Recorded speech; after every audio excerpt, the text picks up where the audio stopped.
like you. Ain't no drama, only venom when I get my dues. Respect, I'm the next tycoon. Got a pad full of greens, couple M's mine soon. Unbeliever, do you see the confidence?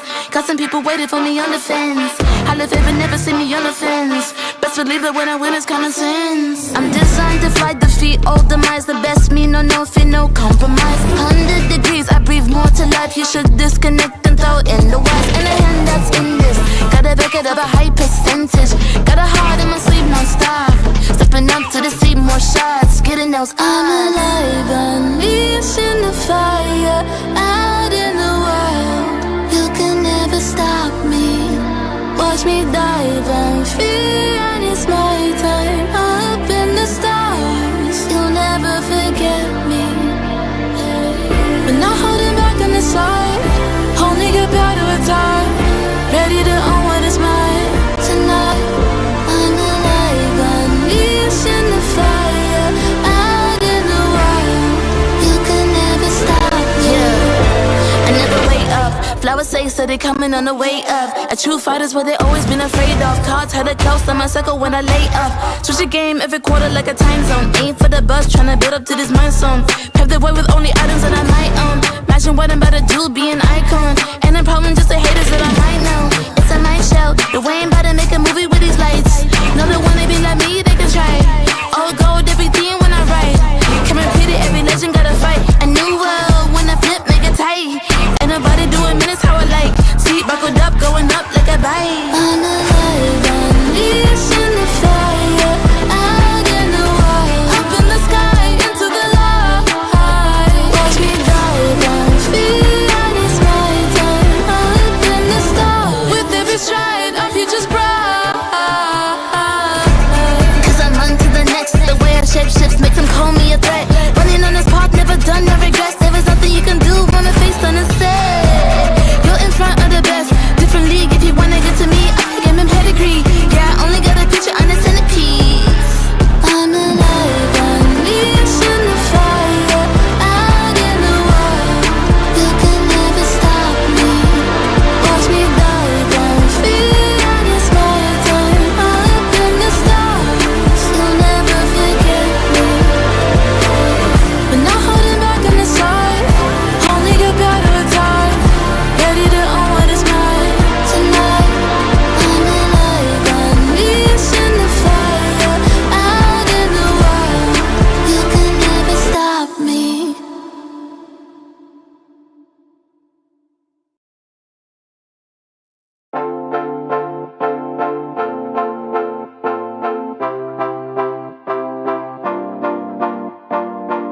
One touch from you takes me to paradise, paradise.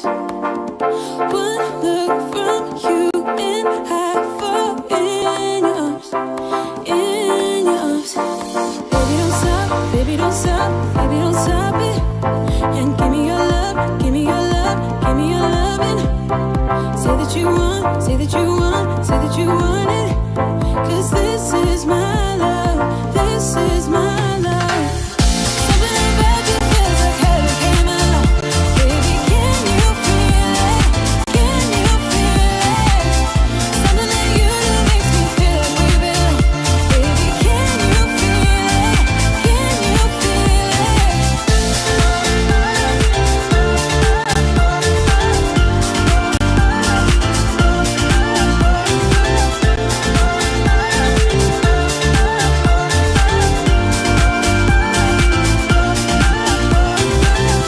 One kiss from you is like a fantasy, fantasy. It's like you go beyond my wildest dream, wildest dream. Baby don't stop, baby don't stop, baby don't stop it. And give me your love, give me your love, give me your loving. Say that you want, say that you want, say that you want it. Cause this is my love, this is my love. Something about you feels like heaven came along. Baby, can you feel it? Can you feel it? Something that you do makes me feel like we belong. Baby, can you feel it? Can you feel it?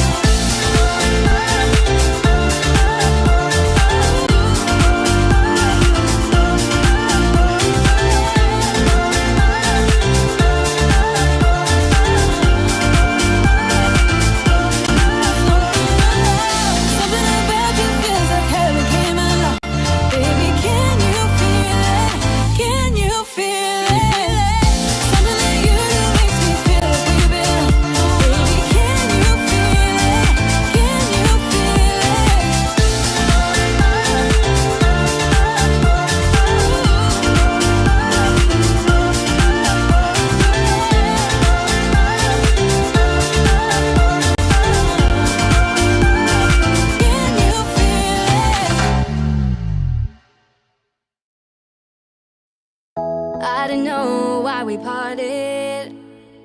I didn't know I went wrong. I just know that I want your body here with me tonight. With me tonight. You know what I need, know just where to touch. Make me feel like I can't explain. Oh no, don't you leave, just a bit of fun.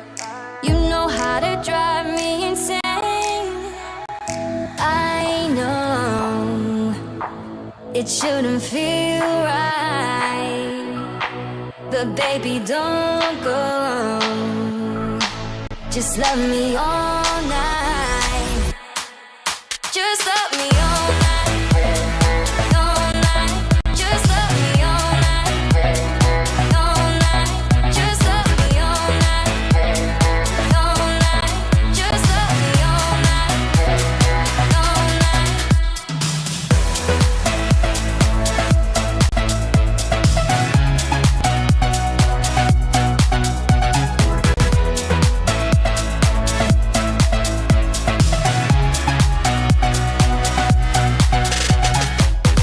Tell me you want me, baby. Tell me I'm not alone. Tell me you wanna be with me tonight. With me tonight. With me tonight. You know what I need, know just where to touch. Make me feel like I can't explain. Oh no, don't you leave, just a bit of fun. You know how to drive me insane. I know it shouldn't feel right, but baby, don't go. Just love me all night. Just love me all night. All night. Just love me all night. All night. Just love me all night. All night. Just love me all night. All night. It shouldn't feel right, but baby, don't go. Just love me all night. Just love me all night. All night. Just love me all night. All night. Just love me all night. All night. Just love me all night. All night.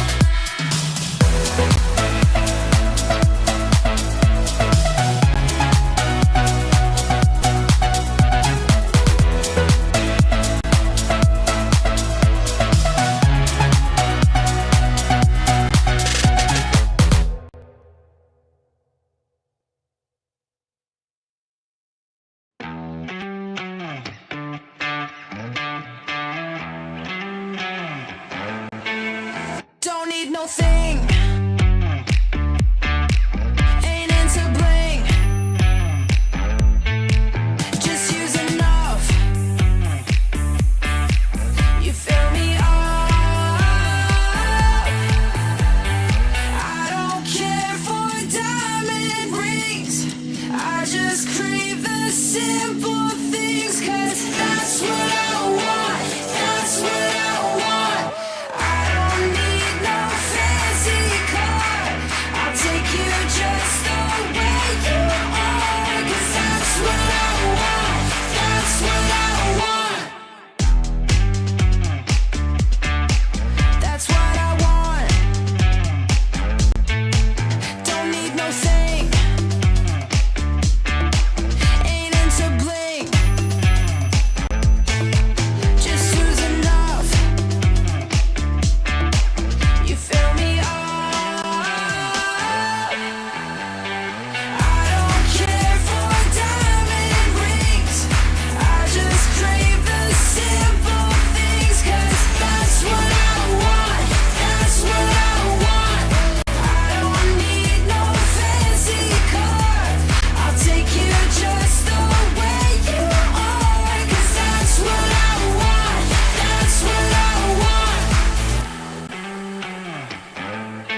Don't you wanna tell me? Tell me about the time that we felt fate.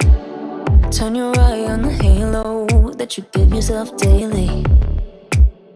Give me a new ending, cause I'm running free tonight. Don't regret our story, wanna love and live my life. Always talking about where we'll be. Gonna move out of the city, spending our time daydreaming, living our life like a movie. I'm the only one who can make me whole. Pick me up, I'm the only one. Gonna ride this feeling and write a new beginning.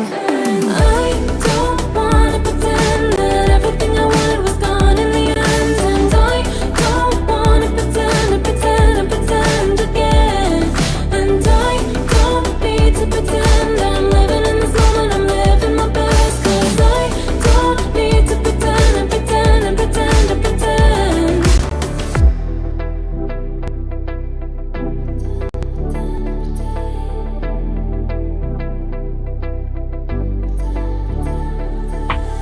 Don't live life in envy, shine a bright energy. With the waves I'm making, gotta make sure I'm happy. I'm the only one who can make me whole. Pick me up, I'm the only one. I'm gonna ride this feeling and write a new beginning. And I don't wanna pretend that everything I wanted was gone in the end. And I don't wanna pretend and pretend and pretend again. And I don't need to pretend I'm living in this moment, I'm living my best. Cause I don't need to pretend and pretend and pretend and pretend.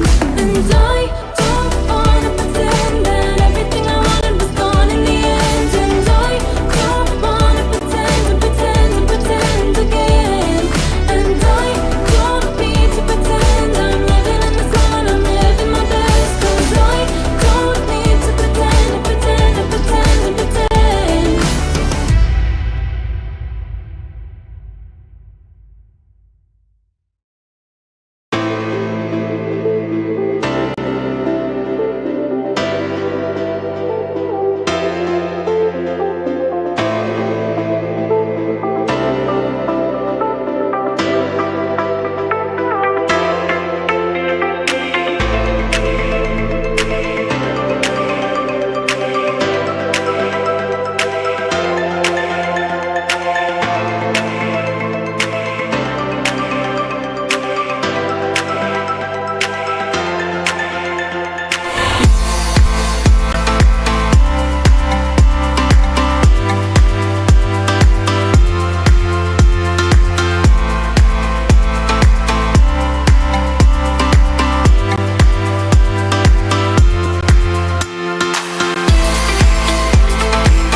Step light, strike hard.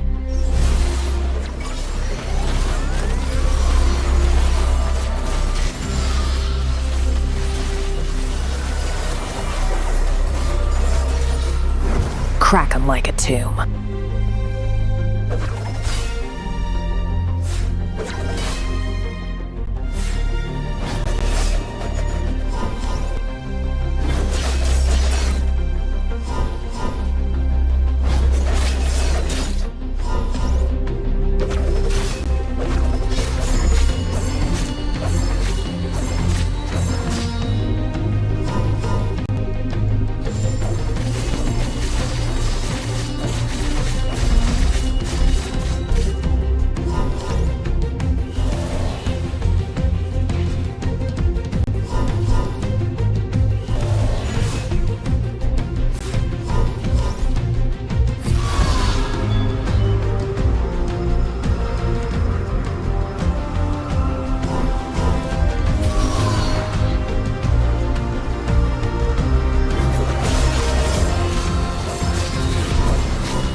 I go where the trouble is.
Come to me, Siva.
There's something about games. What you doing there gives you real chills. There is one thing that can't be stopped. Feelings. And if you can feel it, It must be real, right? and that's real magic.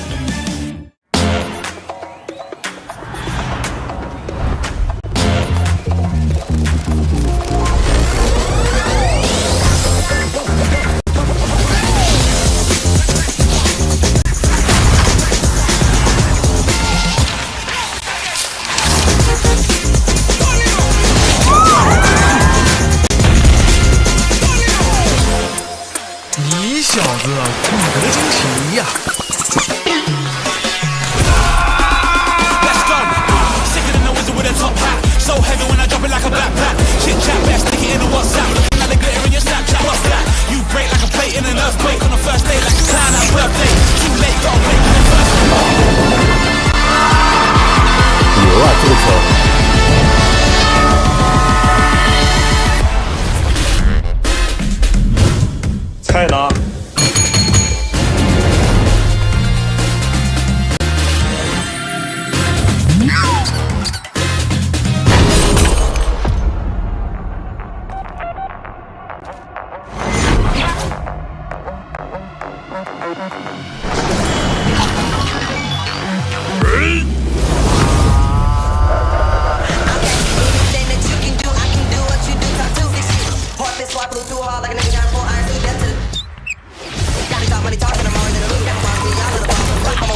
All right, welcome back, ladies and gentlemen, to another exciting week here at the WRL-A. I'm G10 Kevin at you. With me is Giyang, and we're starting the week off with a bang. We are having the CN Conference go up against the APAC Conference for the first 3 matches of the week. Yeah, it's going to be absolutely amazing for sure, as we're seeing so many progression by all of these teams lately. And we've been greeted last Sunday as well with an insane turnaround of events, with Thunder Talk finally witnessing their first defeat. Brought down by EDG, and later on today they're gonna be having a match against G2 Blacklist as well. But of course, we're also just going towards the rundown of the other teams. Later we have 3 APAC teams versus CN Confidence teams. What a day! What a day indeed. This is going to be a very, very fun day of Wild Rift, because it's really all about, the CN versus APAC storylines. First of all, we have our stats from week number 5, just in case you guys weren't able to tune in. Let's take a look. Our best of the week from last week. Oh man, Xiao Jiang being here means so much to me, especially because of his influence during their match against Thunder Talk. This guy just paved so much ways for them to secure all the objectives that they needed to close out the series. Weibo as well is here, and Trace Esports is the only team that is undefeated in Series Y. Yes. So definitely lots of things to digest on this team. And then of course remains to be the best mid laner of all time still, especially because of his prowess. Remake as well with his influence for Nova Esports and GCAN. I think this guy has a lot of potential for Weibo Gaming. So much potential, and I also like that every MVP is from a different team this week. But yeah, as you said, Weibo is like the biggest factor, right? Him and Talk are 2 of the biggest reasons why Trace Esports is currently at the top of the CN standings, 8-0 at the moment, because of their phenomenal synergy, their amazing macro awareness, and just them roaming around the map. Yeah. That's why we even have the Weibatak synergy, quote unquote, that we always say as well. And it's one of the reasons why Trace Esports is able to perform like they are right now. And I think it's going to be very exciting to see the upcoming matches that they're going to be having as well, because Thunder Talk struggled. They lost against EDG. Tomorrow, Trace Esports will battle against the same team as well, against EDG. Yeah, EDG has, kind of surprised us with that, being able to take down basically the giant Thunder Talk and humble them. Gotta give them that first taste of loss here. Now, always the question is, will they be able to, do the same against the top team at the moment? Now, on to the APAC side, of course, Taku for Cerberus Esports at the top lane, Katie in the jungle for G2 Blacklist. Man, G2 Blacklist have been on a roll. But of course, Mitsura, Genza, and Margo are going to round out this list. What a stacked number of players here. Yeah. And I just love seeing Cerberus Esports having 2 of their players being here, especially because of the tremendous growth that they've had for week number 5. Taking so many teams out, including Weibo Gaming and Fennel in a 2-0 fashion. It was a 3-game series and a fantastic reverse sweep that they've done towards Weibo Gaming as well. I love seeing Margo here as well, because this guy, as we saw him this time in Season 2, has been so impactful alongside with Fate, that allows now Esports to have this kind of performance, being on the top of the APAC standings alongside with G2 Blacklist. Now we look at Taco, of course. We don't see the MVP counts. It's not in that case. It's his stability all the time in the top lane, no matter what matchup he goes into, whether it's spells, whether it's Zihan, whether it's even Ime that is going up against. He remains standing his ground and paving a way for Cerberus Esports to get their win. Oh yeah, absolutely. He's one of the rocks for Cerberus Esports, and they had a rough start to the league, but right now they are looking pretty solid. They're finding their stride here, and a lot of that is thanks to Taco being just such a stable presence, as you said, in that Baron lane. And of course, being the MVP of Week 5 for the APAC Conference is no shallow feat. So we really hope that he's able to continue that consistency. And as for the picks and bans, we have a 99% pick rate for Hecarim, ranked number 1 here, followed by Camille, Gragas, Evelyn, and then, of course, Orin. Yeah, I'm actually weirded out that we saw some Hecarim picks being allowed last week, and it just proves even more why Hecarim should be banned. I mean, this champion is too busted, to be honest. I mean, the sustain is there, the tankiness is there, the engage, the crowd control is also there, and it should remain banned all throughout the regular season, possibly even to the finals, unless there's going to be some tone downs on this champion. Yeah, I don't think they're gonna tone him down all too hard, especially since he is kind of enjoying that spotlight a little bit right now. Like remove a foot. Yeah, have a 3-legged horse on the roof. Yeah, or you remove his head, like the headless horseman Hecarim skin. Make that the default. You know what I'm saying? But yeah, he is just absolutely terrifying right now. Even with a 50% win rate, those 4 losses came from teams that were either really outmatched when they picked the Hecarim, or they got baited into picking the Hecarim when the other team had a specific counter strategy to that champion. So it's not really something that you should look at in terms of oh, he's only got a 50% win rate even though he's picked so much. It's because he influences that pick and ban phase so much. Now, yeah, back to the standings of the CN Conference. I mean, one of the ways that the Hecarim was defeated is through massive poke and massive burst, and that was demonstrated by FPX against Jingdong Gaming. And yeah, the standings now are showing a bit of a difference. Trace Esports is the one on top, but in terms of the points still, plus 13 on Thunder Talk. But in terms of the wins versus losses, Trace Esports is the only undefeated team right now here in this tournament so far. So great responsibility later on for Jingdong Gaming, KBG, and Thunder Talk to have better, performance later on, especially for Thunder Talk, right? This team has been recently on the receiving end of a loss. KBG as well is not in the position that they were formerly in back in Season 1. Oh, absolutely. I mean, at this point, KBG, we expected quite a lot from them, but it's not that they haven't delivered, it's just that the meta has shifted and everybody has kind of leveled up their game so much that it's become a little bit difficult for KBG to perform at the same level, especially with Weiba and Tak really leading the way there for Thunder Talk. Meanwhile, on the APAC side, NAS Esports bringing up the top 1 spot. We were talking about this just earlier. They're incredibly powerful, incredibly consistent because of Fate and Mitsura, and everything is just coming really well together for them. And G2 Blacklist, of course, bring up number 2 with the same amounts of match wins and losses, but they do have that differential, just a tiny bit less than Naos.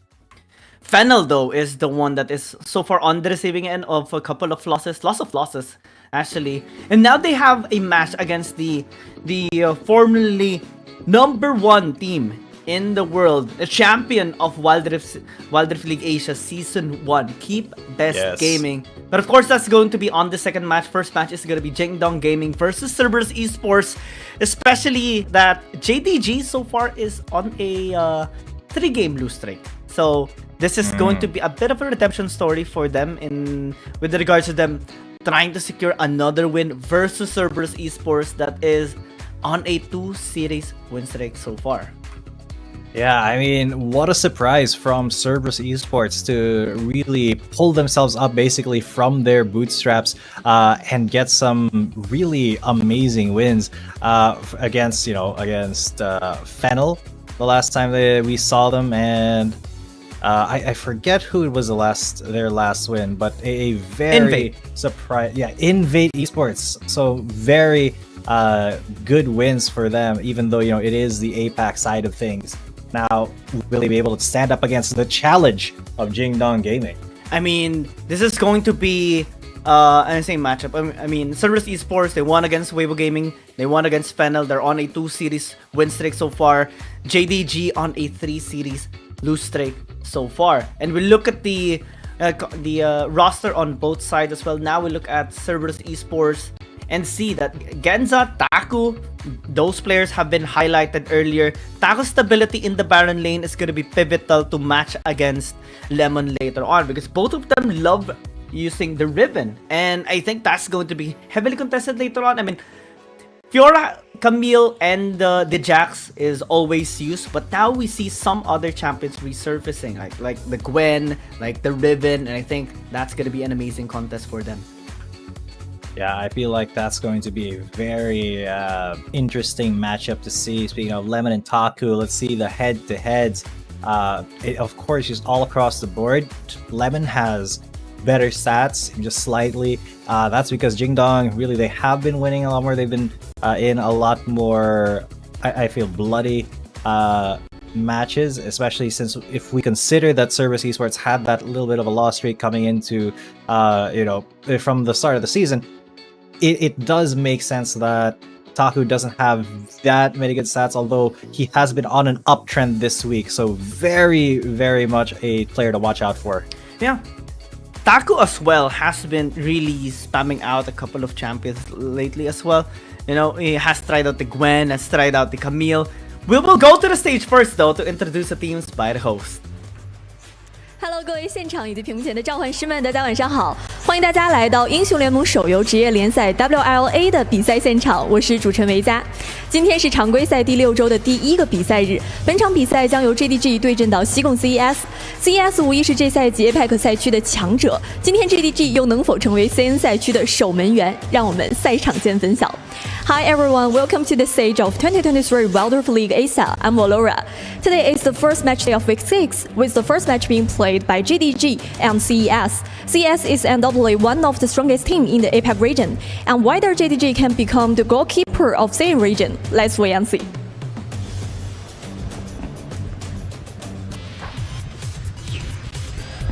首先，让我们有请 JDG 战队登场，有请单人路选手 In the solo lane, Lemon.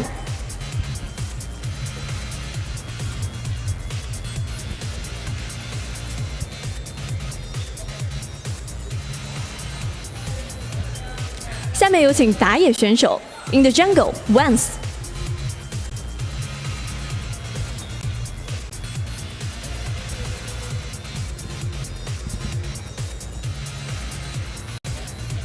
接下来有请中路选手 In the mid lane, 飞白。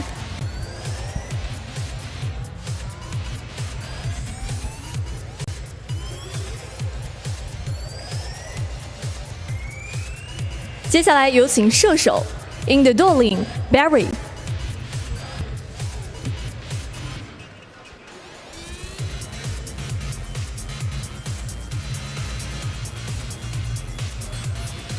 最后有请辅助选手 and support Max。Okay, the best pose is definitely going to be Lemon. Yep. He had that like whole a recalling thing. I was closely paying attention to all the poses, but yeah, the first one is the best. Y1. In the mid lane, BMM. In the duel lane, Genza. And the support, Aquino. Oh, they have a different way of introducing the teams now.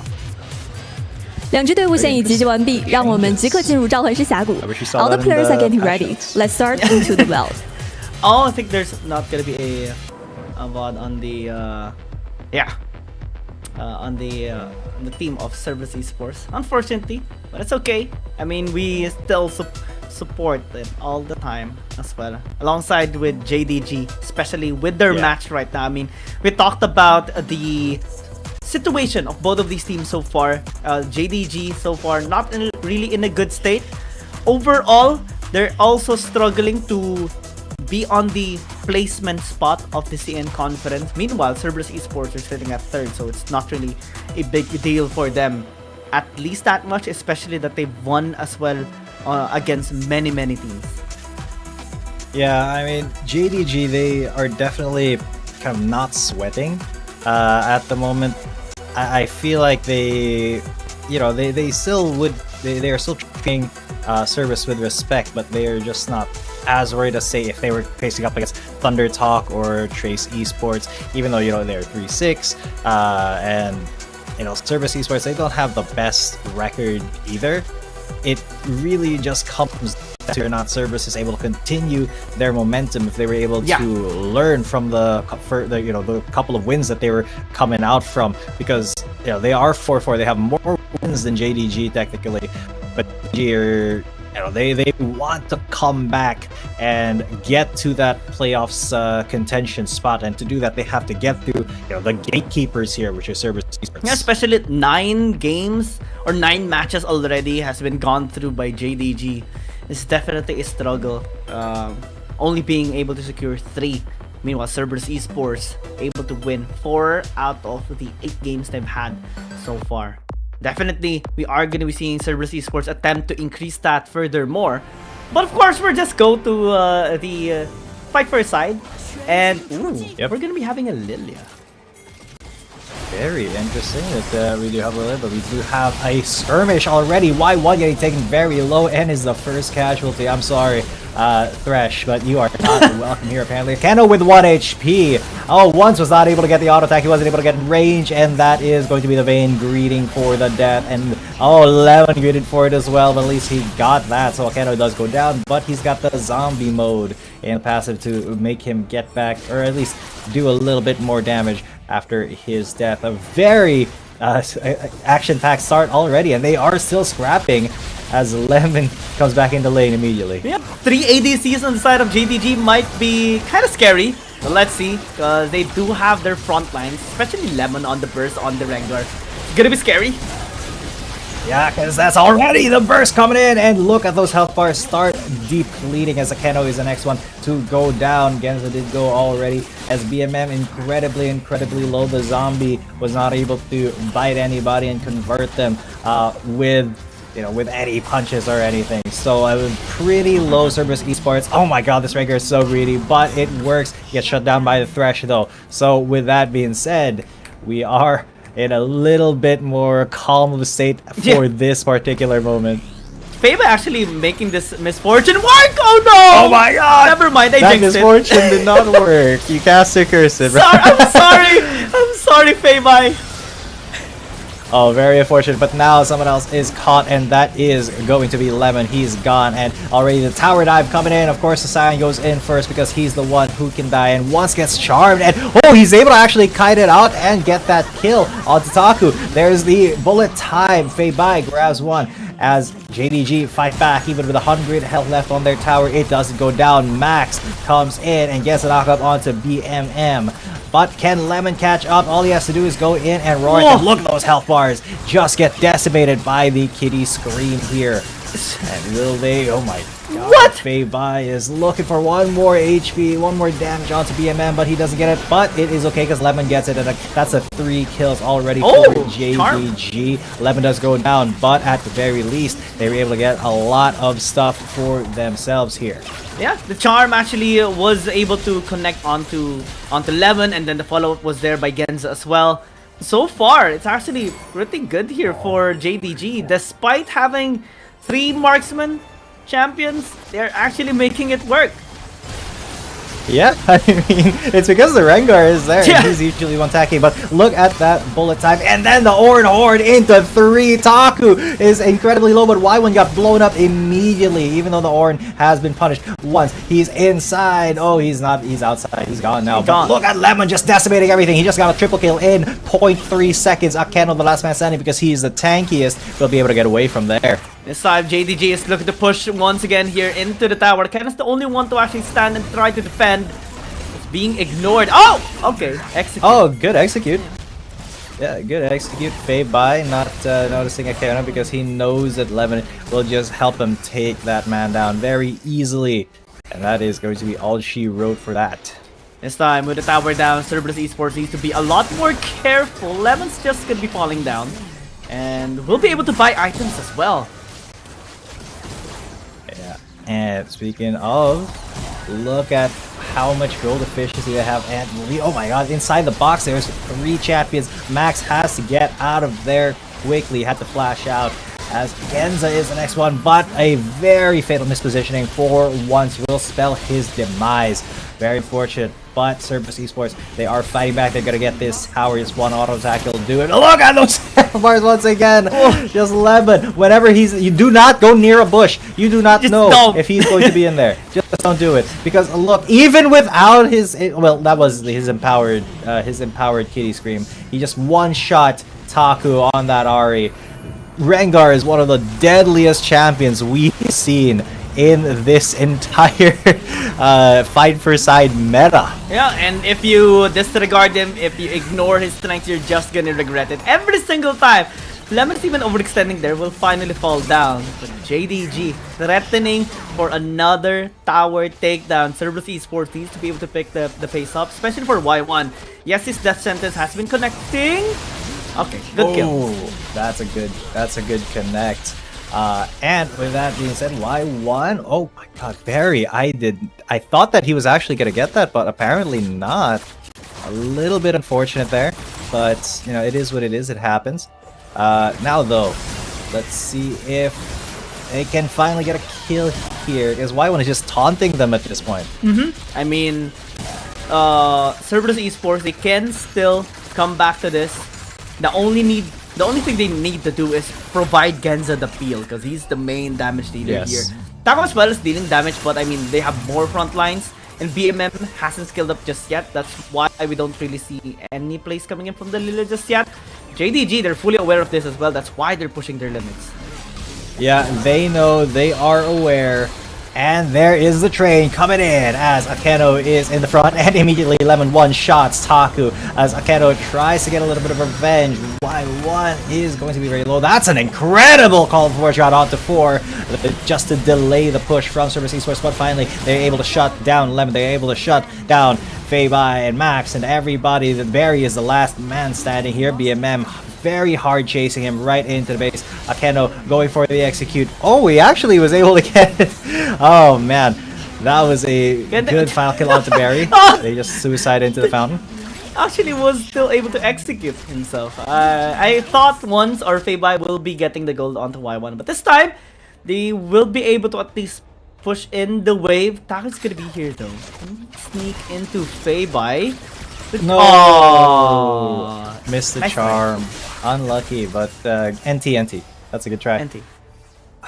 Now, the thing is, they really have to be careful. They need to look for where Lemon is or have Akeno be first, because that's going to happen! What?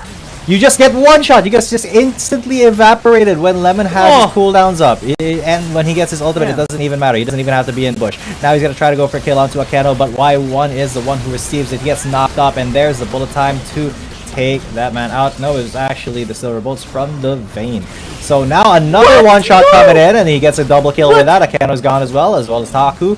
And now it's just Genza against all 5 members of JDG. Absolutely disgusting. The damage insane, off the charts. Easy 100 to 0 by Lemon on this AP build. This is the best AP Rengar build we've seen. The best iteration of it. Just immediate one-shots. And yeah, they're now sacrificing themselves to the tower to get back and, you know, find themselves some more items. And almost. They still get a kill onto the Lilia too. Now Lemon, he knows he's baiting. Oh! He's baiting his teammates. He's waiting for his to go in. Oh, he wants to go in. And he gets Genza down. Taku gets hit by the super mega death rocket, but Lemon now he has to run away. He's like 120 HP, but if he gets ultimate, he can still get a one shot here onto Taku. Yeah, surely he is just waiting for the ult cooldown. Max is gonna be here as well. Oh, there he goes. He's on the hunt! He's on the hunt for Taku! No! And Taku's gone! That's all she wrote there, folks. Y1 not gonna get it. He knew. Absolutely. He was running away. He was running away. Good death sentence. Good play. And Y1 was able to finish it off. But, yeah, that still just means that Lemon gets to go back and buy more items. It has to be Y1 defending Taco and Genza. Yeah. And there is the bullet time, a little bit more damage here. Barry, Fei Bai trying to do as much as they can onto Akeno, but it's really Once who's already in his hunting mode to trying to hunt Genza down 1 HP on this Sivir. Akeno in his zombie mode trying to get a kill onto Max, but will not be successful. There's a Hellfont onto Genza as Taku joins the fray. Max does go back to base. He will be fine. But Genza is on fire. Oh no, it's of all things, it's Lemon. No. Oh, no, double! He got one, but Gens was able to flash out. And then he goes into the hunt! And then Genza, it's over for you. He just evaporated 2 champions. He's already level 15. Not like this. Not Taku and Genza all alone against Lemon. Oh, Yeah, it's just sad. It's just sad at this point. It's sad, and they know it's gonna happen. Maybe if they have like stasis enchant on their boots, maybe they can dodge some of the bursts. But I mean, even still, he can just be patient with it as well. Oh, and then Lemon just... It's on such a low cooldown as well. So, it's a basic skill. It's not even an ultimate. Right? And now here's the Oran Horn onto 3. Y1 evaporates. Lemon, he hasn't even used his ultimate. He's letting the team have a little bit of fun themselves this time. Letting them play some Wild Rift. Because now he's gonna go into the hunt. Oh, missed the one shot onto Taku, unfortunately. But there's the knock-up onto Akeno into the bullet time. As they are just trying to bully Service Esports away from their tower. They're incredibly low. Genza goes down. And good attempt there as Taku goes down as well. BMM tried to go for a couple of kills there. Did get Fei Bai. Mary once goes down there to the tower. But Lemon and Max should be enough to push this and get this turret. I mean, they will try. Yeah, okay. 1 HP? What's the difference of it all with Max as well dying? But even so, as long as Lemon is alive and uncountered by Y1 or the rest, he will just... Oh! Dear lord, that damage on a tank? That's left like a third of HP left? Oof. He's just limit testing at this point. And now he just wants to go for the greed kills. Because he knows that Akeno can't do anything to him. He can just do that. He has the freedom to... I wonder how many kills he has. Yeah, same. I want to know. I just want to know. Please let us know. I wish we could see the scoreboard. Maybe. Please. Please. Please. Because it's 40 kills right now, and it's mostly been Lemon. Maybe it's on a 30 kill streak already. I mean, I'm not gonna be surprised if ever that's the case. Yeah, he's probably has something like 20-something kills. He's just been bullying these carries. These very squishy carries on the side of Service Esports. And what's more, it's very hard to react to the Rengar just running or jumping at you and then screaming twice. So that is something that you just have to avoid and really not... or, you know, accept. Yeah, accept your fate. No. See, I mean, we saw Taku and Genza a while ago just accept their fate when the Rengar was there with the thrill of the hunt. It's just reality, bro. Rengar, AP, yep. OP. Yep, especially in such a confined space as the Howling Abyss. Now, Service Esports, their health bars are getting whittled down little by JDG because they do have that range damage as well from the, Barry once and Fei Bai. So they have some ways of intimidating Service Esports and forcing them to make a play. That's actually a pretty decent catch onto Max, but will they be able to follow it up with a kill? No, they won't because there is the Lemon's still there.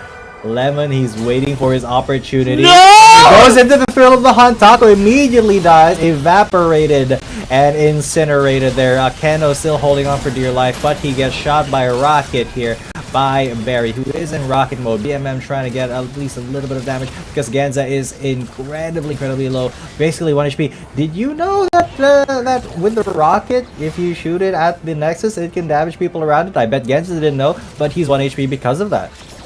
Yeah, now he's just BMM's gonna gone. die as well. Yep, that's going to be all she wrote there. JDG, take that W. No, Lemon took that W. Lemon took that W. All by himself. Hard carry. Let's credit the team, the rest of the team as well. But we felt the massive carry of Lemon in that game. especially because of this Rengar OP on the AP build, and this can be some momentum as well for JDG, of course, in the side selection priority that they will be receiving. They have secured a couple of wins on blue side and red side, but most of their wins actually was on blue side, so maybe they would want to secure that, especially that last week we've ended the week number 5 with most of the teams actually preferring blue side. Yeah, it seems to be a recurring trend here for for most of the teams that when you win the fight for a side, you just go blue because that gives you so much freedom in the champion select. And look at that damage, 63k damage on 63. Lemon. Yeah. Oh man. Screw Vladimir. We have a new champion on board with AP. Rengar is just better. No Tides of Blood, just the scream from the Rengar. Who thought that Rengar was supposed to be an AD champion? No, he was designed to be an AP champion here in Wild Rift. What an absolutely insane performance. I think that's like, we've had a lot of AP Rengars in the Howling Abyss, but I bet that has got to be like the record breaker performance right there. Yeah, I mean, we see so many AP Rengars as well on Earth. True. That's why it's so busted.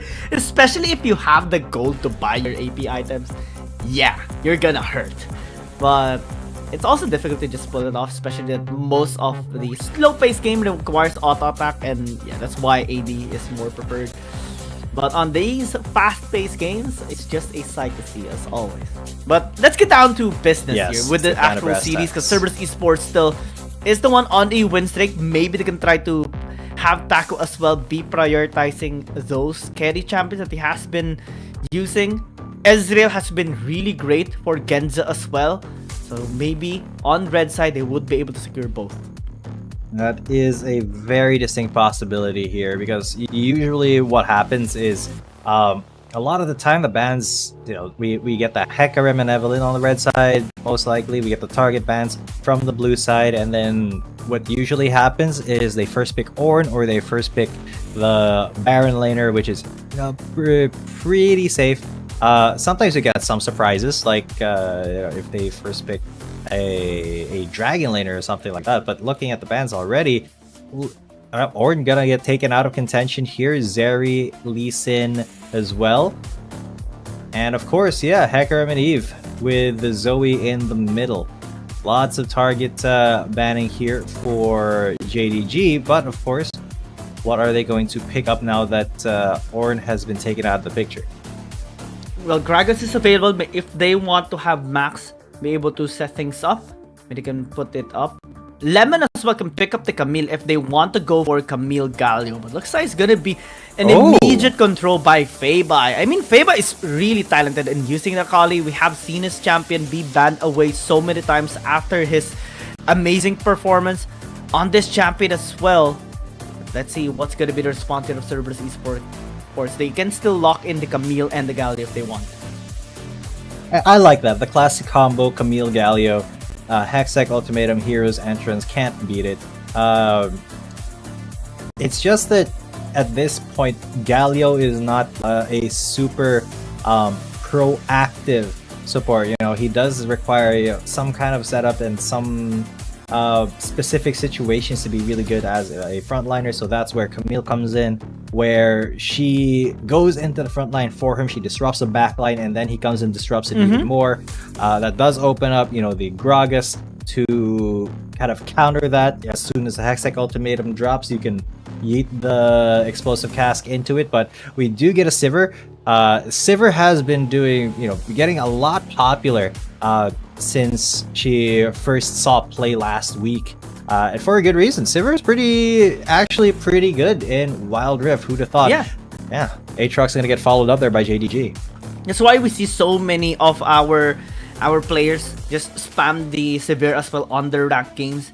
It's just because of the stability and how independent this champion can be as well. And the ult just amplifies the movement speed of your teammates even more, and so useful for the Aatrox later on. It's one of the combinations we have seen last week as well. So Cerberus Esports, they have to be ready, but I think they are, especially with this Vladimir pick, the Gragas ban, and possibly even, you know, a Nautilus takeaway here. That's a very interesting set of champions to ban out there.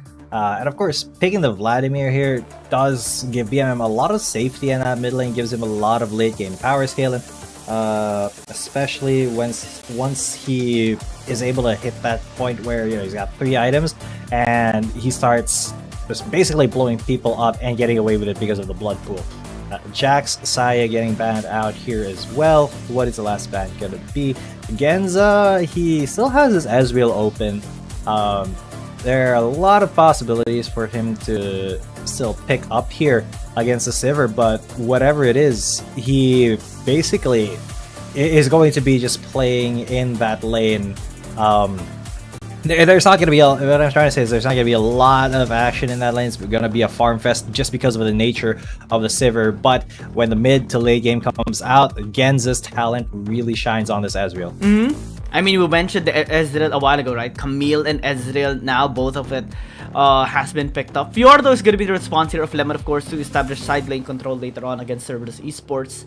And it can pave a way for them to isolate. I mean, divide and conquer can actually work here against Cerberus Esports, since the Nautilus hasn't been banned away by Cerberus Esports like what we mentioned earlier. It's going to be taken here for Max. But the Yone as a response matchup against an Aatrox will always be a worthy matchup, of course.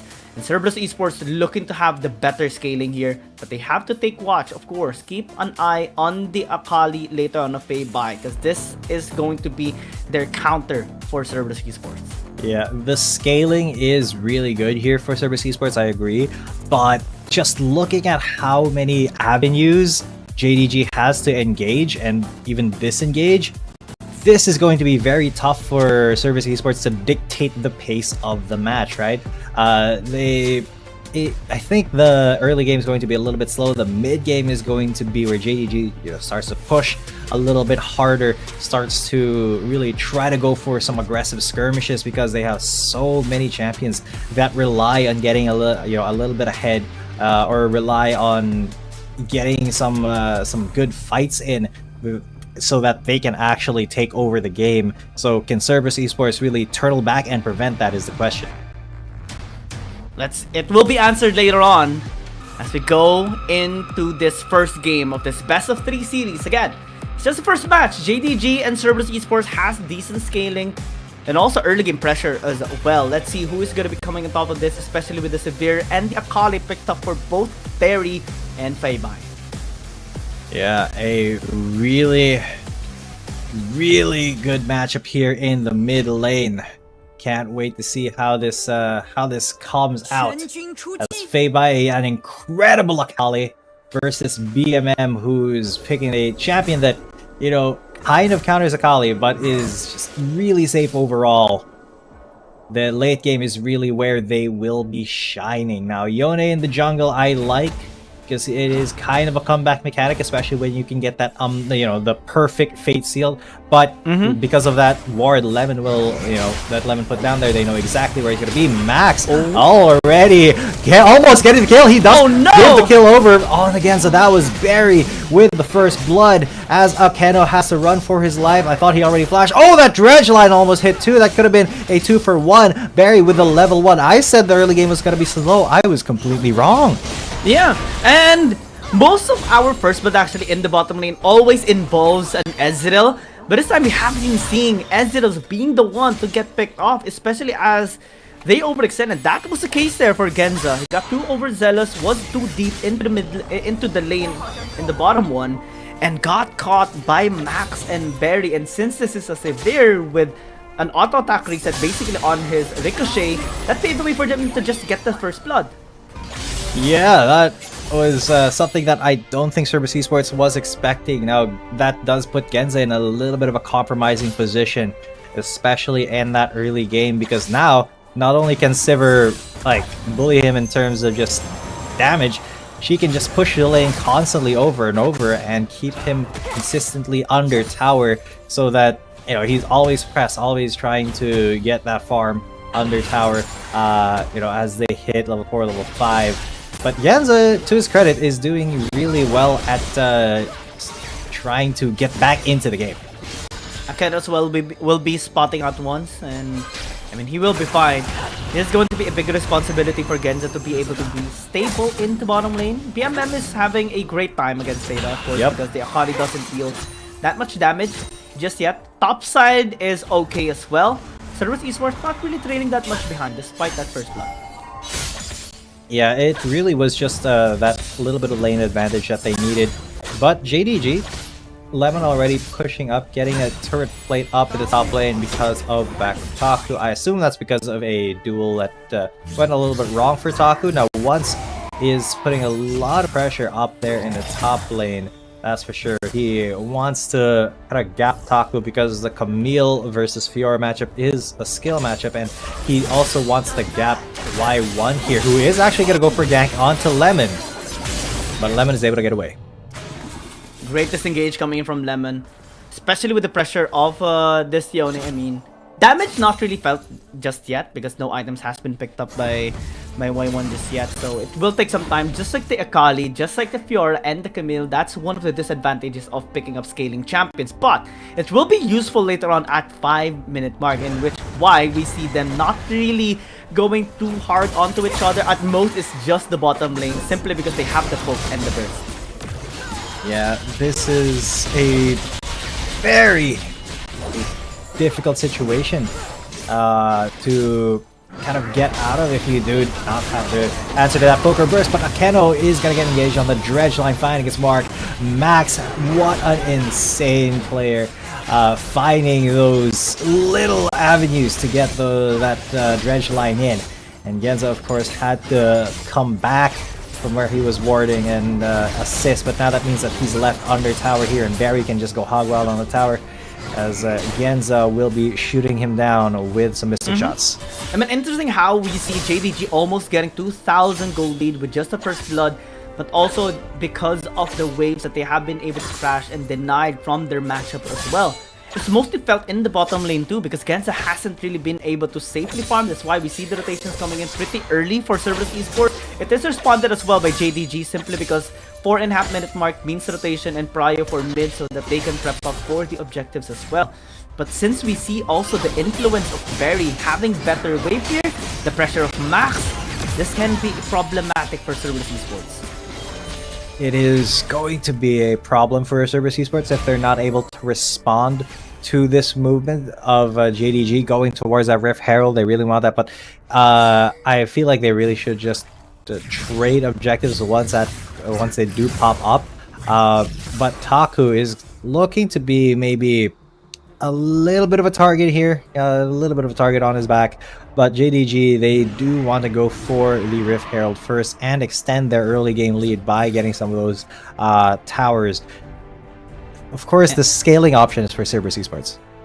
They will get the dragon instead. It will be interfered. Yep, So far, fine.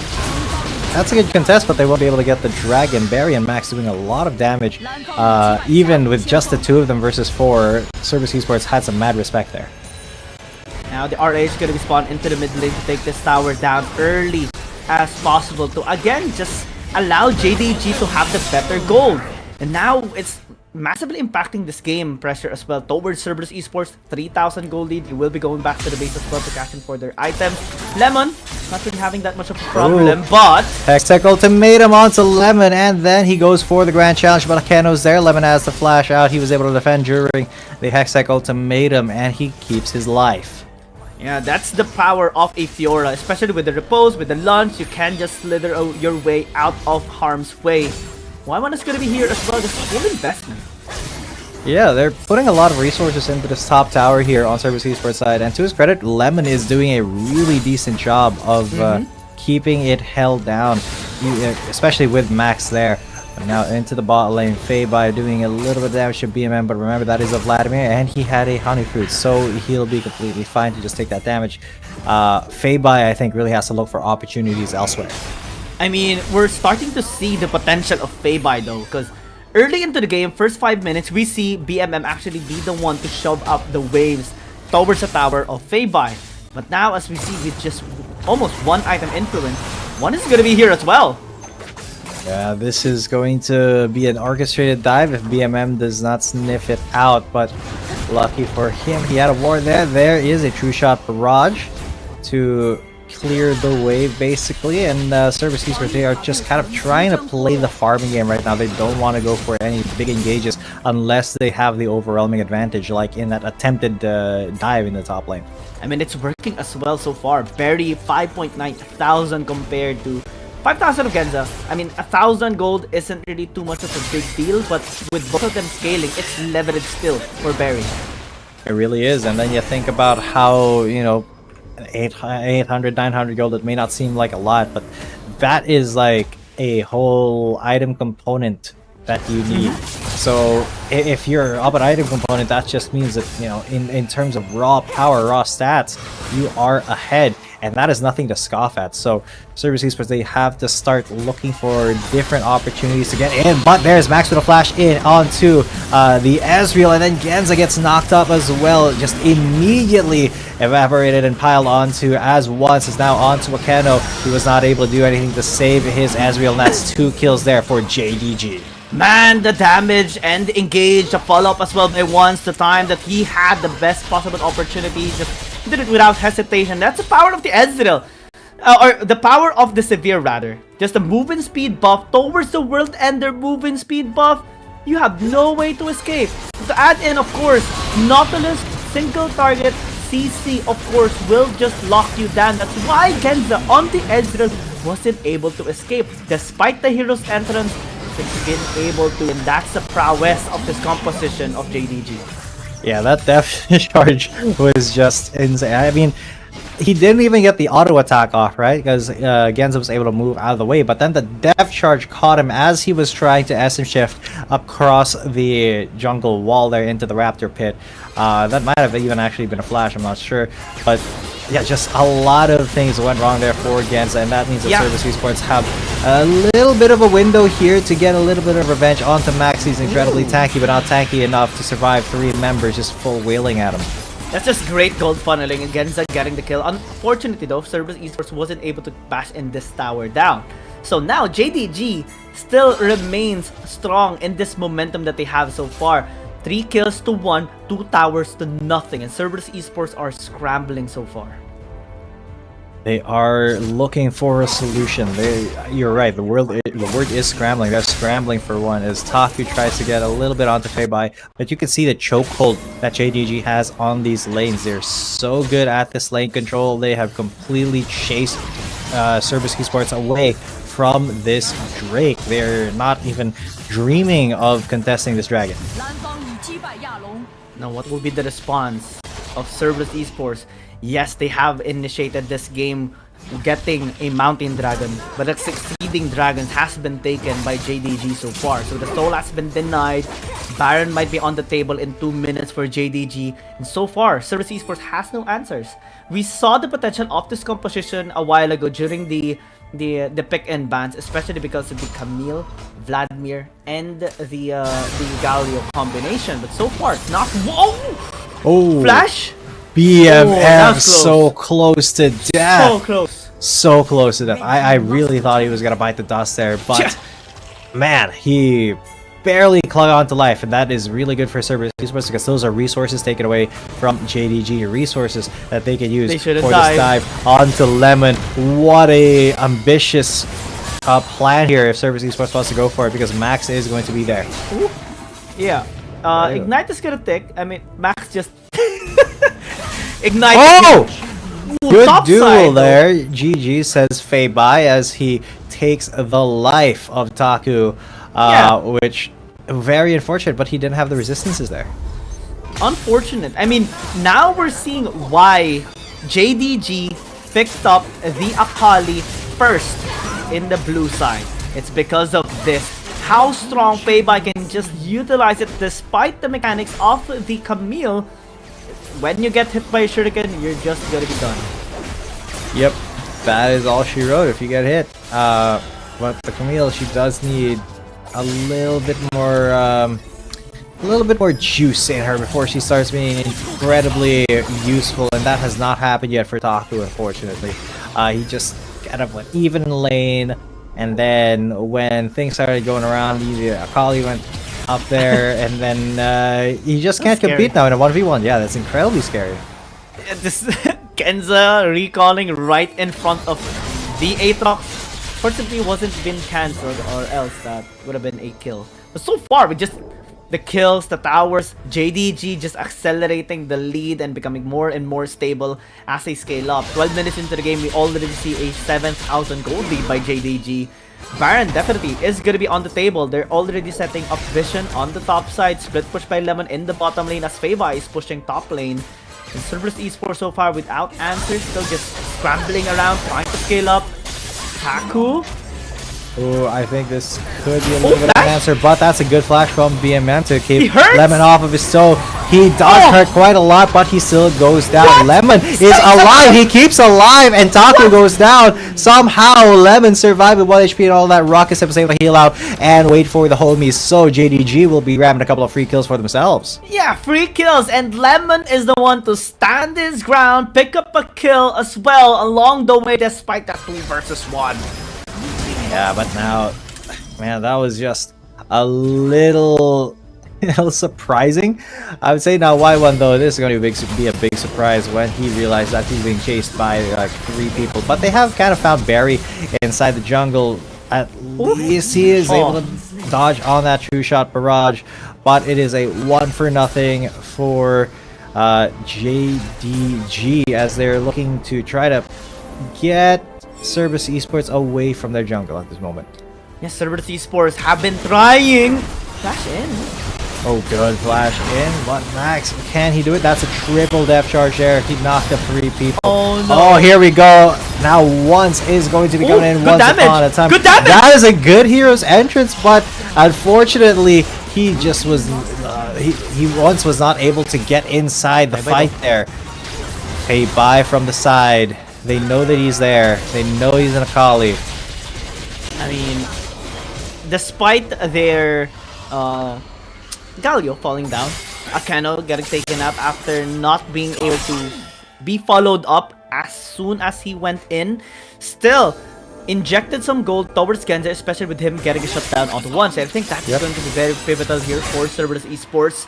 Feibai not committing onto the fight earlier means that Genza is going to be able to continue scaling up. And as we see, gold lead by Barry isn't really a whole lot. So this time, it can be an avenue for Genza again to start carrying the team. Oh man, Genza is something. He's kind of what Cerberus Esports depends on right now. And he is going to be coming into this fight already. The true shot barrage onto Just Max, but the Yone's already gone. Feibai looking for an assassination here. There's a Hextech ultimatum to keep their Kali off of Genza. They're doing everything in their power to keep this Ezreal alive as Lemon tries his best to go in. Man. And he's got it caught and taken out once. Just runs up to him, hits the ground running. And JDG get a few more kills for themselves. That is actually a 4-for-0, a clean 4K for them. Absolutely. Cerberus Esports, especially Taco, try to dissuade Feibai to go up against Genza. But that's the main problem. You only have 1 lockdown. And JDG has so much engaged champions. The Fiora is there, the Aatrox is there, the Akali is there, being buffed up with movement speed by the Severe. Let's check this replay out, because after that Baron take, it's just a massive swing already by JDG. Genza got a little too far forward, and Feibai had a great angle to go in because Cerberus Esports did not have vision over that bottom side rush. And Taco tried to initiate, of course, with the Hextech ultimatum. But the main problem is that once Lemon and everyone is just rushing there after securing so many kills already on Cerberus Esports. And after the ace, or after the 4 kills that they've gotten, they have secured a Baron. So that 6,000 gold lead suddenly turned to 10,000 gold.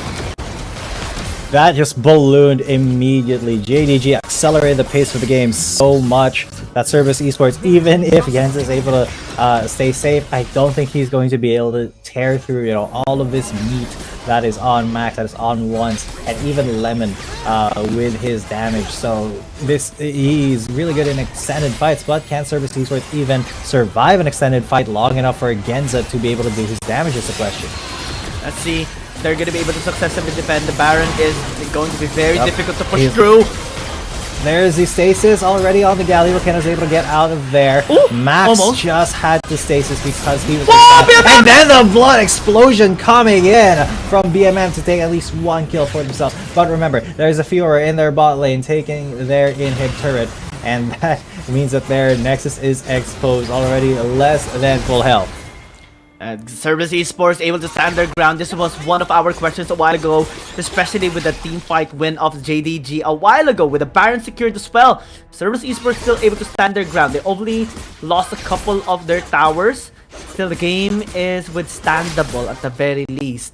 The only question, or at least the main concern still that remains, is the anti-engage that they should be having here. The protection, the peel for Genza. Because so far, it remains the same. JDG able to just rush towards him, and with him down, there's absolutely no damage here for Cerberus Esports. Yeah, Cerberus is in such a tight spot. I struggle to see how they're going to get out of this bind. Because number one, they have to fight all together, and they have to fight in a pretty weird kind of way. They have to be kind of disengaging JDG, as JDG is always going to try to go in on Genza, basically. BMM has to be distracting them by kind of tearing apart the backline. But at the same time, Max just flashes in and goes for the depth charge, and even with that hero's entrance, Genza is just caught out. Can he get out of there though? He's able to run away and survive. No, Feibai hunts him down on the back side of it. He's gonna go on to BMM, and then Akano falls as well as JDG. They just snipe the main carry of Cerberus Esports, and they funnel into the base. They have a minion wave. There's only Taku left as Taku tries to use the Hextech ultimatum to disrupt a little bit. He won't be able to defend, and that is going to be game number one. Go to JDG. It took some time, but when JDG was able to scale up, get their power spike, especially after the referral transition into some 3,000 gold lead for their side, they just run over Cerberus Esports. The only objective that they were actually able to take is just one dragon, the mountain dragon a while ago. There were instances wherein Genza was starting to pop off, especially because of the shutdown goals that he has received, especially with the kill onto Once. But after that, he just get targeted. JDG has the engage tools to just run him down, basically. That has been the name of the game. Just rush towards Genza, ignore BMM because they can just burst him out later. Since they do have the Severe, it's so hard to burst the Severe as well, especially with the lockdown of the Nautilus. That was the game plan of JDG overall in this game number one. Max and Berry were in tandem to try and take down BMM, and the rest just rushed towards Berry, and the rest just collapses. Cerberus Esports struggled in this match, but hopefully in game number two, they would be able to put up a better fight. Yeah, here's hoping that, you know, Cerberus Esports gets a little bit, I don't want to say luckier, but they need to kind of think about their composition a little bit more, I feel, or at least the execution of it, because they really got outplayed there, especially in the mid to late game, when all of their damage was on the Ezreal. BMM wasn't really being super effective yet, and then he just got absolutely hunted down by Feibai, Once, Lemon, Max even just flashing into depth charge. He wasn't even going for the dredge line at all, just going for the direct CC. Absolutely. Slow, stable, goal lead difference over time, basically, here by JDG. Slow dominance. And the only time we saw Cerberus Esports actually being able to kind of resist is that shutdown that Genza actually had in one of those instances. But Once, I think, has to be denied on his Aatrox. It's one of his favorite champions as well. Feibai and the Akali as well. And Cerberus Esports might need to pick blue side next game. Because that is the only side that they will have the luxury in banning out the champions of JDG. Because on red side, they're forced to ban the Hecarim. They're forced to ban the Evelynn as well. And those are already two crucial bans taken away for them just because of the meta that we have right now. Yeah, it is very unfortunate that the meta is kind of restrictive towards the red side, but I do agree Cerberus Esports need to pick blue in order to really stand a chance at winning this champion picks. But the MVP will be Max. Of course, he just set up so many plays from the first minute without even getting in, like just barely getting into lane from level 1. He was able to set up that first blood for Barry, and until the end of the game, he was just flash death charging every single time onto that Ezreal. I mean, that's an amazing play coming in from not only Max, but the rest of the team here of JDG as well. Let's see if Cerberus Esports is going to be able to pick themselves back up after this short break. Of course, we're still your casters, Giang and G10, and we'll see you in just a bit. Step light, strike hard.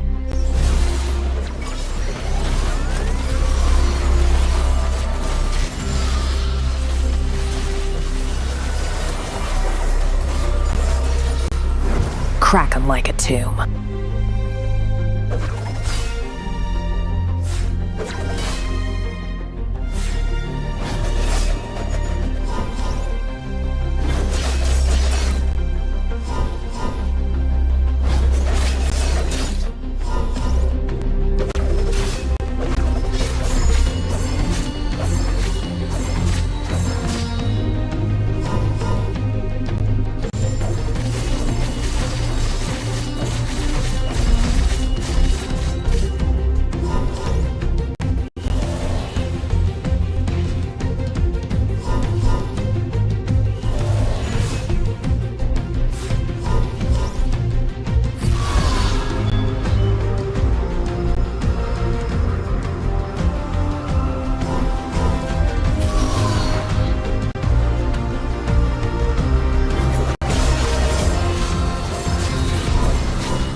I go where the trouble is.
Welcome back, ladies and gents. Game number 2 here in our first match of the day. The tale of the tape is that JDG thoroughly dismantled Cerberus Esports in the first game. Now Cerberus Esports is on the blue side. Let's see if they can change that a little bit. I mean, that's one of our suggestions earlier as well, based on the patterns that we have seen. So this time, actually, despite them switching towards blue side, they're still forced to ban away 2 of the champions that they banned earlier. So it's as if Cerberus Esports are still on red side. But let's see if the first pick Prio can still work here for them. Now they banned away the Akali. At least that's one of the problems that they've had now resolved, because Feba is just too good on this champion. On the Akali, Zeri gonna be banned away by JDG. In the Cerberus Esports, they can still pick up the Camille if they want to. Though I think the Severe is just so prioritized right now that they might need to take it first.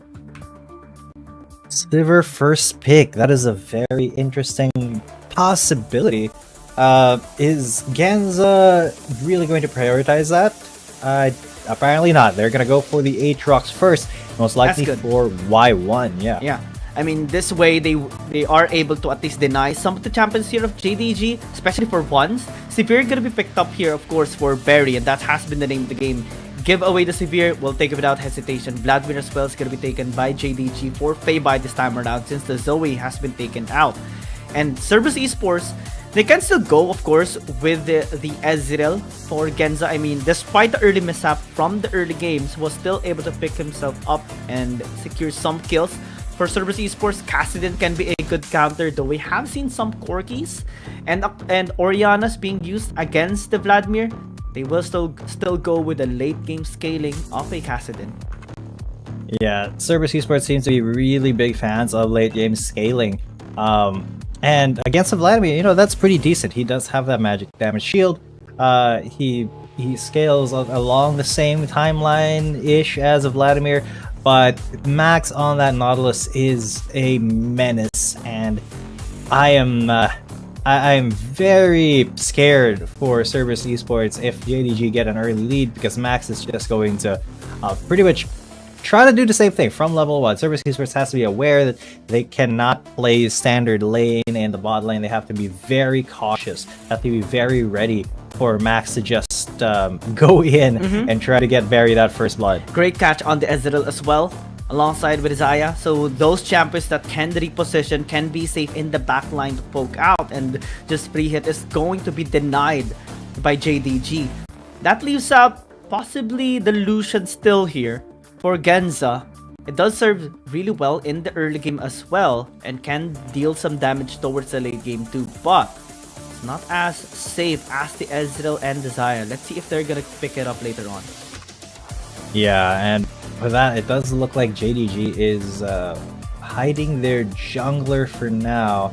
Their last picking for once, but the Fiora is a really decent pickup here into pretty much any Baron laner. Renekton is one of those that, you know, she can go toe-to-toe with, even though he kind of has that early game flair, that flavor, that early game advantage, just due to the fact that he is the big bad crocodile that's designed to be an early game champion. Ziggs for Genza, I remember he was really proficient in Ziggs in season 1, but you know, since Ziggs is kind of fallen a little bit out of favor in because of those more traditional ADCs that we've been seeing, I don't think he's gonna be picked up here. Now Tristana, that is a very interesting choice. They're once again going all in on the scaling, it looks like, except for that Renekton. Tristana will provide at least a level 2 power spike here for Cerberus Esports if ever they do want to engage onto both Barry and Max. It's going to be a 50-50 for sure. Let's see, because Cerberus Esports, I like that they're investing so much on the early game. Renekton, the Gragas, Aatrox as well can actually have a great ground in the early game as well. But compared to the Jace, it's much better for JDG. And now they've unlocked Poke as well, since they do have Severe with the Ricochet, with the, of course, the Boomerang as well, and also the Jace on the Shock Blast. And I think that's another win condition that they just unlocked right now. Yeah, and even in the jungle, Jace can definitely dish out a lot of damage. There have been multiple games where Jace jungle has been the highest damage source in the game because of just, the constant poke that he puts out. And couple that with the Sivir, it's going to be a little bit difficult for Cerberus Esports to get close to Jingdong Gaming. So I wonder how they're going to play that early to mid game, because they do need to get at least a little bit of an advantage before they can really unlock the power of their scaling composition. Let's see if they will be able to unlock their scaling power, as JDG a while ago in game number 1 prevented everything for Cerberus Esports. There was a glimpse of hope coming in from Genza and BMM, but after just the big dive of JDG, it was completely dismantled. But in this game, they do invest on more early games here for Cerberus Esports, and hopefully they stand their ground. I mean, we'd love to see a game number 3 all the time, but JDG has been proving to be able to just do many things that they want to do, especially that right now, again, this is a short recap, they're coming from a 3 series lose streak, and they want to just fix it up with a 2-0 sweep. Yeah, they really need this 2-0 sweep. Lemon, this may be a little bit of a... I don't think that's a mistake, but it is definitely an intimidation tactic there. A little bit of disruption, trying to get some information as well, and trying to bully that Renekton before the lane even happens. Now you can see Cerberus Esports, they are really respecting the potential here of Barry and Max to just go for whatever kill that they can get. Now Lemon hits that level 2 power spike before Taku goes for the ignite, did not get that auto attack, did not have flash to follow up, so Taku will be safe and sound. He gets that honey fruit. JDG, again, just getting a bit of a lead in the early game. We see a bit of a gold lead actually here by JDG as well. This is going to be so crucial. I mean, the matchup here in the top lane, because if Taku is the one to be defeated, then Lemon is just going to be raining down on him the entire game. The whole purpose of picking up the Renekton is going to be defeated.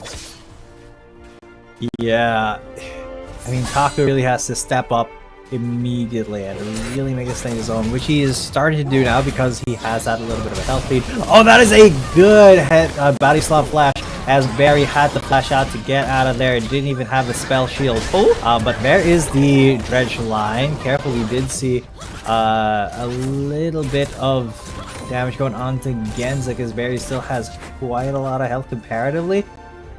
Keno, though, he does not have flash to make the play anymore, so Cerberus Esports, they're kind of out of firepower here.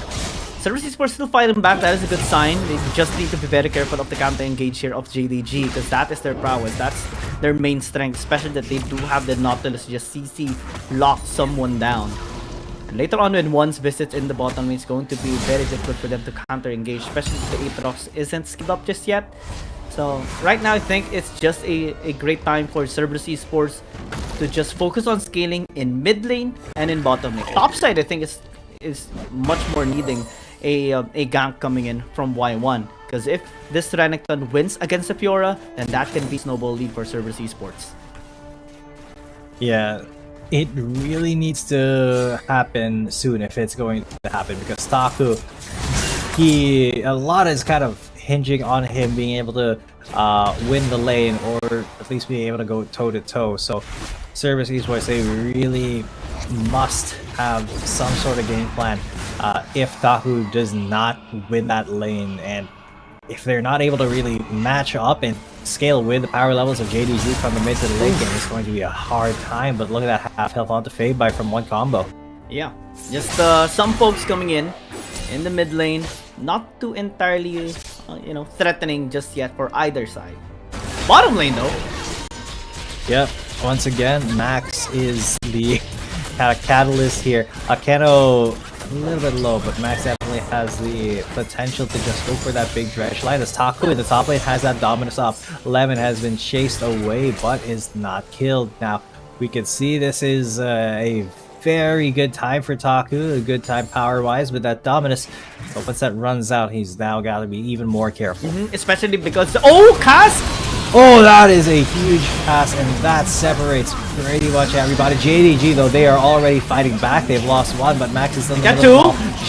Barry is going to get exhausted. That's 3 kills for Cerberus Esports. Feibai is able to get away, but what a cast there for Cerberus. The reset coming in for Genza, and the pressure coming in from Cerberus Esports. Let's check that replay out, because actually got countered a little bit there, got suppressed, and just was taken down after using the cast But after that, Genza was just free hitting for days. Y1 as well was able to survive, and the Reeses came through. The luxury of a Tristana, jump around whenever they do get a takedown, and JDG was on the receiving end this time. Yep, that is the big Mario Stomperoni resets that is very difficult to stop, so you really have to kind of take control of the fight before that Tristana is able to do her Goomba stomping. So this becomes a question of whether or not Cerberus Esports can keep that same momentum, can keep that Tristana in a good position when these engages come, because that was such a good play by Akeno that set that up. Early RH as well taken here by Cerberus Esports. Dragon gonna be traded up by or rather, Cerberus Esports taking the Dragon thing. It's going to be much better, to be honest, since they have leverage in terms of gold already.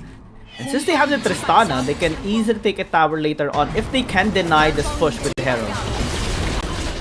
Yeah, that's true, but can they deny this team fight from happening, as Max is the one who's getting hunted down. Genza trying to get the kill. He's able to Spider-Man out of there, but not quite enough for Genza to not get that kill. So another kill goes to Cerberus Esports. Yeah, and now they can push mid lane if they want to. They have lost their own tower though through the Herald, and that helped JDG just chip down the amount of gold a while ago by Cerberus Esports down to half. Oh, now we get to see Feibai taking half of the damage there, and then Akeno's in there. Feibai has to flash out. He got out of the blood pool. Oh my god, he heals. That's a Vladimir for you. BMM and Akeno 2v1. No tank, no kill. It's very close. Genza as well! Oh, nearly gets caught there by the dredge line. I mean, the jump is very crucial. Sometimes the angle is actually weird. Sometimes you thought you're not gonna get hooked, but you do get hooked. Fortunately, it's the former here for Genza. Was able to escape and do 0-2 as a standing right now at 6.5 minutes is actually amazing for a Tristana. That is a huge lead over his lane opponent now. Lemon though just trying to get a tiny bit of damage down there in the top lane a little bit at a time, but I think that really Max has the onus here. He can still go for big plays. Once though is there, Taku fighting back. Lemon gets that riposte, but does not follow it up with anything. As Akeno is there, but they really, oh my god, Akeno knew it. He knew exactly where to position that explosive cast as the reset comes in on the backside. He gets a final auto attack. That's another kill over to Genza as Max tries to Spider-Man out of there, but no, he gets caught out by Genza's buster shot. I just want to see the replay of that immediately, just because of how great the setup was for Cerberus Esports and the denial as well from this Aatrox of Y1. It started off with a 2 versus 1 to Taku and was able to at least flash out. Then Akeno was at least able to isolate both Wands and Lemon. The resets came through for Genza, but look at Y1. He was able to cancel and delay Max from the dredge line, and that allowed Genza to just keep on hitting in the front line and be unstoppable. Yeah, because that's really one of the problems in your front line, right? Look at this gold graph. Cerberus Esports already 4,000 gold, and look at Genza 7.6k, 1,000 up on the next person.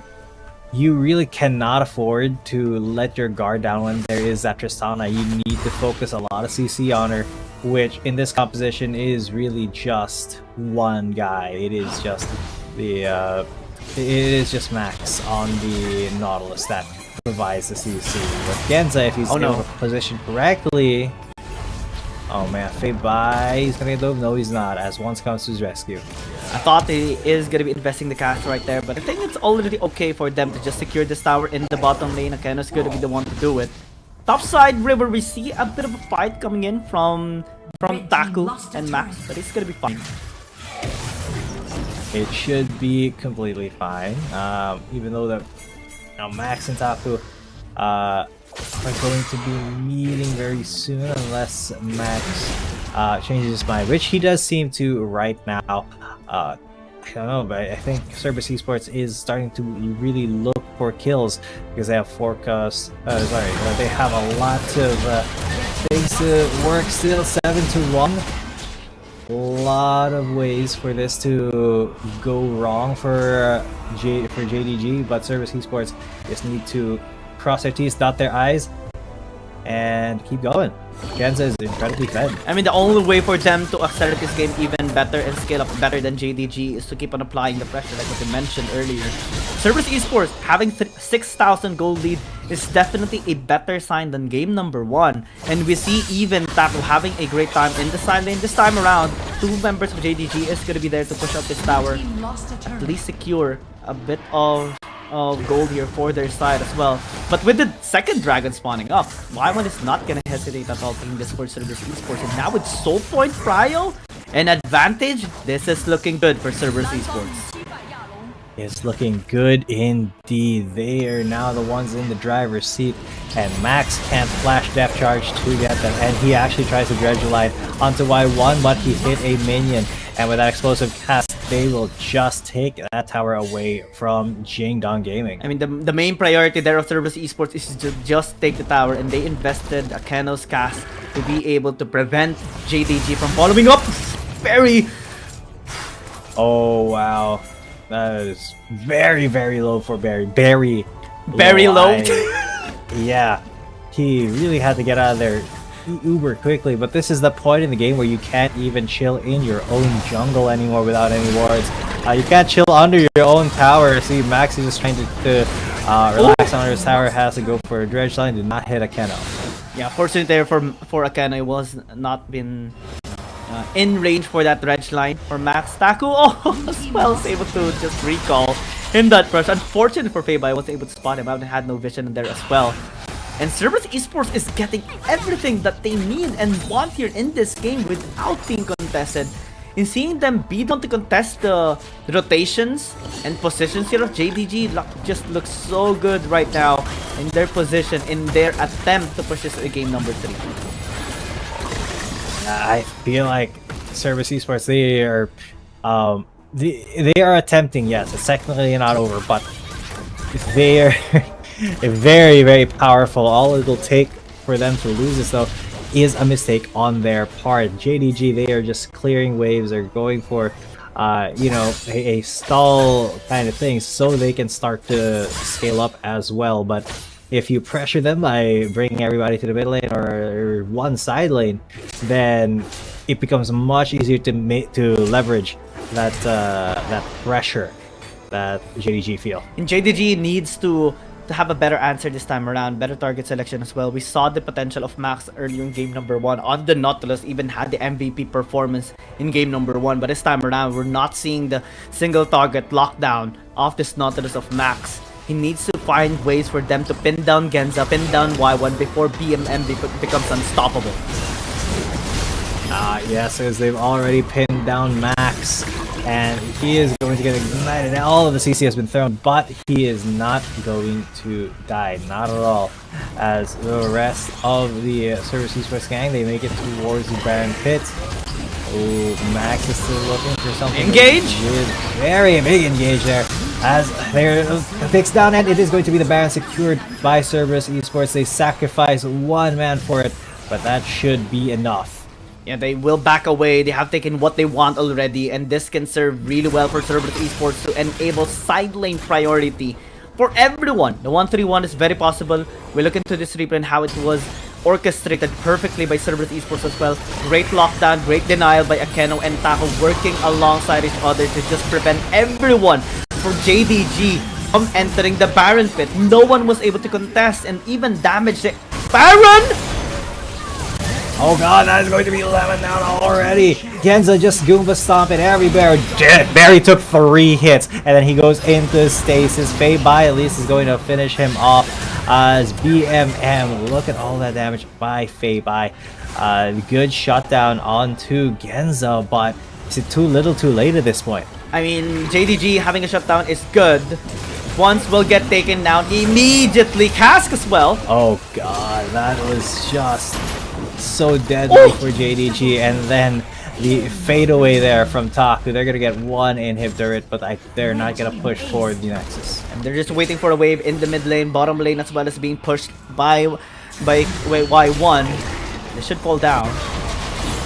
It should.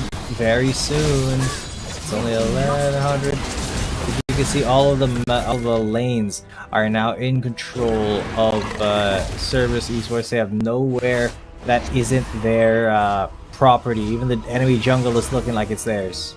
And JDG has no way contest this last dragon as well, being taken by Cerberus Esports. Soul unlocked for Cerberus Esports is just going to make them unstoppable at this point. Every single member of Cerberus Esports is ahead by at least a lot here against JDG. 1,000, 2.8 thousand, 2,000, 1.9 thousand. JDG definitely are the ones scrambling at this point. Cerberus Esports is loving every single second of it. Of course, Cerberus Esports, they really need to up their ante. They have to up their game to get out of the lower side of the bracket now. I really do not know if they have the guts for this to make it into game 3, but that is a great explosive cast. And isolates the Fiora with one, isolates another one who does G8 kill, and then G8 still go against who is looking to get some resets, but he hasn't gotten the first one yet. And this will just allow Cerberus Esports to maybe just close out this game. JDG will try. Oh, JDG is trying. It's a final desperate attempt at a last stand, but two members fall immediately. No way! And Taku are going to what? themselves alive, but Max is going to be there. Oh man, no way! They just found the wave. This should be it. Max is the last man standing. He won't be standing for long. The Nexus falls, and that is 1-1. We're going to a game number 3, G10. Cerberus Esports this time is giving some trouble for JDG. Especially with this stun of Genza after the plays that they made to enable him to play in the red side jungle of Y1 and him getting a lot of kills as well in top side. That just paved the way for Cerberus Esports to get all the momentum that they want, and they transitioned it into this massive win against JDG, pushing us to game 3. Yeah, big props over there to Cerberus Esports. They read the assignment. They were looking at the champ select like, okay, what's our game plan? We'll pick the Tristana at the very last second, and then everybody just needs to enable her basically, and that's exactly what happened. In the fights, a lot of the time you could see some members of Cerberus Esports just kind of trying to tank abilities and keep Genza safe, and that was their win condition. So good job for them. But now that strategy has been seen, will they still be able to exploit it coming into game number 3? I mean, it's going to be a big responsibility for sure for JDG to be able to get a better read on the intention of Cerberus Esports come game 3, because they thought that it would be enough to take Genza's Ezreal, but no, he had a different champion in mind. Tristana was actually a risky pick, but with this confidence, it actually his outplay playmakings, it paved the way for Cerberus Esports to just get everything. And after the first clash that they've had in the red side jungle of Y1, with Akeno having a great cast, with Genza getting all the resets, that just allowed this Tristana pick to just work. And them getting all the dragons, well, props to Y1, who was able to just secure everything that they need to allow Genza, BMM, the rest of the squad to be stacked up towards the late game. Yeah, and that is kind of what we have been looking for when we watch Cerberus Esports matches. They just need to be able to stack up. But look at that damage coming in. BMM and Genza, 24k, 23k. Genza actually, I'm surprised he didn't do the most damage, and it was actually BMM. But I guess that's what happens when you are kind of a little bit more of a supporty poker than it is, than you are, a reset hunter like Genza's Tristana. Reset hunter, I love that, because that's the name of the game for Genza. That's the game plan for Cerberus Esports as well. And he did get a lot of resets in most of the fights. At one point, he got too cocky, I would say. In the mid lane, got too deep, was shut down, but it didn't matter at all, because Cerberus Esports was still able to secure the Mountain Dragon and was able to utilize the Baron buff that they've secured still throughout the fight. And JDG, they need to have a better answer this time around against Cerberus Esports. Maybe them securing the Aatrox for once is going to be the better priority instead of the severe of Berry. But in here we see just amazing plays for Cerberus Esports. Yeah, huge plays here from Cerberus Esports. A lot of that on the back of Genza, who was just a reset machine. And wow, I didn't expect us to be on game number 3 this early on in the day. But here we are, ladies and gentlemen. Stay tuned because we will be right back with game number 3 here. Jingdong Gaming versus Cerberus Esports.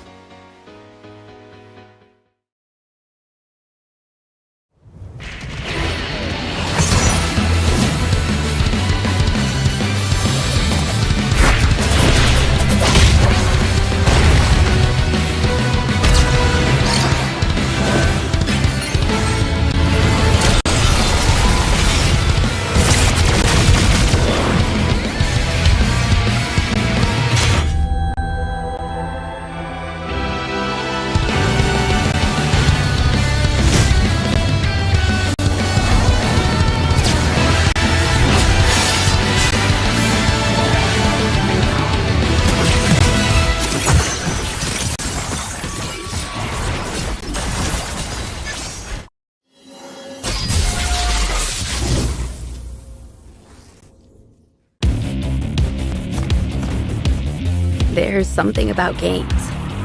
What you doing there gives you real chills. There is one thing that can't be stopped. Feelings. And if you can feel it, It must be real, right? and that's real magic.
Step light, strike hard.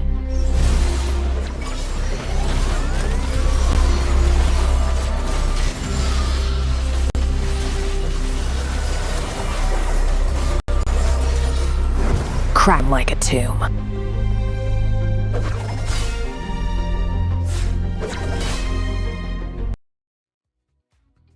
Alright, ladies and gentlemen, looks like the players were really excited to get into this. So it is the final game here in first matchup of the day. I'm G10 coming at you, with me is Gayang. Let's get into the ban picks between these two teams. Let's go! Game number 3 between Cerberus Esports and JDG, and it all comes down to this. Cerberus Esports being on red side this time around, having a big responsibility to ban out both the Hecarim, Evelyn, and Or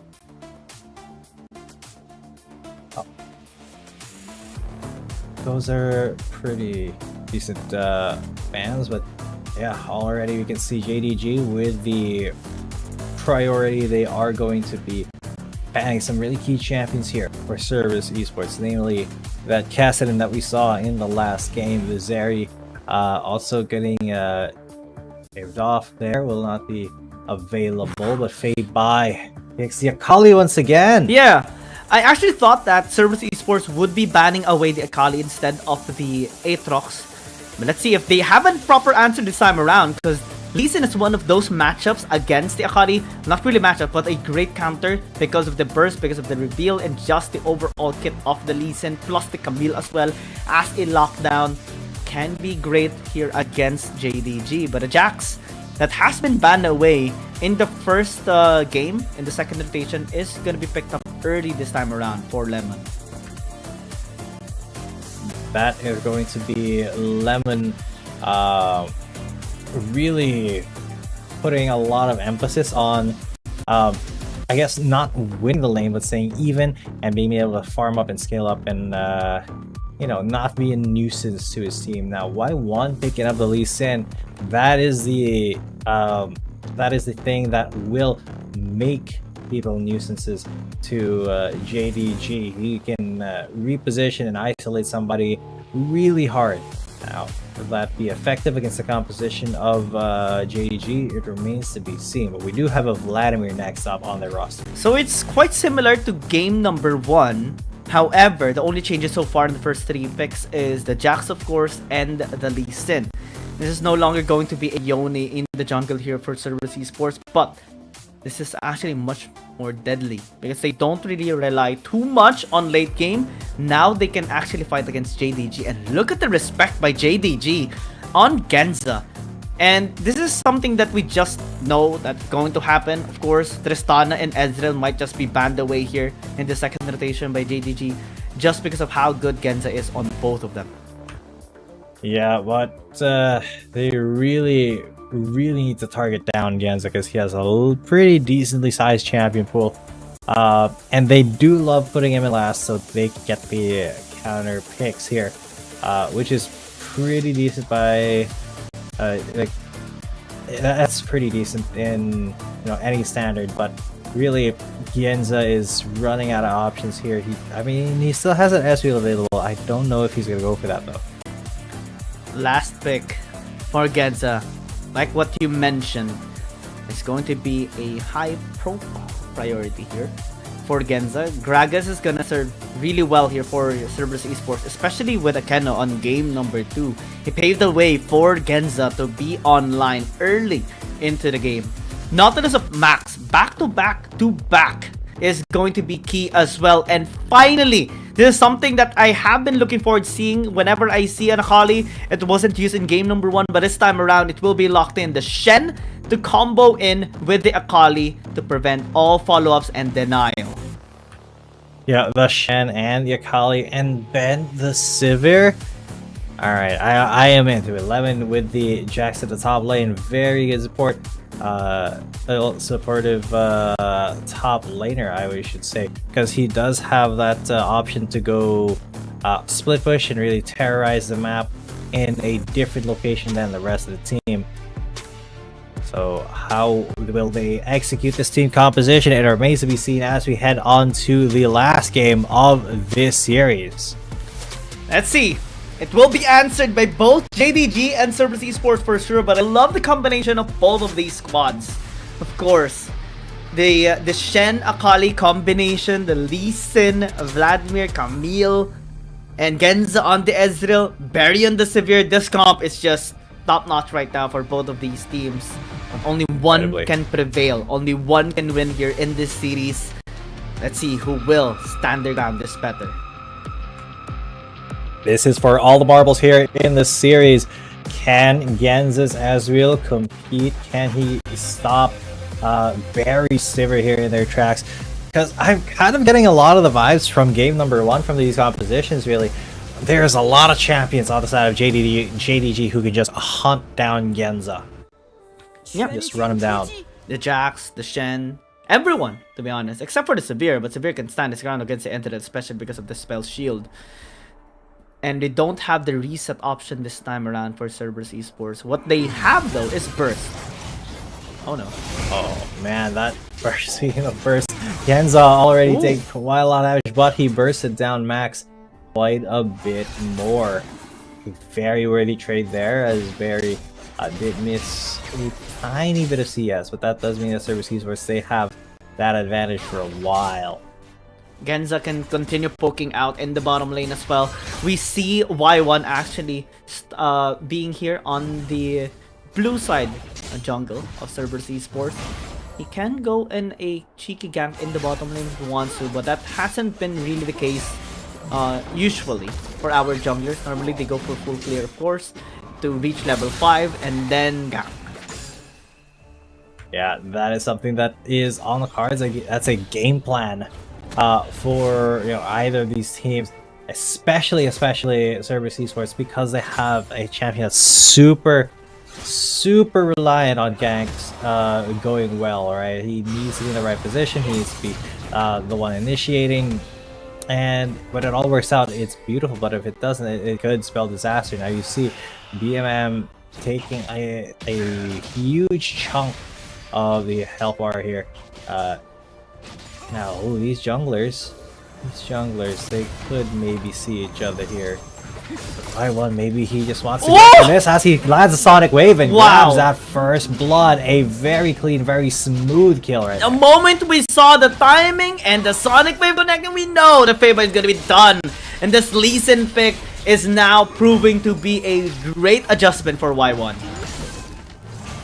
Yeah, it is an adjustment and a half, really, that he needs to make, and make it fast, because these lanes are not going to be waiting for a long time here, especially since Taku is very, I don't want to say fed, but he's pretty ahead, especially in the skills that he's mastering first. Now Max goes in, gets that dredge, like absolutely beautiful, and then the flash is coming. They're trying to hunt down Genza, but unfortunately they only had enough room for one, just the Nautilus. I mean, that's still a great setup coming in from JDG. Cerberus Esports, they need to be extra careful this time around. Genza doesn't have any mana.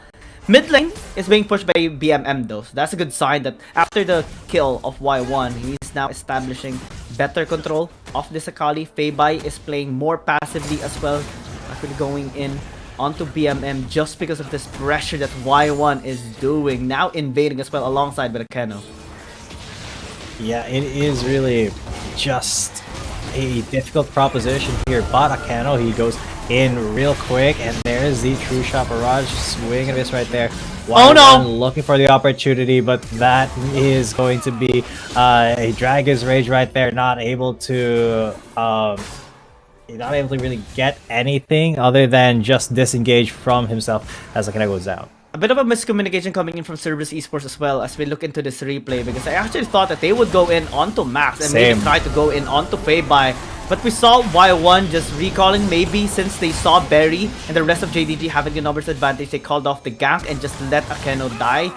And Y1, though expending the flash is crucial, especially that he won't be having it later on the first objective fight. Yeah, now, oh god, already. As soon as he saw what was happening in the mid lane, he came in, tried to go for the taunt right there, under the tower, which is really not that great for Cerberus Esports, a place to get taunted under. But still, the Shen is going to be a very huge key in the fights later on because of his ultimate. That makes it so that he can be the one that is split pushing and then come in later on when a fight breaks out, stand united, and then suddenly the person who was sent to stop him in the side lane is stuck there while he's fighting in Dragon Pit. JDG being able to equalize the goal is actually better for them compared to Cerberus Esports, because this Lee Sin later on it will fall off. The Shen is going to be able to scale up and help even more towards the team fights here for JDG. Plus the macro play just unlocked with just this Shen pick is going to be troubling for Cerberus Esports. So now Cerberus, they need to find ways to get this goal going for themselves, maybe through this first objective. They will be targeting the Dragon first. JDG will be willing to trade. But actually, Max and Perry going bot side. It's not even a trade. They are contesting, and there's the Stand United onto Feibai. Two ninjas appear at once, and both of them follow up onto the two members of. Yep, they're done. Service Esports, they get 2 kills onto Genza and 1-1, and that's going to be all she wrote. An amazing Stand United there to get him all the way there, even though Service Esports were the first ones who got the Drake. And JDG will also be getting this RH. Maybe use it into the mid lane. Gold funneling definitely is going to be online here for JDG. Taco alone in top diving. Yeah. They're not diving. They're just taking getting a little bit of damage there onto that tower, and then they're gonna drop Shelly right there in the mid lane. I don't think Genza's got what it takes to one-shot it from behind, so they're just gonna lose that tower very safely. I might add, JDG just trying to get as many objectives in a macro sense that they can. Lemon as well getting a tower plating in the top lane is just accelerating this gold lead even more for JDG. And Service Esports has no answers just yet, especially after that clash in the bottom lane in the Dragon Pit. 2 kills by JDG. Now they go top. Yep, and they're gonna go dive, and it's going to be a very successful dive because they started off with a Sonic Wave into Dragon's Rage, and that is a Jax out of there. They will get another plate here on the tower, but yeah, Service Esports just proving that they are still really able to do things, especially when they have the right setup for it. That Lee Sin is going to be very deadly if he's able to set up these plays. Cerberus Esports, after picking up the kill, maybe they can translate the pressure even more towards the side lanes or on other lanes. Once they're spotting out Y1. Oh, that's a lot of damage onto his health. Even though Y1 was kind of already half, he kind of stayed a little bit longer, greeted a little bit hard. But it will not be punished because the rest of his team, or at least 2 of them, they were there to back him up. So well done to Service Esports. But a knock up onto Genza once again, and then the isolation here. Barry is the one who is chasing, and once as well is there. He's going to slice him up as Akeno, the last bot laner standing, the last support standing here for Service Esports, will get hunted down, and Barry's the one who takes that kill. This Saver is starting to become a monster. And once this time, we'll get the steal on one of the camps here of Y1 as well, just to answer back on the invade that Y1 did onto his own jungle. 3,000 gold lead by JDG. They will get the tower in the bottom, in the mid lane, top side as well. Max going here, but not really committing too much. He's just happy to take 2 towers and almost simultaneously. Yeah, that is something that they definitely have the advantages to do. They have the avenue to do that, but immediately you can see they try to bait it, and then they try to go for other things, other farmable things here, because they do need to. I really think they need to isolate that Ezreal in some way, shape, or form. But Y1 going for another dive here onto Lemon, a dive maybe, but he really just traded a little bit of paint there with Lemon, who is scrapping with Zaku. Yeah, that was gonna be fine. Lemon as well. Y1 will try to engage, but it's going to be very difficult against the Jax, especially because the Shen is just there. Yup. Stand United is it can happen at any time, and it can help you immediately, or it can hurt you in a bit. But regardless, you just being able to use that Stand United to make sure that you know, your guys, your teammates don't die is so powerful. Yeah, Cerberus Esports just trying to scale up. The only way they can win here is, again, similar to game number 1, and that's through Genza and BMN. Yep. Taco is having a bit of a hard time right now, and will be having much more of a hard time later on, because it's going up against a Jax that is going to win 100% against Akeno every single time. Now Dragon is up. Yep. And they are going to be fighting for it, as Y1 already looking for his target. It is Max, who's incredibly low, but he manages to get into Stacy. Oh no! Onto him, but he's still able to assassinate the Ezreal. Gets is gone, as Feibai got 1. Now they're looking for more Taku's over there, and then they just hunt down the Vladimir as the last man left standing soon is just Lee.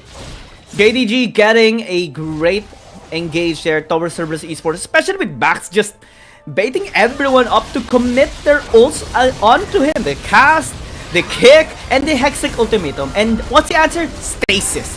3 ults denied, and then that allowed Feyby to just have the backline access towards Genza. And no more counterplays available here for Cerberus Esports. Aken is basically just a walking meat shield at this point. No one to enable BMM, no one to protect Genza, and JDG is fully aware of that as well. That's why they are able to just get this massive teamfight victory. And we'll be getting more as well as they unlock bottom lane. Yep, and they will unlock another kill onto Genza. Have to be careful where you go and when Feyby is in the conversation. It seemed like he just got instantly assassinated there, which was a little... It's kind of funny, but also when you're the hope of the team in terms of damage, you just have to be super careful where you're treading, you know? Taku, he will go for the Hexic Ultimatum, but that is not enough to save him from certain death. That Akali has scaled up to a monster. 7,000 goldie by JDG though is just so scary on this composition that they have. There's no answer on the Shed, there's no answer on the Akali. The only thing that was great coming from Cerberus Esports so far is that one kill that Y1 secured in the mid lane at the start of the game. But everything else has been disastrous for Cerberus Esports. And JDG is loving every single bit of it as well, because this is basically game number 2, but is on a JDG win. And Cerberus Esports has no answer at all just yet. BMM is not online yet. Genza is too far behind. Taku as well, as we stated earlier, is struggling against the Jax. And this composition definitely is working. Working a little bit not ideally as Max goes for the flash into the depth charge. Can he get the dredge line? No, he won't even attempt it. But JDG, that is such a powerful set of initiation tools, you know, the flash into the depth charge. It's just you one-click somebody and then you're able to select them to inspect further. I think that's pretty darn powerful. But, you know, powerful. JDG, they may be powerful enough to go for a Baron kill here, but they just need a little bit more confidence, like some Filipino. I don't know. Cerberus Esports, they have been trying, but so far to no avail. 13 minutes in, JDG is just gonna be prepping for Baron. They just leave the Jax in the bottom lane, force a fight still here against Y1, take him down without hesitation or troubles. Oh, they're just gonna go on to Akeno and then Y1. So this is the thing about JDG, is Max is always the one who's able to initiate, and then okay, they just get some more off of that, and they actually got a kill in the bottom lane, and that was 11 just bullying his lane opponent, and I think that was under tower as well. BMM. There's the Silver ultimate. Now Akeno, he gets taunted down. That is a good target taken down already. The Sivir is gone, but can they get the priority targets here? Cerberus Esports has a good start fight. Feyby! A good, and their health bars are so incredibly low, and they're gonna get lower still as they turn to 0 as Feyby tries to get a shuriken onto BMM. He fails, as that should just be a 2 for 1 all across the board. Actually, yeah, I mean they got so many out of Cerberus Esports, and now we'll just be able to get even more because Feyby was untouched. I mean, they focused so much just to take Barry down. Max as well was there alongside with Ones, and the moment we saw Feyby, he was just unstopped by anyone. No one can stop him at all. He's just landing the damage, going with his combinations. There was a bit of a kick that was used by Y1 to just push him back, but not at all felt by Feyby, and he will continue to do that every single time that he will be able to. Feyby is just so scary. Whenever you're trying to get a little bit of damage onto, say, Max, or try to get a lot of damage onto Barry, you have to be super aware of where Feyby is, and then you have to be ready with your escape tool as soon as he shows up, or else you just get immediately eviscerated. Now we go here to the... There is the Ocean Drake. Third one has spawned up. Cerberus Esports, they have a Death Rush here. They know it's not warded, but now they know as Y1 he fails to go for the kick. Oh, that's so unlucky. And now he has to pay for it with his life. A good attempt at a play, but then now that play is going to cost them everything. Genza now down to 0. BMM, the next man to get hunted down. Will he be able to get away into base? No, because Lemon is there, who's already working on the base, and he just goes for the auto attack. The last man standing is Taku. 1 versus 5. Where can you go wrong? Goes Flex Tech Ultimatum, trying to knock somebody into the fountain, but ultimately it is Feibai who finishes that kill off, and the Nexus is going to go down for a 2-1 by Jingdong Gaming. It was a great number 2 a while ago by Cerberus Esports, but after that, JG said that they're done playing around. And they got more serious here in this game, had a better draft against Cerberus Esports, especially with a Kali of Feibai. And everyone was just impacting so much here in this game for JDG. Now they secured, finally, a series win for their side after a 3-series loss against EDG, KBG, and FPX. Now they win against Cerberus Esports. And I'm gonna be looking forward to them getting more wins for sure. For Cerberus, but of a great fight still. Despite this loss, I think this is still a better situation compared to a 0-2 loss. Yep, that was at least they at least won one game, right? And that might matter later on in the Apex standings when Cerberus is trying to snag that top 4 spot from someone else. But for this Jingdong Gaming, a really well played series. They just kind of fumbled a bit in game 2 with giving the lead, but overall their first and third game where they won were just so incredibly clean. I mean, the play style is clean, the setups were very clean, team fighting was so clean on JDG. Cerberus Esports tried to be more aggressive. We saw Y1 trying to initiate onto the Nautilus because the Nautilus of Max is just a big problem, but even that failed, especially because of the counterplay of Max, and that's how prepared JDG is in this game. They know their strengths, they know their weaknesses, and they exploited every weakness of Cerberus Esports and weakened their strength as well. And that allowed them to have this slow but stable game against Cerberus Esports. You know what they say, slow and steady wins the race, but I gotta say Barry with the most damage just really did so much as that Sivir, even though it was Feibai going for the flashy stuff, and once with the saves at the back of them all, you had Barry who was pumping down the damage left, right, and center whenever he could. And my god, once is actually 5-0-12 in the jungle, hasn't died once. Not once, but once is definitely having the great impact here in this game as well.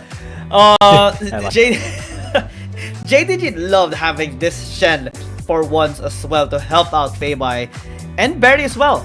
Severe with shield, with protection from the Nautilus, and then this Stand United as well. It's just massive influence for the team fight. That's why Cerberus Esports had such a hard time taking Barry down. And also, since they invest so much in taking Barry down and taking Max down, that leaves so much avenues for Feibai, Once, and Lemon. And Once will be getting this MVP. And it's his first one MVP. It's good job to Once for grabbing that MVP. Definitely deserve it. 5-0-12 on the Shen, and of course he was always there whenever the team needed a boost. The Stand United kept going and going as long as the match kept on, and really the map awareness and ability to follow up, I think, was what gave Once that penchant for doing well in that game. But that's going to be it for our first match of the day, ladies and gentlemen. Stay tuned for match number 2 coming up next. Step light, strike hard.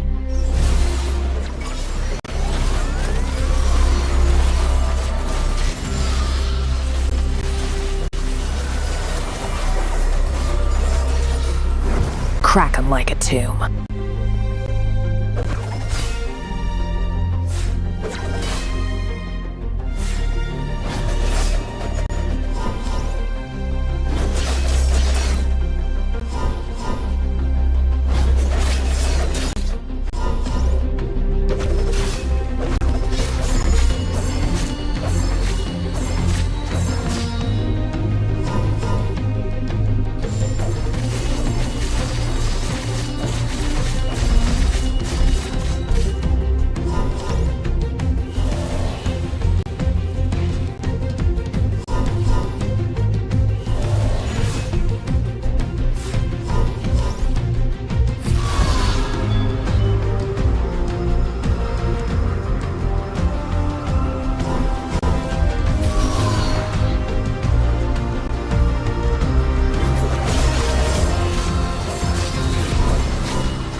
I go where the trouble is.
Come to me, Siva.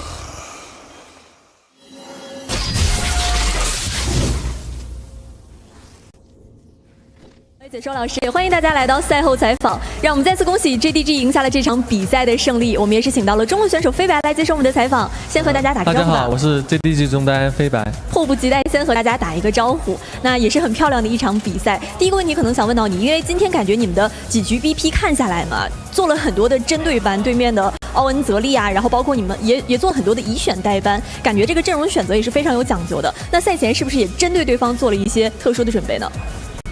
赛前的话，我们教练看着对面，觉得对面双人组就是比较厉害吧，所以说就针对班。明白。而且起到了一个非常好的效果，确实。I asked him that there are some special plans aiming to CES in your ban pick strategy. Is there any preparations before today's matchup? And he said before today's matchup, our coach, they think their bot laners are pretty strong. So in the ban pick phase, I feel like our options was aiming to their bot laners. 第二个问题，那现在赛季过去了一半，可能这个赛季对你们来说也是一个起起伏伏的状态嘛？那你觉得在这个赛季里，你学到了什么东西呢？我更专注于自己的对线的优势吧。专注于自己，专注于自身，然后打出优势来，为团队创造更多的优势。对的。明白。I asked him halfway through the tournament, what did you learn from it? And he said that in this season, I feel like I focus more on myself, on my laning phase, try to find some advantage, seek for opportunities for my team. 第三个问题，那目前在积分榜的位置，就是可能说你们现在是稍微有一点点危险的，如果想要进入季后赛的话，现在在常规赛阶段只剩下了4场比赛，那能不能从今天这场比赛开始，我们就可以看到一个不断状态回暖的 JDG， 一个状态越来越好的 EDG？可以的，可以的，一定可以的，明白。I asked him that it's a little risky to get into the playoffs. You have only 4 matches left, so could we see your recovery later?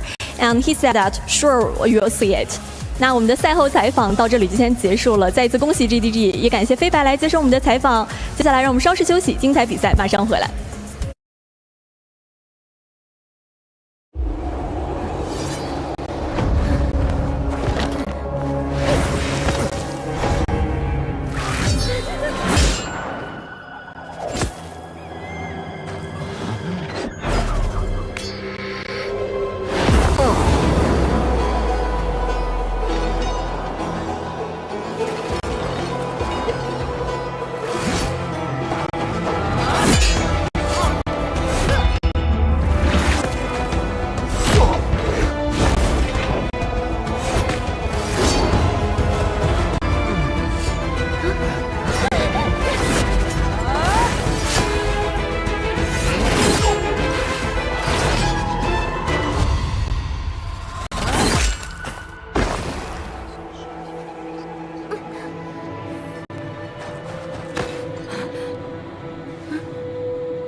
There's something about games.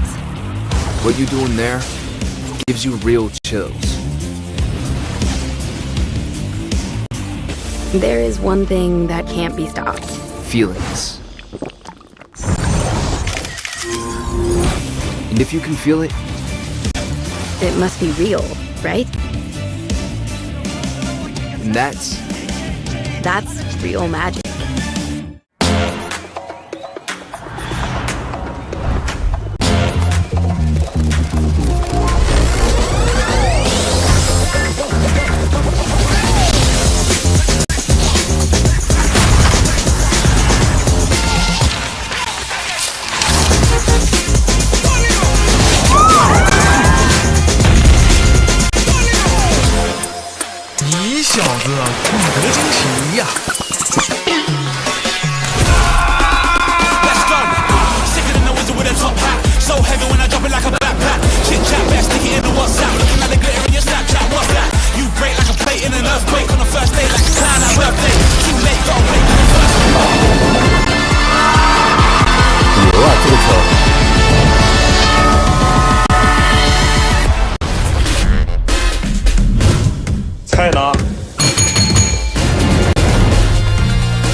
Here we go, ladies and gentlemen. Welcome back to match number 2. Here we got Fennel versus Keep Best Gaming. Here I'm G2B, coming at you with me is Gia, and this is our second match of the day. This time, we're going to be seeing another APAC versus CN Confidence team, but this is going to be a big challenge for Fennel for sure, because so far, the only win they had is their match against Invade Esports. Whatever other game they've had has been a unfortunate loss for them. Keep Us Gaming as well is so far struggling, but they're now slowly bouncing back here in their momentum. And I think this is going to be either a stepping stone for Keep Us Gaming on Fennel, or Fennel now establishing better control. Because now we look at the lineup here of Fennel, and one of the struggles they've had so far is Spells having a bit of a hard time going up against other Baron laners. He is very aggressive, and sometimes we do see him pop off. But so far, in terms of stability, that's where he doesn't really shine. Helios has been trying to carry as well, becoming very aggressive. I think that's a good part of it. But so far, they haven't really found their groove. Yeah, Helios aggressiveness is something that I feel like they can make use of, but they do need to really, as you said, find their groove, find their setup, and really try to play together as a team, because they only have that one win, and they're going up against the former champions, the defending champions even of the WRL-A, and one of the best mid laners, if not the best mid laner in the world here, Anran9. Of course, we got Daton, Xiaoma, Yu, and KG here to round it out. And man, KBG is such a formidable team, even though they are kind of middle of the pack right now in the Chinese conference. I mean, they started this tournament with a beatdown against Nova Esports, 2-0'd them. And it's a bit of a redemption for them compared to last season. But so far, they're still struggling. One of the reasons why they are struggling is because of them not really being able to fully utilize this current meta right now. Andran remains to be very aggressive, which is good, very creative as well with the many champions that he have used so far, like the Vladimir, like even the Fiora that he picked up in mid. But for Daton, I think that's going to be the most crucial part, because he struggles on using these carry champions, and only champions like Vi and Lee Sin are actually good on his side, enabling champions, but not the carry champions. We look at the head-to-head between Helios and Andra9 and see that Helios actually is having still great stats overall compared to Andran, despite the lose streak that they're receiving so far here in this tournament. And I think he has a big responsibility to now pop off against KBG. I mean, that responsibility is something that it bears a lot of weight, but is also something that is going to be very difficult against Anran9. How is he going to pop off against one of the best mid laners, if not the best mid laner in Wild Rift in the world right now? This man has such a deep champion pool that it is nearly impossible to ban him, and his execution is so on point. He can play any mid champion and play it well. So this is going to be a tough one for Helios, but if he can get it going, then that is one step closer to Fennel getting another point on the board here.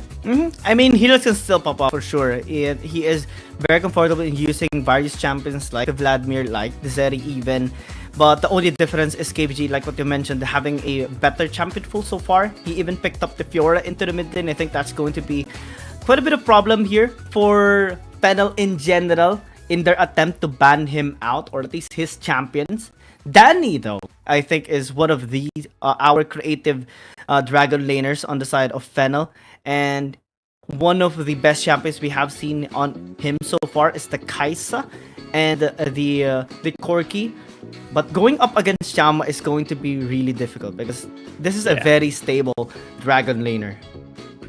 Not only is he stable, but he's also very I want to say not really proactive, but he can hold his own against the best of them, Shama. So Danny really had his work cut out for him here. Even though the stats are fairly similar, Fennel, they did have a lot more lost games here. Something to keep in mind is that on a micro sort of sense, they can find each other, they can fight each other. But let's go to the stage for the introductions. Hello， 各位现场以及屏幕前的召唤师们，大家晚上好！欢迎大家回到英雄联盟手游职业联赛 WRL-A 的比赛现场，我是主持人维嘉。今天的第2场比赛将由 Manila Final 对阵 KBG 战队，两支队伍在本赛季都开始不断的改变与试错，今天又会用怎样的状态来迎接这场比赛？让我们拭目以待。Hi everyone, welcome back to the stage of 2023 Wildlife League ASA and Valora. The second game for today will be Final versus KBG. Both teams have been changing their playstyle and creating their strategy this season. So what they will bring for us today, let's check it out.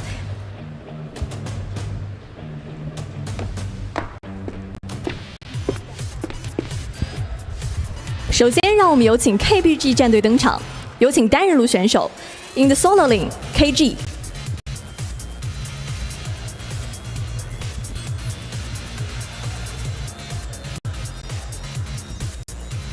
下面有请打野选手 In the jungle 大唐。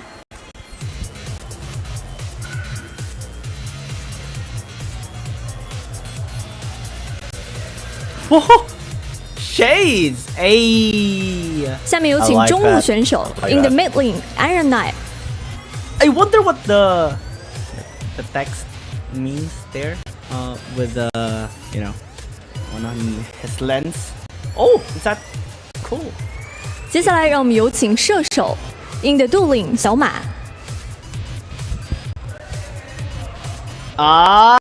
Even Shama has the shades. All right. They all look pretty sharp today. 最后有请辅助选手 and the They all support look pretty Yu Yu。 sharp. KPS Gaming, they are dressing the part. They're dressing the kill here for this match, and they are very confident. Just judging from their walkouts. And we're just gonna be looking forward to 接下来 them just 欢迎 having Manila better Final 战队 confidence In the solo as lane they Sports also have In the their jungle style Chess points. In the mid The lane Helios fashion. In the duel lane Love it, Danny I love it. and the support A Reason。两支队伍现已集结完毕，让我们即刻进入召唤师峡谷。All the I players think are getting similar to ready. Cerberus Let's start Esports, into we the won't well. have Player cams. player cams as well. Unfortunately, we might be having some technical difficulties with regards to seeing everything that we want to see here. But rest assured on that the we're still Apex going to side. be having a great time watching their plays. Of course, and we're gonna watch their plays, starting off with the Pfeiffer side and the Howling Abyss. It is going to be a very fun 5v5 Aram, and you guys, we saw in the first Aram, right? The first Pfeiffer side, what a Rengar can do on this map. So if you see another one, watch out for that kitty. Yeah, you have to watch out from the burst. And hopefully we do see another Rengar here, because I do like it. Whenever I get a chance on Aram as well to get a Rengar, I take it. Just because of how busted the AP Rengar. I do miss the Earth as well, the Earth Rengar, because when when you go in, you can just burst anyone out as easily as you can. And it does come super easily. I mean, we saw in the other Fight for Side game in that Rengar that was played by Lemon just decimated people in like less than half a second whenever he was able to jump on them, scream twice, and then that was it. That's their entire life bar if they're squishy. And then he can just walk back, do something, a bowl strike, and something else into another scream if they were a little bit tankier. Fight for Side. I'm thinking that this is going to help out Fennel, but they have tried out to be on both blue side and red side so many times already. I hope they start to redeem themselves this time around. This is not really a good sign. I mean, 7 game lose streak is an upsetting one for sure. But let's see. Seraphine is here. Katarina as well. Great start there by Chaz, and they get piled on by Danny. There is the queen of resets here, the Katarina, if she's able to pop off. But that is going to be 2 kills for 1. A great start for Fennel here in the first side. They have so many CC heals as well as on his signature champ Lucian. So far, things are looking good, at least for the side selection match. Aaron 9, he's at 1 HP. Can they get an auto attack hit? That's going to be it. Galio takes him down. That was Danny. And that's on KG trying to get some revenge there, but Helios, as you said, on his particular signature champion is a little bit too quick on that trigger. Yeah, Helios will be continuing to establish dominance at Ongarib going in. Denied. He tried and denied, and there's a double charm there. Anra 9 on the way out. But that was such a good charm coming in there. As KBG, they had no choice but to respond the exhauster onto Anran 9, but no kill onto him just yet. As Fennel, they start falling one after the other. Danny, the last man standing, and everybody has to go back to get items anyway. And Fennel, they could... Oh, execute. That was on purpose. That was definitely on purpose there to just reset his gold and get a little more items. Danny getting a little bully, getting a little targeted here. The calling not going to find its target. There's the hero's entrance, misses, and nobody gets knocked up, but that's fine because KBG, they are just trying to get some harass as much as possible here before the rest of Fennel come in. And that's so unfortunate that the orange got stuck there, and immediately under 9 that he didn't even touch the ground. He was knocked up and he died before he touched the ground. And KBG might get their second tower destroyed this time around. Fennel continuing on the onslaught. Xiaoma, he rift walked right into his death. KG as well as trying to look for something, but that is another good kill there from Yu, but Yu is 1 auto attack away, but the calling is going to be with a game that does it. He does get taken out. Unfortunately, he wasn't able to auto attack, and Yu is running rampant with that Zoe. Oh my lord, 1 HP. The Call of Forge God didn't do it. But Chad, can he make something happen here? He's missing Yu. He's just dancing and dancing. He's been baiting for like the past 20 seconds. And he's not even dead right now. He is just living large, living life. Nobody can take him down. Amran 9 gets evaporated, but Yu is still alive. Shama goes for the rift walk. He gets immediately deleted. And Yu gets immediately auto-attacked this time by Helios, as KG is running away as the last man standing, trying to spin to win away. Unfortunate there a while ago, Yu being able to dodge so many of the attacks of Fennel, but fortunately Helios is able to pick the stack up. Onslaught of Shadows. Onslaught of Shadows, but it wasn't really effective. It didn't really bring anybody over to the team, and Baton took a lot more damage than I thought he should have. That is a great condemn into the wall to take care of Chaz. As Fennel now has to fight a 4v5. Baton trying to assault somebody into his team, but he wasn't able to really run behind them to bring them to his team. Rift walk into the E is doing a lot of damage right there. KG was able to get quite a bit more done there, as there's the calling onto Xiaoma. Can he actually get that tickling going as Anran 9 just disappears? Another auto attack will do it onto the Castle win, but the KG will go down to Chaz, who is fighting this fight again. Yu fighting another desperate kill right there, but it is just a bloodbath, ladies and gentlemen. Yeah, Chaz able to get a kill at least here for Fennel is actually a good sign, because KBG is slowly taking full control of this game already. Nuton is not being followed up though by the rest of KBG in his initial fight to engage Arisen to get the charge. Call it Forge God. Yeah, and it's gotta be a knockup. It found its target on the Xiaoma, and now Anran 9 was going to be the target there, but Arisen got a little bit too greedy for his bridges. There's a Cyclone onto nobody, but an amazing snare onto Anran 9 keeps him from actually aggressing. He's trying his best, but unfortunately Chaz was not able to get the assassination onto Anran 9. That's on the back line.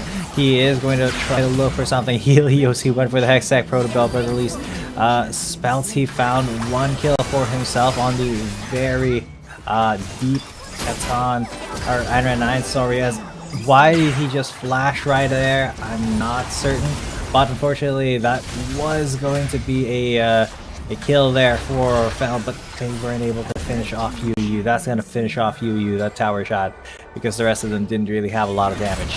Fennel just gonna be charging in as well. Death Lotus. Oh, yeah, the Death Lotus would go off, Snowball? but can they find one snowball? It's not going to be the snowball, it's going to be the Ignite that takes him down at the very least. Anran 9 starting to disappear, but as soon as they get next to Xiaoma just turns around and takes him out. And follow the Force Shot onto Xiaoma. He is a sole victim there, and that's 2 more kills for Fennel. 28 to 25 now, all things considered, is pretty darn equal. Yeah, but Fennel will be able to push this tower down. Yu will try Justice Punch. Oh, that is going to be a good try, and TNT as KBG. They wipe the floor with the attackers, Helios and Arisen. They are coming in a little bit late to defend that one, but now they are on this turret. And oh, what a move there. Daton just getting knocked up inside of the turret range. Absolutely brilliant, and that results in his death. Sleepy Trouble Bubble. No follow-up except for that silence. Yeah, a tiny bit of follow-up, but that is a lot of pressure to generate. Or just in a half shot. Oh my god, the double stun there will result in 2 kills finally, as Helios is starting to pop off on the back line. Finds Wukong, finds Yu. That's on the last man standing, but there is 5 members of Fennel on this hidden tower. They are now onto the horse or onto the Nexus, whichever you prefer. As they are going to go on Daton, they take him out immediately. I don't think they can finish off the tower, but they can definitely get executed in it. Yeah, this is one step closer towards the goal, but quadra kill secured there by the Hecarim is quite nice here for KBG. Daton will still fall down. This time KBG will have an opportunity to push this tower, at least the first one. But Dan is still alive and still very fast death timers here on Fennel. They will be able to at least defend the second tower. I think KBG should... Oh, no! KBG. Somehow, they are able to get that kill, and then they are able to grab the tower as well. Anran 9, he is just playing a little bit too close for comfort. Gets immediately evaporated once again. I wonder how many deaths he's had this game already, because it just seems like every time we turn, Anran 9 is getting taken out. And there's a call to Forge God to take out maybe more. There's a knockup, but not enough. It was just KG looking out for his teammates. Oh, Yu trying something great there. Xiaoma also assisted, but Chaz is a little bit too slippery for them folks. Fennel though, still committing. Xiaoma might die, he died! Slippery. Not quite slippery enough. They promised something in return, but they gotta win this. They're gonna win this fight for side first, because the promise is that if you win this, you will be able to choose your side in the actual first game, not the second one. because that choice goes to your opponent. A lot of teams have been picking blue side for a very good reason here, and that could still be the trend going on. KBG, after getting a couple of kills, will be trying to take this tower down. That's Lotus. Helios as well. Oh, there it is. The culling as well as Helios. He starts to believe. He starts to use his, his double guns to get a little bit more. There's a sleep, and immediately his health bar goes right down to 0. KG at least was able to distract a little bit. Danny carry. He knocks him out. He knocks him up. Actually, Arism knocked him up under the tower, so big carry move there from Danny. Yeah, Danny's the carry this time around. 9 kills! AP Galio with Crown with with so much damage, so much AP items. That's a lot of damage. Yeah. Yep. And Enran9, he is trying his best to compete with this. He's trying his best to defend this Nexus, and he will be successful for a little bit as the taunt. He takes up the mantle and he takes down the Galio. Also, Chaz, it'd be better if they ran right now. I mean, it's still Chaz alive, so I think there is a big chance that they can still turn this around. Hughes as well is gonna be waiting patiently. Yep, very patiently waiting for the health pod to come. Now, he had so many kills for the first couple minutes, and then it slowed down significantly, even though we are still at 85 kills overall. The sieging has just been a little bit too terrible now, but somehow Xiaoma from behind just got an assassination onto Helios, and that Helios is a big damage dealer, so that is not the best here for Fennel. And there's a double charm hit. Arisen was in stasis, so that's why he did not die at all. There's another attack coming in from Danny, but this is too late, I think. As Adra9 is very healthy, actually. Up. How can they get up onto this winning side if you're KBG, because you're just constantly getting hunted by your enemies, and I mean 30 more will be better for him, but I don't know. This is just going to be Fennel slowly but surely looking for victory here against KBG. KBG might be losing this time around. Death timers are starting to be long cycling. It's gonna be used, and they will get this ace. Yeah, they got an ace, but then that's on. Showed up. He goes for the onslaught of shadows. Helios is going to be the main carry. He's got that exhaust. One more auto attack, but that doesn't matter because that's on. They really can't heal unless in the healing front. So, ooh, Yu took so much damage from, like, I think it was one auto attack. The touch is falling down. Oh, that's sad. But at least he will be able to get his item. 50 kills already. We're almost at 100 kills here in this game. Man, both of these teams not really giving an inch towards each other. This is going to be a very important side selection match, of course, here for Fennel. That's why they're giving it their all here, to get the side selection, possibly on blue sides. And it's the side we see most advantage on. Yes, as already they're trying their best to get into that next Anran 9. He has popped his ultimate. He is on the hunt. The Seraphine goes down. Arisen goes down. Chaz goes to try for the Death Lotus. There's a Condemn onto the wall, but at least the Katarina had him locked up. As well, Chaz, he tried his best, but he could only get the first one, and that's going to be an ace for 2 in favor of KBG. Can they actually end from this? Helios is up in about 15. Well, they still have one tower, and after that, there will be a shield, I believe. So KBG might not be able to close this game out just yet. Fennel can still be able to go back since Helios just picked up the collector as well. No shield! Yeah, that since it is 13 minutes into the game already. But, forgot about that. Xiaoma though trying to burst out. Helios gets bursted out instead! Ooh, crit damage collector. Chef's kiss. That is just absolutely insane amounts of damage. But this back and forth, we are already at 104 kills in total. Guys, Arisen, I kind of feel for him, but there is the Orin Horn, there's onto 2, there's another charm, and they are trying to chase onto back side, and they are pretty successful. The Seraphine's gone as Chaz tries to kite backwards, but he is unfortunately a Katarina, so he can't really kite all too much. KBG just start destroying everybody near their own nexus, which is a little bit sad for Fennel. They had them in the first half, but KBG was still able to close this out. And KBG will get side selection priority, possibly on blue side, to just give Fennel the hardest time right now here in this series. But let's see how Fennel's going to be responding this. Again, we can never discount Fennel, especially with their vast experience already. There is a bit of an adjustment that they have made as well. But again, they're going up against the best team in the world, at least on Season 1 of Wild Rift League Asia. KBG, notorious not only for Wild Rift League Asia, but also for the Huya the Legends Cup. In the main tournament there in CN Conference, they're always champions.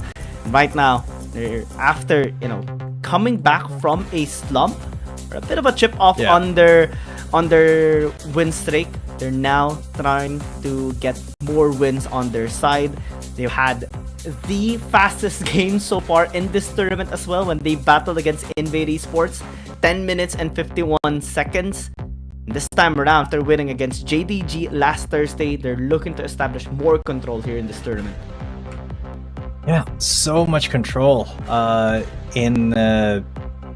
much as they can, because they do want to ultimately reclaim their title, of WRL-A winners. That's what they were last season, and this season they still want to do that, but they are just a little bit further down the ladder than they were last season. They were almost lossless, only really getting challenged by Nova Esports, and this season they are in the middle of the pack.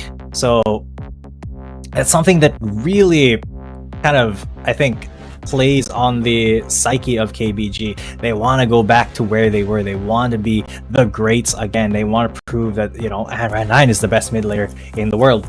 So with that, they have to do it step by step, and what steps is by taking down Fennel. And Fennel, on the other hand, is just, they have not been having the best of times, the best of performances. So I would, it's forgivable for KBG to think that this could be an easy-ish match, especially considering the performance in the ARAM. There were many times where it was possible for Fennel to follow up with more kills, get an ace, and then start working on the Nexus, but they just were not able to. This side selection is going to be at least their warm-up. I think it's going to be great here for both sides. But let's see who is going to be getting the advantage here. KBG, of course, we kind of anticipated that they will be securing blue side as well, since it's just the meta right now. Similar to Wild Rift League Asia Season 1, blue side has been giving so much leeway. Plus, the first pick is just so impactful as well. Interesting bans coming from KBG though. Yone, Ornn is gonna be taken away. Are they gonna remove the Zoe though to give Andran more pressure on the Vladimir? That's a good question, because they only have one more ban left. It's gonna be a lot of focus on the junglers here. They really want to gap that on, because that man has been really instrumental in some of the wins here for KBG. Yeah. Similar to our previous series, this like Andran will be looking to channel his inner Feibai moment here. Just getting this Akali first pick. Oh, this is starting to be very scary. Fortunately, there's no Shen though, because in Game 3 we saw the potential of that. That was absolutely insane. Just the unbridled potential of an Akali plus Shen. It was something to really behold, the chase potential between these two, and the assassination of a backline got so much easier when you have two ninjas that are just trying to take you down together. So with that being said, we have our first two picks. The bot lane for Fennel is complete. We got a Sivir and a Gragas. A lot of players now really preferring that Sivir because of just the raw utility and stats that she gives, not only to her software team and of course the safety and independence that she has. Fiora is also just so good on KG. I'm actually quite nervous here for Fennel. I mean, they're kind of forced to let this Fiora be open. Now Aatrox for the Ton too. Man, the Ton wants to redeem his performance this time around for sure, because one of my criticisms personally is him on carry champions. I think that's something that we have noticed as a pattern for KBG, with the Ton struggling on carry champions. But this time I think this is going to be a great platform for him to again prove that he can just go with carry champions just like other junglers. Yeah, if there's any match for the Ton to prove that, it's going to be this one, as it is kind of relatively low stakes but still counts towards a win for KBG. I'm not saying that they're playing with their food, but I'm just saying that Fennel has to work pretty much twice as hard as KBG have to in order to be competitive in this match. So let's take a look. Camille being banned out there on the side of KBG, and Tristan and Nautilus getting taken out there for Fennel, which I'm thinking they saw the last match, how that went, and there was a Tristan. Yeah. Exactly. They're really scared of that bot lane, which is completely fair, because that was just absolutely terrifying. But then Cassic's gonna get banned out. Nothing there for Chaz. I mean, this is pretty much the composition of JDG in game number 1. The only thing lacking is the Sivir and the Nautilus. Fortunately, Fennel was able to pick up the Sivir and Nautilus was been banned away. But this is what I like seeing. The Riven, especially after the buff that she received on patch 4.42. 4.4b can now enable this composition of Fennel. Great engage potential, many CCs possible with this Riven, and just the Wind Slash, of course, for the executing damage. Lovers Duo, though, as a response is classic. Pretty nice. Yeah, classic. Sana all moments. Yes, it is. Yes, it is. Just like me getting a couple tattoo with my wifey yesterday. That was a Sana all. Wow. Yeah. Yeah. Oh man, give us others a great time as well. Yeah, anybody watching that is that you have your special somebody, let us know. Give them some love, give them some appreciation today, just like we're gonna give you some appreciation by casting this match for you. I see a lot of AD on the side of Fennel. Just in general, you got Sivir, you got Riven, you got the Jace, and of course this is going to be a very aggressive lineup, but can they be countered by that Akali, by that Aatrox? Those are some scary champions. Very scary for sure. And I'm getting a little bit nervous here for Fennel, especially that this is KBG, but I still like their composition. Double poke is some of the things that I've mentioned so many times as a great tool to chip down these engaged champions. They have the Sivir as well, of course, for stability and control. Counter engages are possible as well, since they do have Riven and Gragas. This is a well-stacked composition of Fennel. I think this can be very useful for game number 1. I mean, they're battling against KBG. Why not go all out? They have to go all out, because if you're, Fennel, they have a lot to prove. They have so much to prove, even if they're like almost to the bottom of the leaderboard here for the APAC scene. If they can take a game off of KBG, that is a huge thing that they're already, that they've proven not only to themselves, but to pretty much everybody else in the APAC scene, that they still can, take out, take on the challenge of going up against the Chinese team in at least one game. This is also a classic matchup that we do see. Fiora versus Riven, at least on season 1, right? Riven with Ignite can win early game against the Fiora. If the Riven gets a great lead against the Fiora, then he can actually impact more onto team fights and also the side lane control, because eventually, given same goal, Fiora will win, of course, against a Riven in any day. But it's also a skill matchup. Speltz has been known to be a great Riven player. It looks like we're gonna be having a pause. Actually, it's better than having a pause mid-fight or middle of the game, because that can affect the momentum. So we're just gonna be waiting for this. We do see the development at the very least on our right side of the screen. So stay tuned. We're gonna be okay here. Just waiting for it to resume.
Looks like the problem's resolved. Let's go. And we're going back into the game as well. No kills just yet picked up. Just some harassments onto the mid lane, top lane as well. And we go back to our initial conversation a while ago, right? The Riven versus versus the Fiora. Vladimir as well versus the Akali has been also classic, similar to our previous series. Andran might have the edge though here. Yeah, I feel like Adran really does have the edge, even though Helios is, technically on paper slated to win this matchup. At least early on he will be winning the matchup. But Adran 9, once he gets a few levels, couple of items in him, get that perfect execution, then Helios will start really feeling it, because he's going to be going in pretty much nearly every single opportunity he can get. And of course, the roaming potential of Anran is nothing to be scoffed at. Oh yeah, we see a bit of a contest here into the bottom lane. Early rotations actually coming in from the Tom, but just to secure this Scuttle Crab in the bottom side river. So we should see an answer coming in from Chaz as well towards the top side river. Might indicate that there's gonna be a gank onto KG, but they also need to be very careful of the Ton, of course, in the bottom lane. Oh, that spells. Oh, speaking of that Ton, they know he's there. Now, they know. Chaz is here. Yep, they could counter this. We'll shot him down. At least a slow coming in here onto Chaz. Knock up will not connect onto Enema. But KBG is investing everything to take down Chaz. Fortunately, he is still able to escape, and now everyone is just going to be called off here. Unsuccessful gank. That was a lot of resources to be invested in a dive this early, but Fennel had the right vision. And wait a minute, Risen getting taken down very low, will not die though. But still, Fennel had the right vision at the right time, so they really were able to stop tragedy from happening. Because if they gave KBG that lead this early on, then that snowball would just start getting bigger and bigger and bigger and bigger. Yeah, that's the play style of KBG. They like going for forcing fights early into the game, especially that they have full confidence of their composition and how they can just execute these kinds of strategies. But fortunately, as I mentioned, great vision established by Fennel prevented everything. This massive potential gold lead of KBG. Now they can look to just continue scaling. I mean, Vladimir, Severe, and the Jace sometimes take a bit longer to scale up. But when they get their first items, that's the biggest power spike that they can actually get. Especially the Severe and Jace. Later on, they will unlock the burst and the pokes. Yeah, the bursts and the pokes that can be... Oh no, here we go No! again. Oh, not Please. again. This Not is so again. unfortunate. But, you know, it does happen, which is... Mommy! unlucky. Oh man. Mommy, help! Help! Mommy, help Please. us! Give me something to fight for here. But yeah, Oh, man. Initially in our first boss, it was a Ryzen. It was a Ryzen, had a bit of problem technically, and unfortunately for those that is outside the Philippines, there was an earthquake that actually affected a bit of our ISP, I believe. Even I for one is experiencing some problem, and fortunately it's not yet hitting at the sweet spots of fights, but hopefully it doesn't really, affect everyone that much. And Yeah. Fingers crossed. Hopefully we get a solution here. Looks like they've already identified the cause, they're solving it, and hopefully we can get back into the game real soon, because Arisen really needs to well, it's not his fault, but hopefully it stops happening. It's not anyone's fault. Just sometimes we experience problems, and the only thing we can do is just solve it. Also, just mitigate the effect of the problem, and just move along with it. Exactly, and while we're solving that problem, we will just chill out for a sec. Hope you guys are having a good time. I hope you guys are having fun watching the Wild Rift League Asia. We'll see you when the game gets back on track.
fight!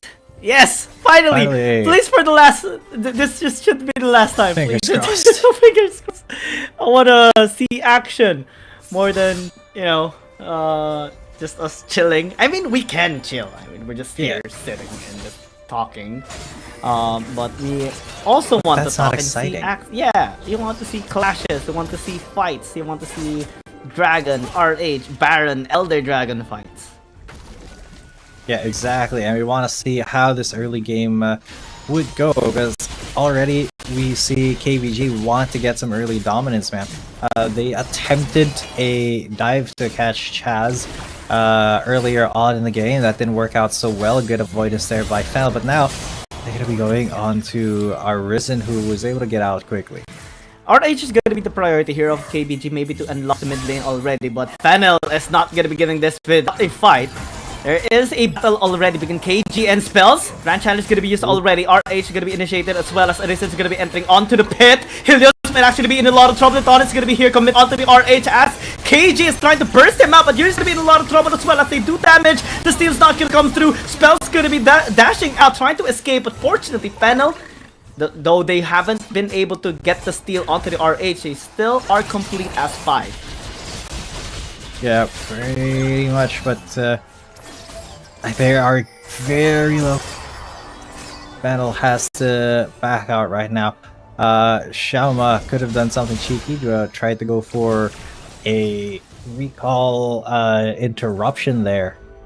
But that would be a little bit too cheeky, actually. Now, of course, Drake is still up, the first dragon of the game.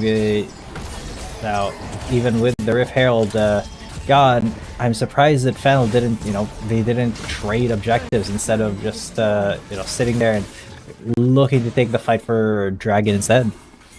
Yeah, Fennel can, I believe they can still take this, but they need to be very careful. Of course, KBG is not going to be letting this go without a fight. 2.5k gold lead, and they have been able to cash in for their items. Arisen is trying to prevent this entry from Yu. Cookins into the Grand Entrance. Great CC lockdown here onto 2 members of Fennel. The steal is not going to be possible though, as Had is still able to pick up this dragon. Engage, G unable to stab Arisen, and Fennel will get away. Arisen could be the catalyst here for Fennel, but definitely he was the one that helped him out. But you can see KBG already establishing a lot of control, a lot of pressure here in Fennel's own jungle. You rarely see stuff like this from teams, but they really just marched through it as a 4-man and said, okay, this is my entire jungle. And that's one of the ways that you can do that is by one of the ways you can intimidate your opponent out of their jungle is by going in. But yeah, they will go into Chaz and fully commit. They will be getting the steal and funneled ejected gold to Shauma. That's unfortunate for Chaz. He was able to pick up the Scuttle Crab. Got killed in a trade. Yeah, that is a little bit difficult there. But as we check out what happened, Shauma just had a perfect follow-up, and then Chaz started to go towards Shauma instead of trying to... actually... Ryzen? Another one. Gotta be the next one. CC chain and lock him down as well. Danny gonna be the next target. Stammer force flash away. Again, this is the pressure that KBG is capable of doing. And after picking up 2 kills, they will be able to get this tower in the bot lane. Yeah, that tower is going to accelerate KBG's pace a little bit. They're playing so close together as a team, and they know exactly their breakpoints. They know exactly when to chase, when to push, when to act like, oh, this entire jungle, it is not yours anymore. That's very well and good. KBG is just on a different level. Even if you prevent some of their plans, they have, plans on plans, or at least it seems like it. I mean, they have multiple layers that they can actually just execute, and right now they want to execute Fennel. Again, the engage and the follow-up is going to be there as well. Chaz still trying to deal them damage. Arna is going to be picked up. As healer is going to be here as well. Shauma dealing some damage onto him as well, throwing the feathers out. As the Thon is just going to be flashing into security onto the Jace. And we will be taking Arisen next. Arisen getting pulled off as well as the Feather Storm is going to be used. A double kill for the Thon. And Fennel just gonna be able to secure one in exchange for two, and is just running away. Just running away, just like the members of KBG against that. Riven Spelts did pretty decently well in his lane, but now that it's time to roam, he's having a little bit of difficulty being relevant in some of these fights, especially since KBG, they are all roaming together as a team, most of the time. So they're really used to that team synergy kind of thing. But right now, team synergy, Yu and Daton are going to be there. They're going to try to break the little bit of team synergy that Fennel has by just stealing all of their resources. What is Fennel gonna be able to do this time around? I can't think of one. All the towers have been taken already, at least the first tier towers. And they are trying to get this tower in bottom lane. 300, 200, finally it will fall down. Horizon's gonna be here as well. KG unable to defend the tower. Fennel getting one, at least is a good sign, but still not enough to turn this game around.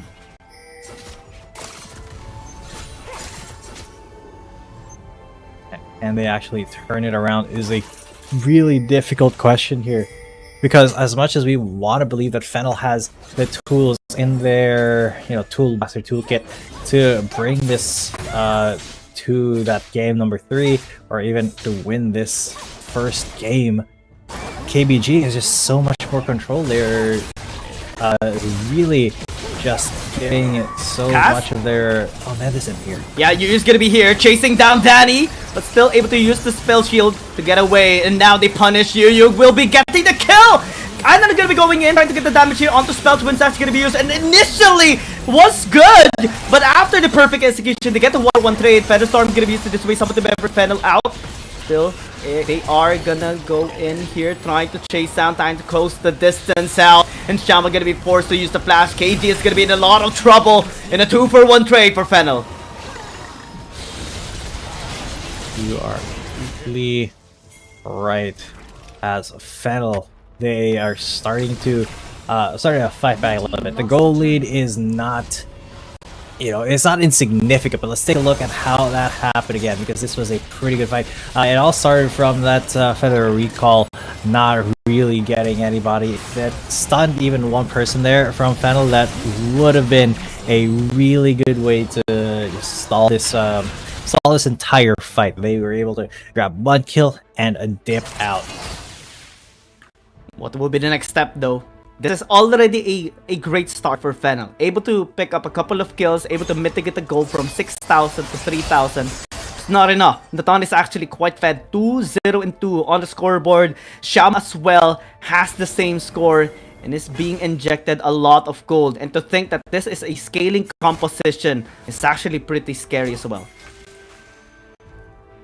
It is very, very scary for KBG to meet somebody here, especially if that somebody is the Jace with the accelerated shot flash. But you can see Yu still attempting. He's looking for any sort of place for an artist to be, and I don't think he's going to follow up on that. There's a lot of people there.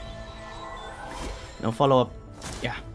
KBG as well, feeling the pressure here onto Fennel. That's why they're responding with the side lane push as another strategy. Andren is in the top side. We see KG in the bottom lane as well, while the rest of the members here of KBG is trying to just shove out mid so that they can get pressure done, or at least establish vision on both jungle sides.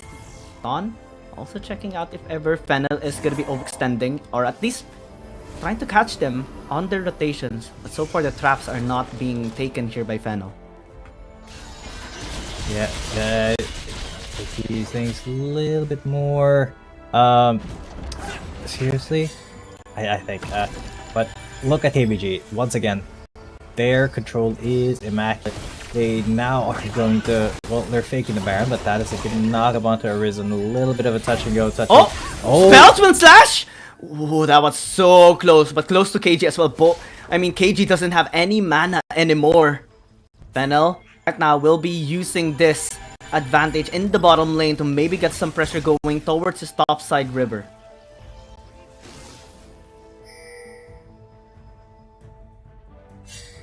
I agree. It's going to be a bloodbath. This is going to be a really decent. Yeah, this is going to be a very difficult time now for Fennel to defend against this. If KBG decide to go for that Baron, or at least try to go for that pressure. Now, I do respect that KBG is being, a little bit respectful here towards Fennel. They're not, doing any super risky maneuvers. They're not going for, some really risky plays here that Yu can activate with his Rakan. They're really just trying to make Fennel make mistakes, instead of trying to force mistakes upon themselves. Fennel are not feeling any pressure though. KBG has been trying to set traps. Fennel is not taking any of those traps. They know that they can just continue to scale up. Danny is getting many gold heals as well, is having the confidence to go in whenever he gets the opportunity to as well. KBG will not engage just yet. They can't pressure for Baron as well, despite the vision that they have placed 3 minutes ago. They are not able to start the Baron just yet, just because of this response that Fennel is giving them. I really like the stall that Fennel has, but it is taking a little bit, and the longer they do this, not only does Fennel scale, but so does KBG. Remember, they have a Xayah, they have an Akali. As soon as this, this fight pops, it's going to be all hell on earth, basically. So Fennel have to be ready for when that happens, and props to them. They are just protecting each other as 5 most of the traveling as 5 most of the time. Oh, that accelerated shock blast actually stole that. Now they're hunting down KG. No! KJ gonna be in a lot of trouble this time, and I thought it's still gonna be finishing up the red, but it's just gonna be running away. Great repose, at least this way the cast used against him. The dragon is gonna be spawning up. Arise is actually taking a bit more damage than he is supposed to, but it's gonna be fine for now. Dawn now spotting everyone out, starting this dragon. Andra Knight's gonna be here as well. Shamus took a beating there from the poke of Fennel, and this is why this composition is actually really good. Kaz is no longer available though, and they need to be able to be safe here onto the back line. Spells is gonna be flashing out. They still are committing onto the dragon. No steal gonna be coming in for Fennel, and they have to run away. KBG is happy with the turnaround of events, and now they picked up 2 dragons compared to Fennel that is just 1. Yeah, they get the kill, they get a dragon, even though Fennel didn't really want to commit to that. They were able to get at least a Gragas. So that does mean that KBG immediately transition over to the Baron. As slow paced as this game is, KBG are now really speeding it up. No steal! Despite the wind slash, that was close though. But great job for the Dawn being able to land the smite to take it for KBG. That was a very good fight. KBG, they now have everything in the toolbox to break this game wide open. They got Baron buff, they got 2 dragons, they got Elder Drake coming up next. Veton is on top of the leaderboards, and with all of that, Fennel is still hanging on. They haven't really given any kills that they didn't need to, which is very important. They just need to be as patient as possible and look for an opportunity and look for KBG to make a mistake if they want to get back into the game.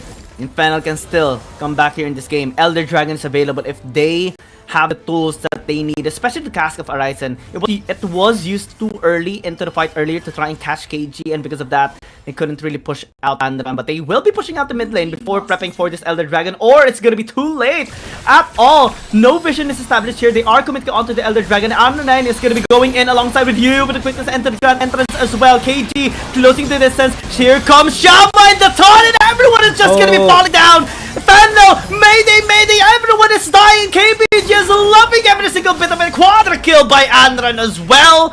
As they open up this base, Fennel is gonna be in a lot of trouble, and game number 1 might just be secured here by KBG. And it will be after a long and drawn out fight. Things just accelerated to 200 miles an hour with KBG getting the Baron. Everything just fell into place for them. And then Fennel, they played a little bit too passively. I feel they played a little bit too respectfully. They really didn't, take any risks or make any big plays or try to make any big plays against KBG, which granted, that is pretty smart. You don't want to risk making a mistake against a team like KBG because then they will just run with it, but they just got steadily choked out, and it seemed like they didn't know how to deal with KBG taking all of the resources and putting a lot of pressure on them in multiple different lanes. It was actually great potential that they had already after winning one fight against KPS Gaming, but they weren't able to transition it into better leads. They tried to chase out KG as well, but it just resulted into a team fight win by KBG without the cask of Horizon. Yep. And also just another dragon secured there for KBG. And the Elder Dragon trade for the tower is actually, kind of sad for Fennel. And one of the reasons why they weren't able to time it correctly is because of the vision control of KBG that allowed them to just sneak the Elder take, Alran as well holding the fort. And after that, it was just a decisive team fight by KBG. Yes, a decisive and very one-sided team fight there. Still, Fennel put up a pretty decent fight. Danny did the most damage in the game at 22,000. It just was that KBG was so proficient at not letting Fennel run their game plan. They were never let Fennel get. They never let them get ahead in any sort of team fight, never let them get an advantage that they could use. And it was also calculated the way that KBG was trading in and out and taking control of different parts of the map. So even if Fennel was roaming together as a 5-man, they really wouldn't get anything out of KBG, even chasing down chasing down just one person at a time. And Anra9 is going to be the MVP there. 6-1-2, best mid laner in the world with 4 MVP count. The only time he died is when Chaz got a great burst on him, but after that he was just popping up every single time. And great mid laner, of course, from KBG Gaming will be keeping his pressure towards the rest of the series. But let's see if Fennel can actually resist the pressure in game number 2. Before that, of course, Jitin and I will go in a short break and we'll see you again later.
Step light, strike hard.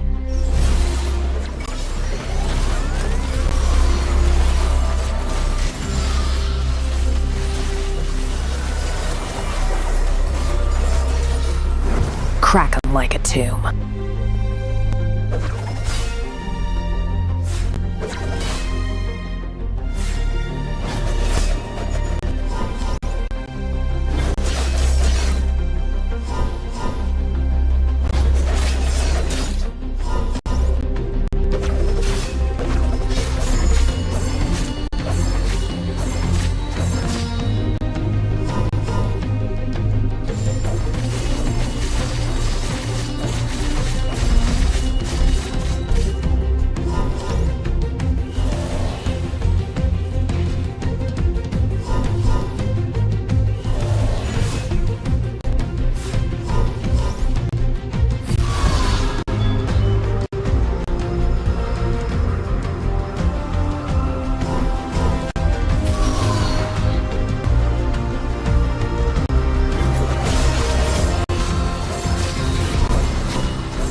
I go where the trouble is.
Come to me, Siva.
There's something about games.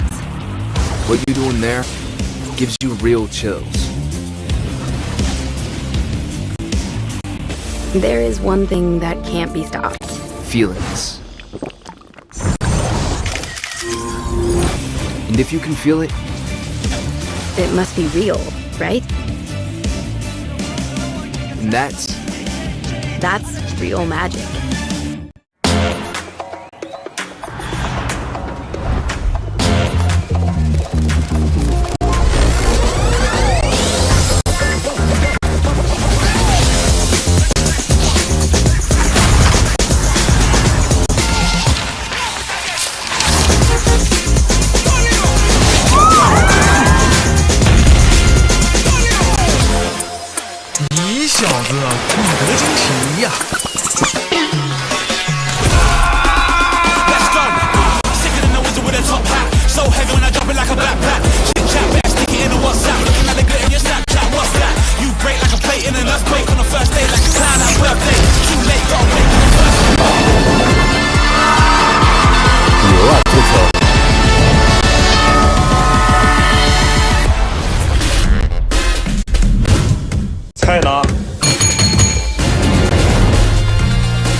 light, strike hard.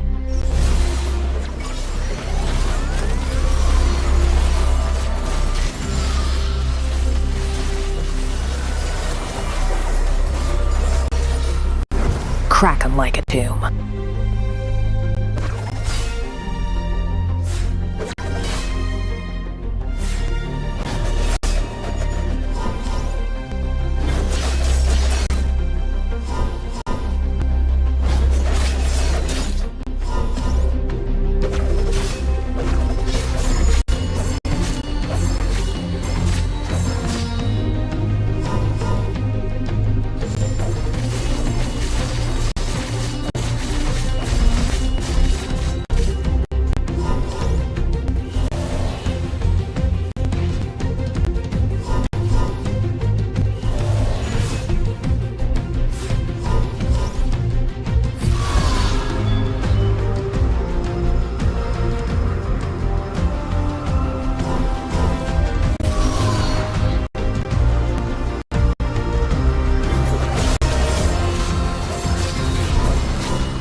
I go where the trouble is.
Come to me, Siva.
There's something about games.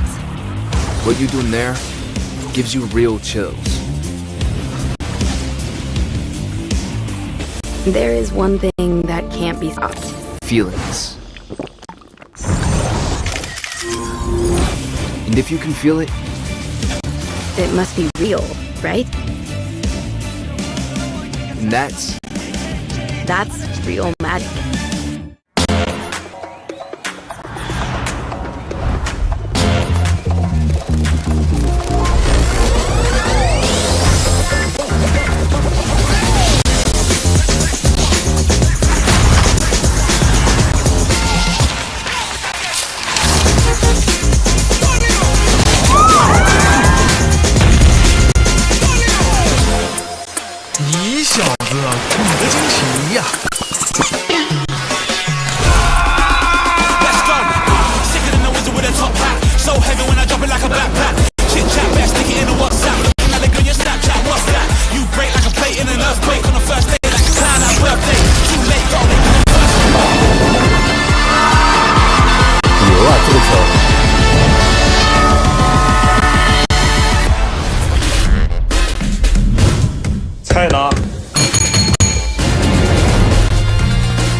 strike hard.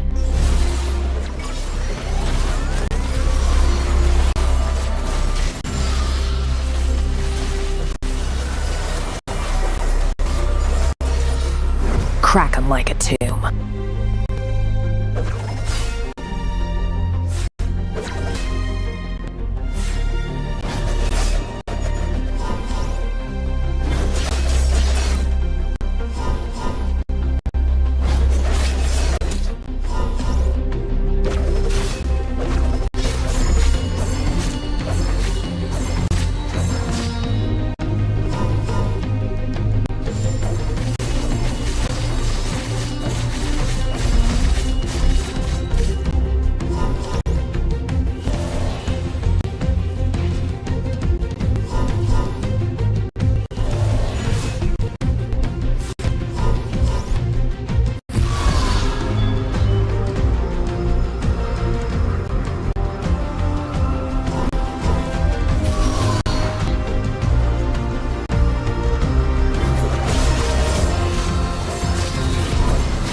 I go where the trouble is.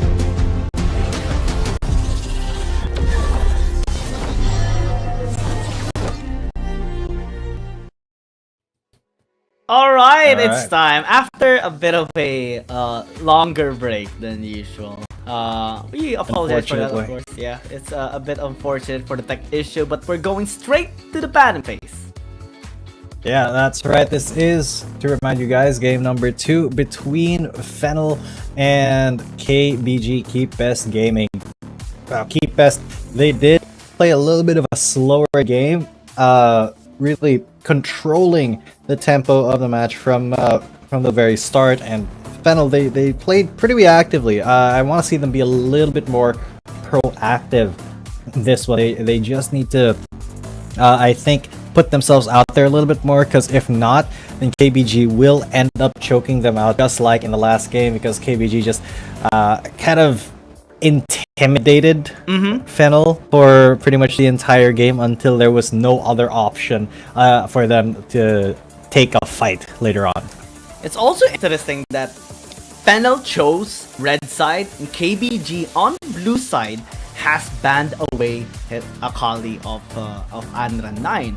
Because now they first pick Severe, Fennel can still go with their initial pick, the Gragas, possibly pick up the Jace as well again for Chaz, because that was very impactful in game number 1 regardless. But Aatrox actually is gonna be on the table this time around. Yes, Aatrox for Chaz. Now this is very interesting.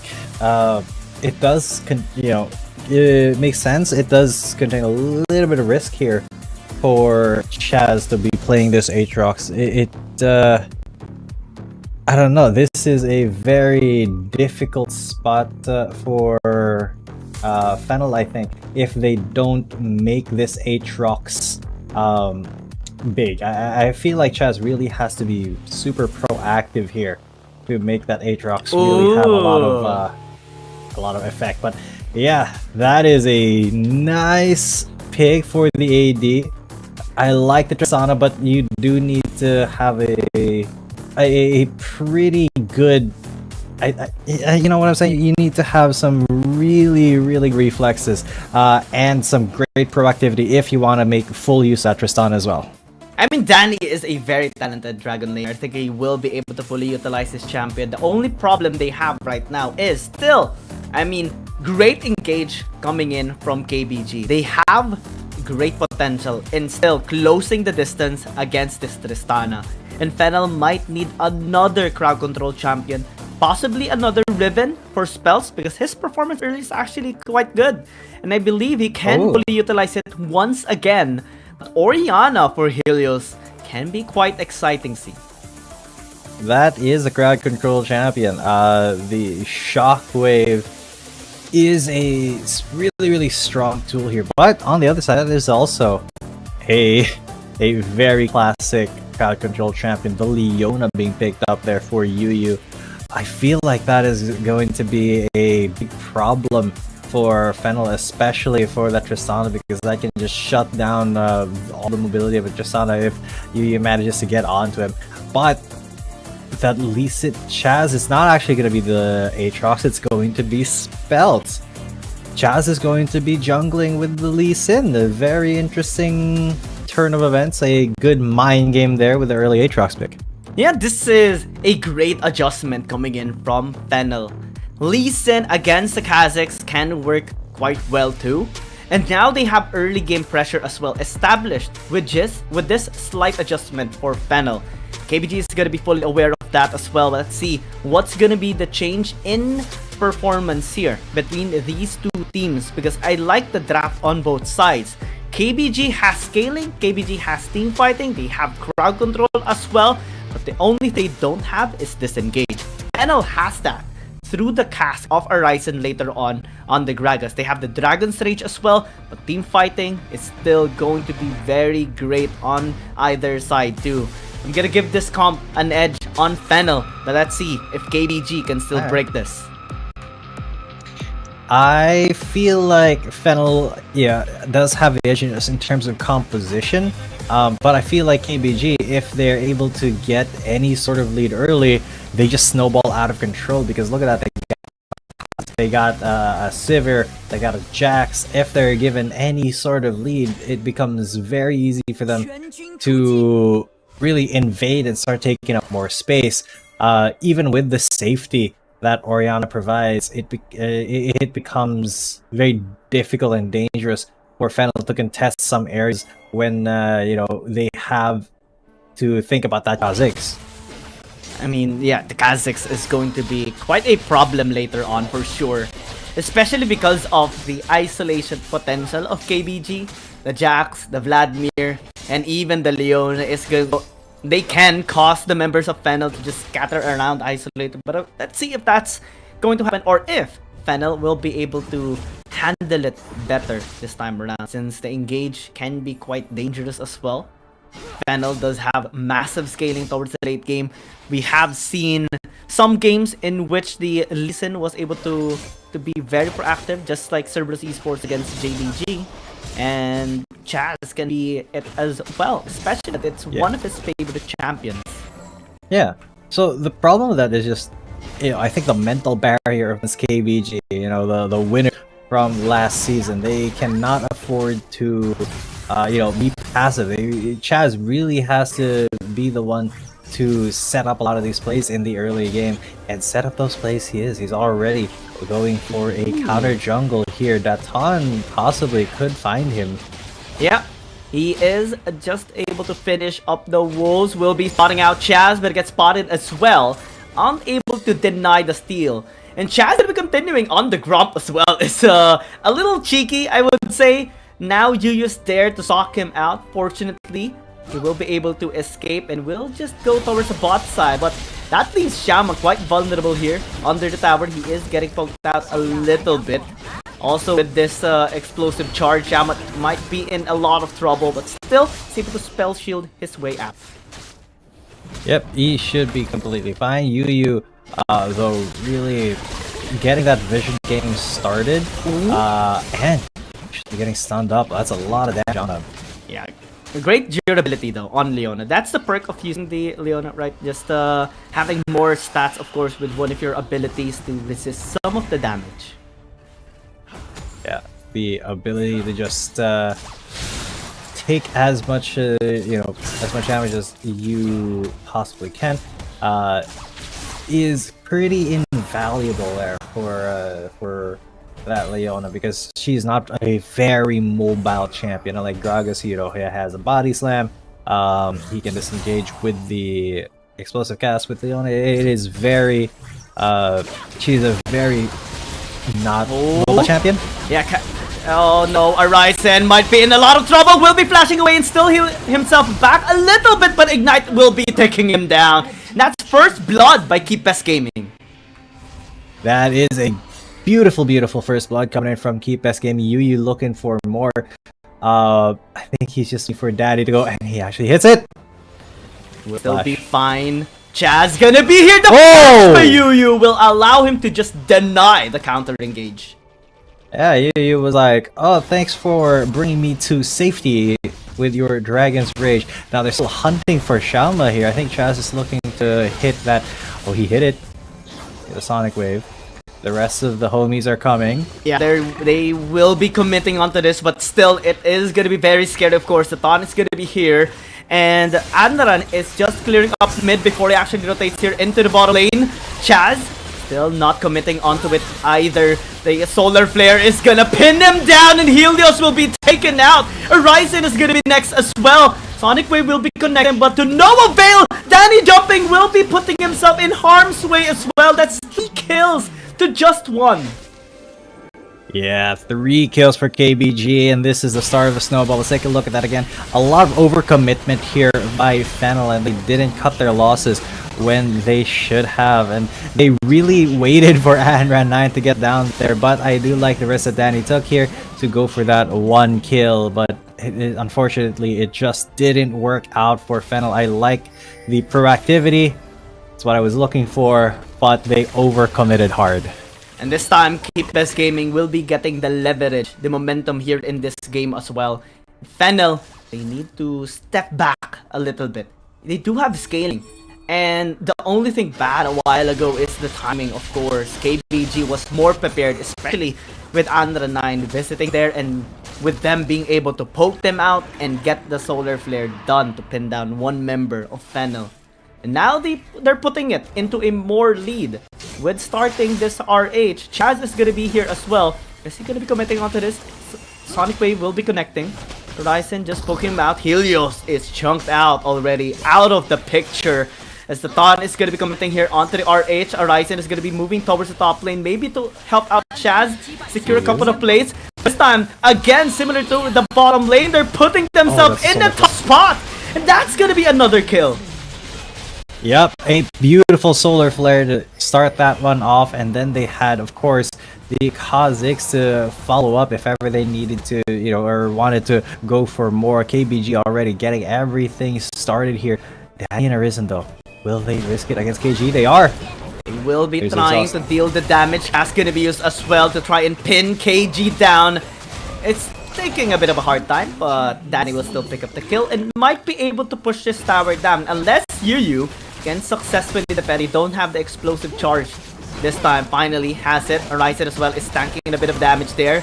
2 plates secured by Danny. One more auto attack. There you go. The plates have been secured and the tower very soon.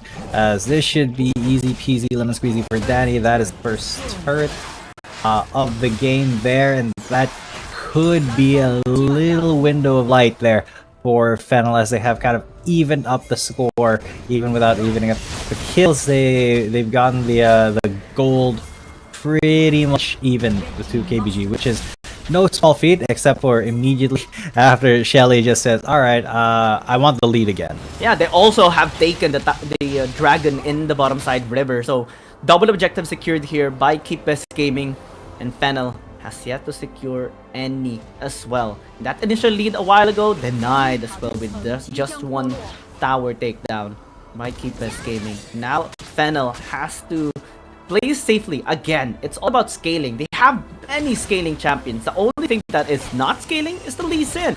So might as well just invest on it, play a little bit safer, and let KeepBest Gaming take control a little bit of this game, but don't let everything be taken. Yeah, so KeepBest, they are taking pretty much everything in terms of objectives, but it is still very possible for Fennel to make this comeback, especially with Danny being pretty fed. Oh no! He actually is going to be committing despite the cancel on the isolation. Thon is still able to burst him out now. Spell is going to be running him down. but the flash and the jump, of course, of this Kha'Zix is just gonna create the distance he requires. The Gragas is taken out, and he's all alone now in the bottom lane. Oh, Danny has to get out of there. There's no way that he can defend against Iron 9 and Yu at the same time. And Deton controlling the top lane here for Speltz. It's looking pretty grim here for Fennel as that lead starts growing larger and larger for KBG. Let's take a look at that again, because Arisen, he was just trapped here under the tower. Solar Flare, every single stun, every single piece of CC. He tried to go for the honey fruit at the very end, but then the Vladimir's Hemo Plague just finished him off before the fruit could land on the ground. Unfortunate turnaround of event, or series rather, of events for Fennel. They have been struggling so hard here in this game. Just trying to get back. 3,000 gold lead is not really all too difficult. But the way that Keepes Gaming is playing this is actually very proactive. Now they're invading, setting a trap. Arisen will step on it. Body Slam gonna be used, but can he actually escape? The flash will allow him to. Healers is there, just letting the damage. Explosive charge gonna be used as well. The kick by Chaz a little off. That is weird, and Keepes Gaming is gonna turn on to the Hemo Plague! As Andra 9 is just dealing so much! Danny will explode, Arisen will be able to stay alive. But that was disastrous for Fennel. That is an insane play for KBG. They just absolutely decimated Fennel. And look at you attacking the tower just so you know, the minions would be saved, so that the rest of his teammates could bang on that tower without fear of getting the minions down. But that kick from Chaz was so awkward. It just was not the best. And then Andrew and I with a 4-man Hemo Plague. What target selection, you know, he just came in, flashed everybody out. But look at his Death Bush. They will try to turn once again. Stasis gonna be used to buy a little bit of time. Shockwave as well gonna be invested, as usually taking too much damage. But this time, Xiaoma wanting more. He lands the dent onto Fennel. And now he's looking for more. Anran going in once again with a Hemo Plague. Dan is taking too much and has to flash away. Oh my god, there were 4 people in that bush. They took so long to kill the support, and then they got pretty much soloed by Xiaoma, who just, you know, ricochet, boomerang, auto attacks, and he flashed after them and then got a kill for himself. Was that worth it? I don't think so, but Fennel really doesn't have a lot of choices at this point in the game. 10 minutes 30, 6k down, and they really are in desperation mode at the moment. Yeah, 3-0-1, 3-1-5 for the carries here of Keepes Gaming. It's a scary position of Fennel right now to go up against them compared to their carries. It's such a struggle that they're experiencing. All of the plays that they have been making so far has been 100% punished. Chaz is gonna be quite deep in the area, in the jungle area here of Keepes Gaming. Cask gonna be used, but only to the Leona. He is able to soak in so much damage. Might be better to target other champions. And Horizon is gonna be traded out. This time, it is KBG getting initiated! Great kick this time around! More chance to pick up the kill onto the Spear! And Fennel finally able to get a great... Yeah, there we go. Finally, a start of something new here for Fennel. Chaz with a beautiful, beautiful Dragon's Rage there. But will it be enough to actually... Oh no! This? Oh no, Chaz! Got caught. Oh, he got caught, yeah. He as well is gonna be next. And then will just flash in and take the kill. Now, that begs the question, why would they stay there? Knowing full well that, you know, KBG is just around the corner. Why they stay there? I get that they were backing, but like, you could have gotten the kill, backed out much earlier, in a safer spot in your own jungle, and taken that win. But now, yeah, unfortunately, KBG got 2 more kills from that, so 1 step forward, 2 steps back here for Fennel. Yeah, and Keepes Gaming is just gonna be starting this Baron. I mean, is there any way for Fennel to actually get the steal? The Solar Flare is gonna be there as well. Task will not be felt by Keepes Gaming. And at 12 minutes and 12 seconds, they have taken the Baron. That is a really, really quick Baron for KBG, for anybody, pretty much off spawn. And I don't know what Fennel's gonna do about that. They have so little control over this map already. They're in their own jungle is just, you know, is just being taken. Speltz has no control over that part of the jungle. It's just Anran 9 who's completely eating it all. And slowly but surely, Chaz just disappeared. Yeah, just disappeared from the map through the burst there of the Thon. And now even the bottom lane is being pushed here by Anran 9, allowing the rest of KBG to just push mid, but it actually goes in. That's how scary Anran is. And they have to give a lot of respect towards him. Even alone, he can pull up a fight. And Spells, isolated, will be spotted out here by the Thon. Fortunately, was able to at least exit out. But again, every single lane is being pushed right now. The inhibitor tower into the mid lane is going to be next as well. And Fennel cannot do anything but watch. Gas going to be used by Arisen as the last hurrah, but unable to set anything up. As Spells is going to be in a lot of trouble. Top lane Inhib is going to be taken down. Keep this gaming. If only are gonna be able to just end the misery of Fennel with this huge wave. A 2-0 sweep by KBG. A huge win by KBG. A very commanding sweep against Fennel. This was just peak KBG. Total control of the map. This is what we saw from the last season. This is what we're used to seeing when the conversation goes to KBG.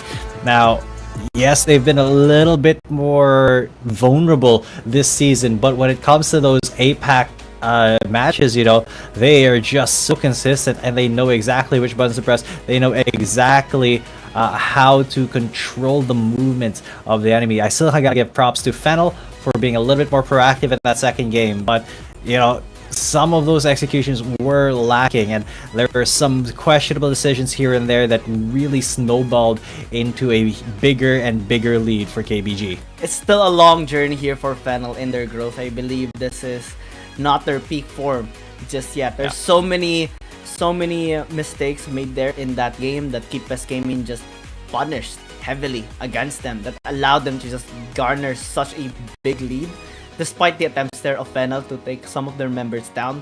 And yeah, that's just classic KBG. Punish every mistakes and just dominate their enemies, and Fennel just became a victim here. Yeah, I feel like also Fennel was playing a little bit, you know, with that mental burden of knowing that it's KBG and being scared to make mistakes against them. So they either overcommitted or undercommitted. I feel like in game 1 they undercommitted, and in game 2 they kind of overcommitted on some things, and they really hesitated on others. So with that being said, it is going to be KBG with such a clean game, 14-4 and 20 here. And look at that gold graph, super consistent, going up in the favor of KBG, just because they really did not give anything away except for, I think, that first tower, which unfortunate that, you know, they Fennel weren't able to leverage that into anything more. They had a lot of gold on that Tristana, but then Danny just wasn't able to convert a lot of it into, you know, useful tempo. Especially because of how KBG is able to just get so many kills on isolated fights. The Thon just assassinating Chaz, Spells, Helios, Danny, even Arisen. That's the prowess of the Thon. He is so good on the Kazakhs. And Shama actually is going to be getting the MVP this time around with great performance as well. 30% damage. This is his first MVP, by the way. Oh, well done to Shama, because that is a very difficult achievement to get, especially when your teammates with, you know, Anran 9, one of the best mid laners in the world. So big props to Shama for getting that W, and KBG for getting that 2-0 win. We'll be right back, ladies and gentlemen, with match number 3 for the night. G2 Blacklist versus Thunder Talk. Don't go anywhere. Step light, strike hard.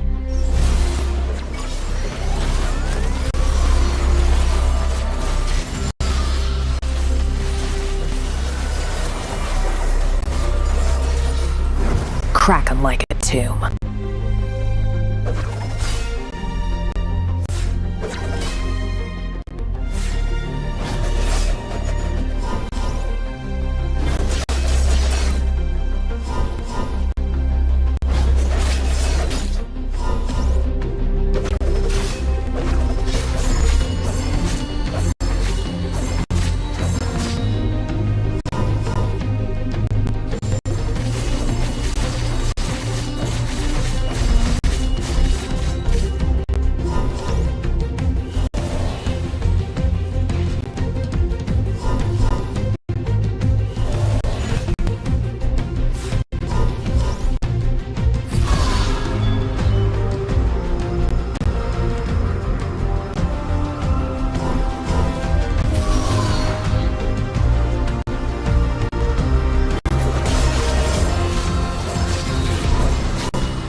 I go where the trouble is.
Come to me, Siva.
There's something about games. What you doing there gives you real chills. There is one thing that can't be stopped. Feelings. And you can feel it. It must be real, right? And that's real magic.9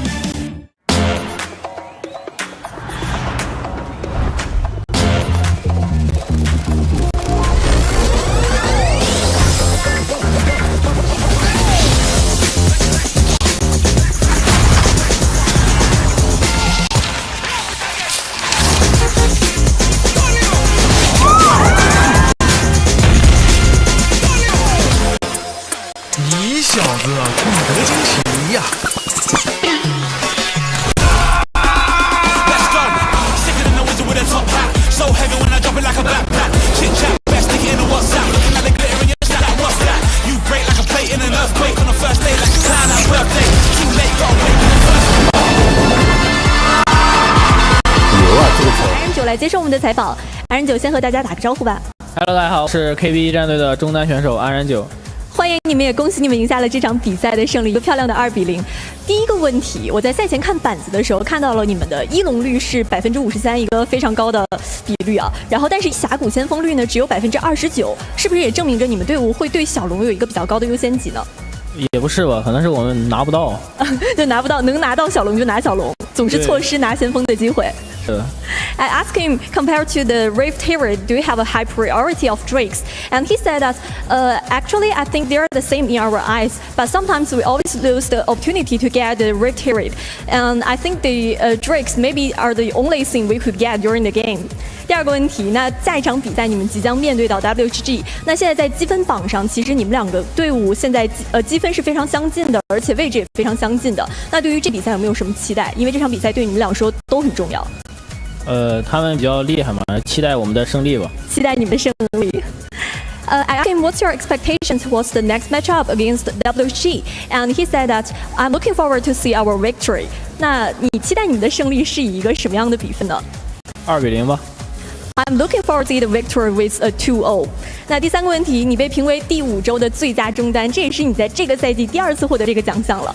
那拿到之后有没有什么想要对观众们说的呢？还有欠缺，继续努力吧。很谦虚。I asked him, you've been rated as the best mad laner of Big 5. What would you like to say to the audience?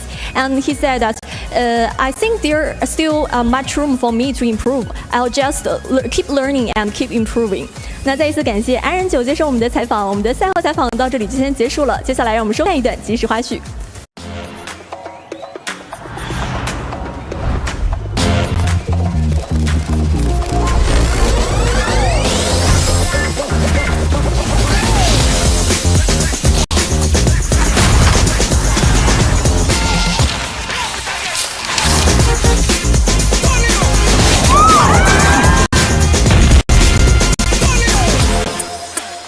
小子，你得惊奇呀！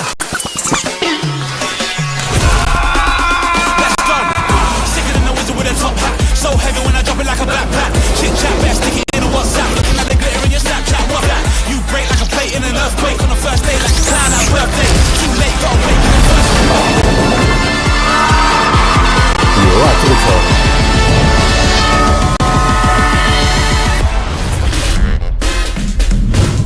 菜呢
？Step light, strike hard.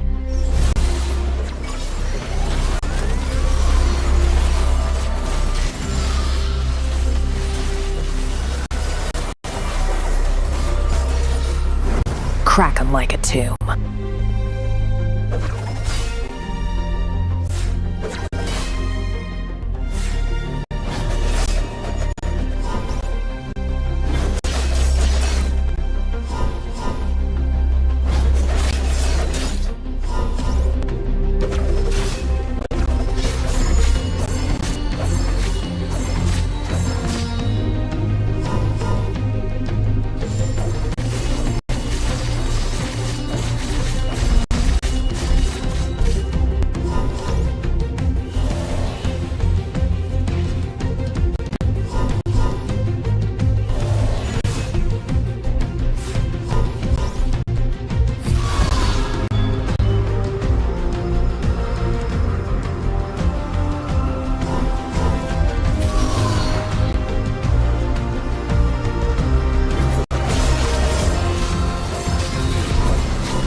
I go where the trouble is.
There's something about games. What you doing there gives you real chills. There is one thing that can't be stopped. Fearless. And if you can feel it, It must be real, right?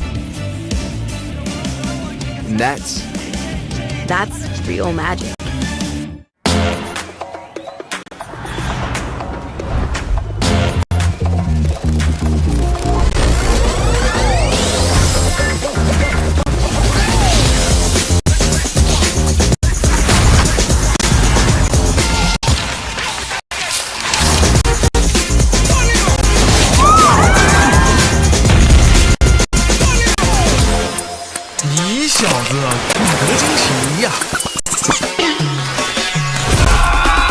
Let's go.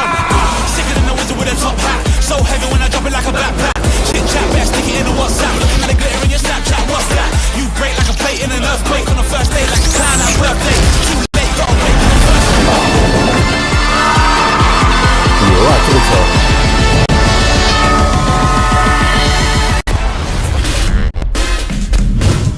菜呢？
Step light, strike hard.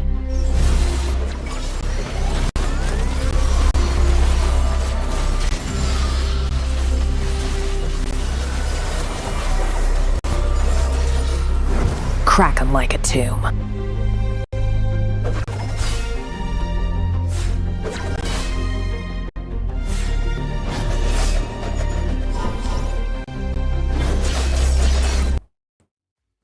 It is time.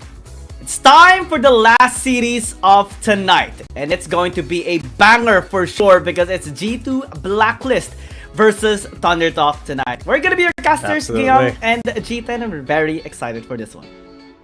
Oh yeah, because G2 Blacklist is one of the best teams in the APAC conference at the moment versus one of the best teams in the Chinese conference. I believe they're both ranked number 2 right now, so this is going to be a very telling match between these two.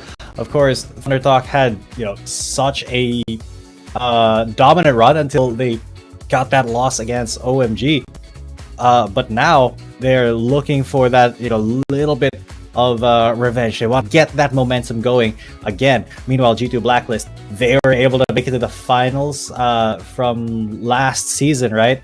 AMA, KD, Aaron, Golden Kite, and Draw. Pretty much, they Enigma Galaxy got picked up by G2 Blacklist, and this is what they were transposed to. So they have some huge potential for themselves if they can make it through. Especially that they're coming from a 3 series win streak. They won 2-0 against T-Flash, won 2-0 against Invade Esports, and landed a reverse sweep against FPX. One of the teams that were able to take down Keep Best Gaming in a 3-game series as well. And now, it can be used in leverage in preparation for this match because Thunder Talk, they're no joke. They are still one of the strongest teams right now in this tournament. Second place, like what you mentioned earlier. And they're coming up of a loss against EDG that stopped their 7-game win streak. And now they're looking to dominate the stage once more. Yeah, EDG, really gave it to them good. But now Thunder Talk, they still can get that #1 spot if they perform pretty much flawlessly. Now let's take a look at the stats. Katie and Xby, man. Xby has been a jungler that is just insane ever since season 1. He has been one of those junglers that you just know can carry the game. I mean, I remember seeing him on his Yone snatching victory from the jaws of defeat basically. But KD as well is very, very consistent for his team. Something that I know a lot of junglers struggle with is that consistency of performance, and KD can really hold it down in that role. So it's going to be very interesting seeing these two guys compete against each other. But let's go to the stage. Hello， 各位现场以及屏幕前的召唤师们，大家晚上好！欢迎大家回到英雄联盟手游职业联赛 WRL-A 的比赛现场，我是主持人维佳。今天的最后一场比赛将由魁松 G2B 对阵到 TT， 两支战队都是来自各赛区的最强战力之一，巅峰对决，孰胜孰败，让我们拭目以待。话不多说，接下来让我们有请两支战队的亮相。Hi everyone, welcome back to the stage of 2023 Wildorf League Asia and Valora. The last match of the day will be G2B versus TT. Both teams are one of the strongest teams from each region. Who's gonna win today? Let's check it out.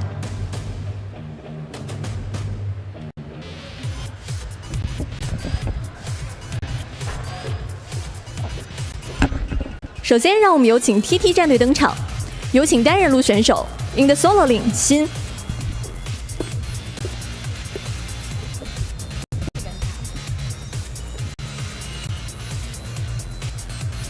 下面有请打野选手 In the Jungle 小白。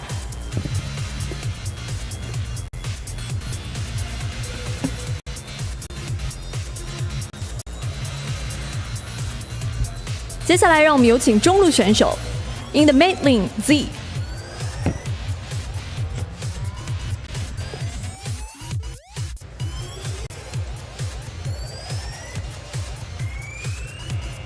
下面有请射手 In the Duel Lane Soil。Oh, what?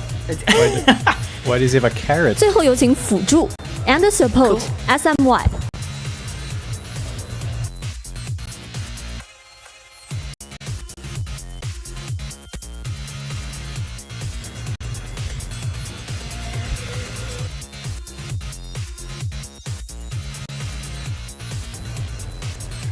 接下来欢迎魁松 G2B 战队 In the Solo Lane Amy。In the Jungle Katie。In the Mid Lane Aaron。In the Duel Lane Golden Kate and the Support Joy。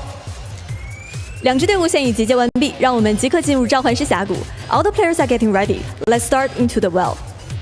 It's like they're getting ready. Yes, they are. We ready? Are they ready? Are you guys ready as well? Watching through the live stream. You are ready.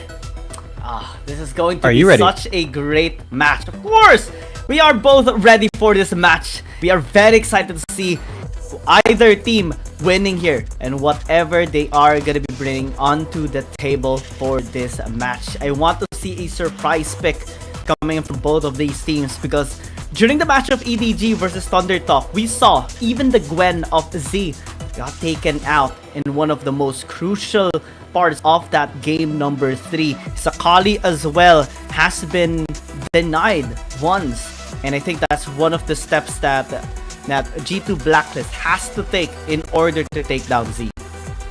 You cannot let Z get on that Akali. You're basically giving away your late game and your mid game for that matter, because this man is just such a beast on that ninja. So you that's why your band's taken away, right? You basically have to be on blue side after winning that fight for side in order to really have a good champion select. Otherwise, if you're if Thunder Talk wins the fight for side and then they pick blue side, then G2 Blacklist is just, their bans are already set in stone. You cannot ban anything else other than Evelynn, Hecarim, and Akali. The problem when you're going up against Thunder Talk is that it's so hard to win against them in the drafting phase.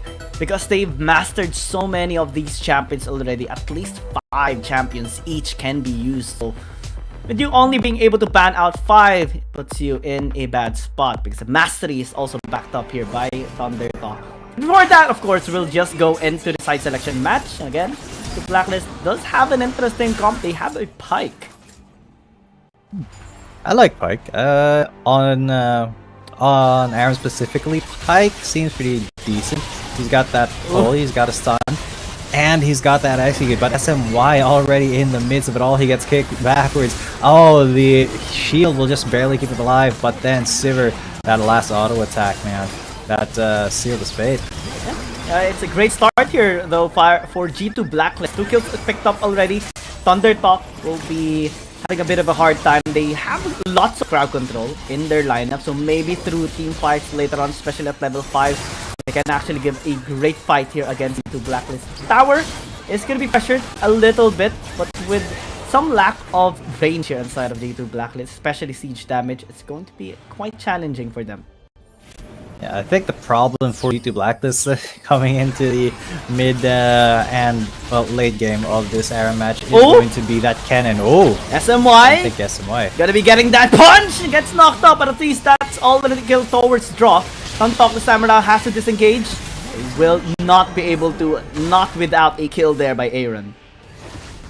Yeah, Aaron just at least was able to get 1 kill, but as I was saying, Z now has his slicing maelstrom. All he has got to do, land a snowball, take it, and then press the ultimate button. Boom! Everybody will start getting, you know, ready. Like That's this. exactly what happened. Slicing maelstrom, but the damage not yet there, and Thundertalk will be struggling a little bit. No stopper gonna be used, and a great crow storm as well coming from KD. Not enough damage on either side, but Buster Shot as well, unable to just burst him out. Finally, the kill is gonna be there. Thundertalk is gonna be continuing on the assault here against G2 Blacklist. Great hook coming in from the Pyke. SMY will not be able to land Haymaker. Soil overextended, will be flashing away. Aaron will not be able to catch him up. G2 Blacklist still has the leverage here. Yes, G2 Blacklist, they have the kill lead. They have been doing a fantastic job of negating threats from Thundertalk and just keeping this lane always pushed because of that Sivir. So they're the ones who are always pressuring the tower. And look at that shock, and then he got slept as well. Z? So there's in a lot of trouble. Actually goes in there. KD will be traded out though. Just wanted to kill the Soil.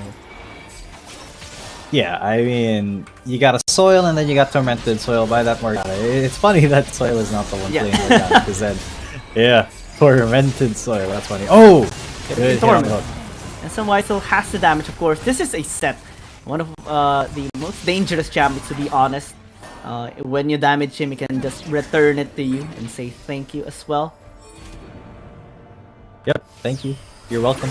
You're welcome. There's a health font being activated by G2 Blacklist. They're so dominant in this one, at least. Okay, SMY. Yeah, and slicing maelstrom by Z as well. Still unable to land a decent damage. SMY though will go in with a face breaker as well. Unable to get any kills. Still, G2 Blacklist is surviving. Shen is actually the one that took so much and will be engaged. He may missing the pulverize, and this time the Crow Storm is gonna be leaving a dead towards Thundertalk. That's 2 kills picked up. 2 kills as well by Thundertalk as well. Is gonna be flashing, executing already. The resets are gonna be coming through. Aaron as well just going with a dash trying to stun somebody up that will get killed instead. 4 kills, a quadra by Soil.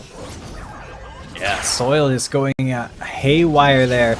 Okay, and now Draw execute is not able to get those kills. Yeah, that's sad. Those are 2 kills that he could have gotten.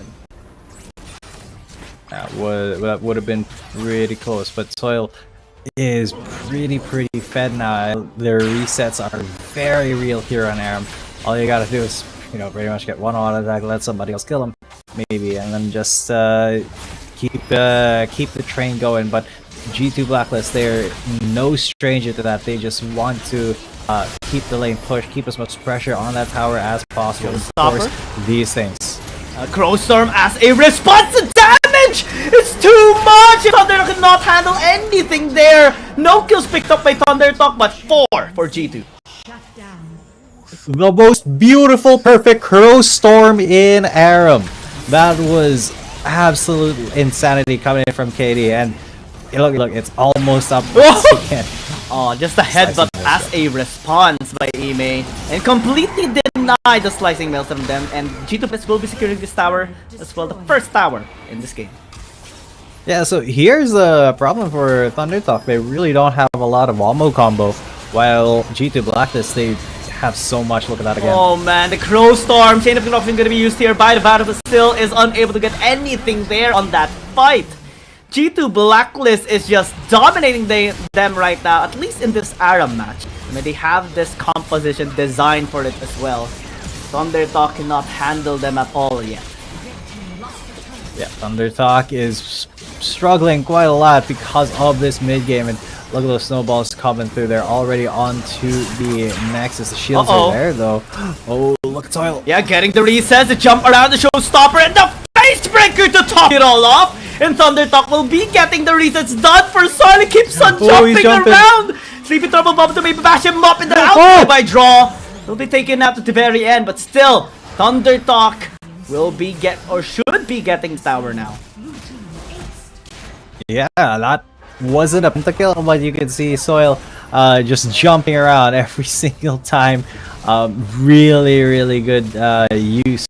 Lots of value off of that rocket jump. So now G2 Blacklist, after losing that fight, they can definitely still recover. They just need to go for one more of those wombo combos just like that. Only to one member though. KD will be taken out. Shin is able to pick him up. Aaron though closing the distance here onto Shin. Great damage coming in here from Golden Kite as well. The flash in the kill, and Soil gonna be next. Still has the jump. Great buster shot as well. Maybe going on a reset finally. Still is able to jump away. Now G2 Blacklist wants to close out this game. They have the leverage right now in numbers. 2 seconds before XY is going to be here as well. Still able to pick up the kill onto the stun, and SMY struggling to clear out the way. Will be using the showstopper to maybe close in the distance. Goes in with its snowball as well, but unable to land any damage. Finally, Facebreaker denied with the spell shield there by Golden Kite. Yeah, well, that is a little bit better for already the Pike getting that one pull onto SMY. G2 Black was playing so well here. All of their skills are landing, and they're forcing so much from ThunderTalk. Flash after flash, after kill after kill. G2 Blacklist is taking control of this Aram. I like what we're seeing right now, especially because of the aggression. The Crow Storm, my lord! And everyone will just fall down. G2 Blacklist, they're getting the side selection now, unless there's not gonna be a wave.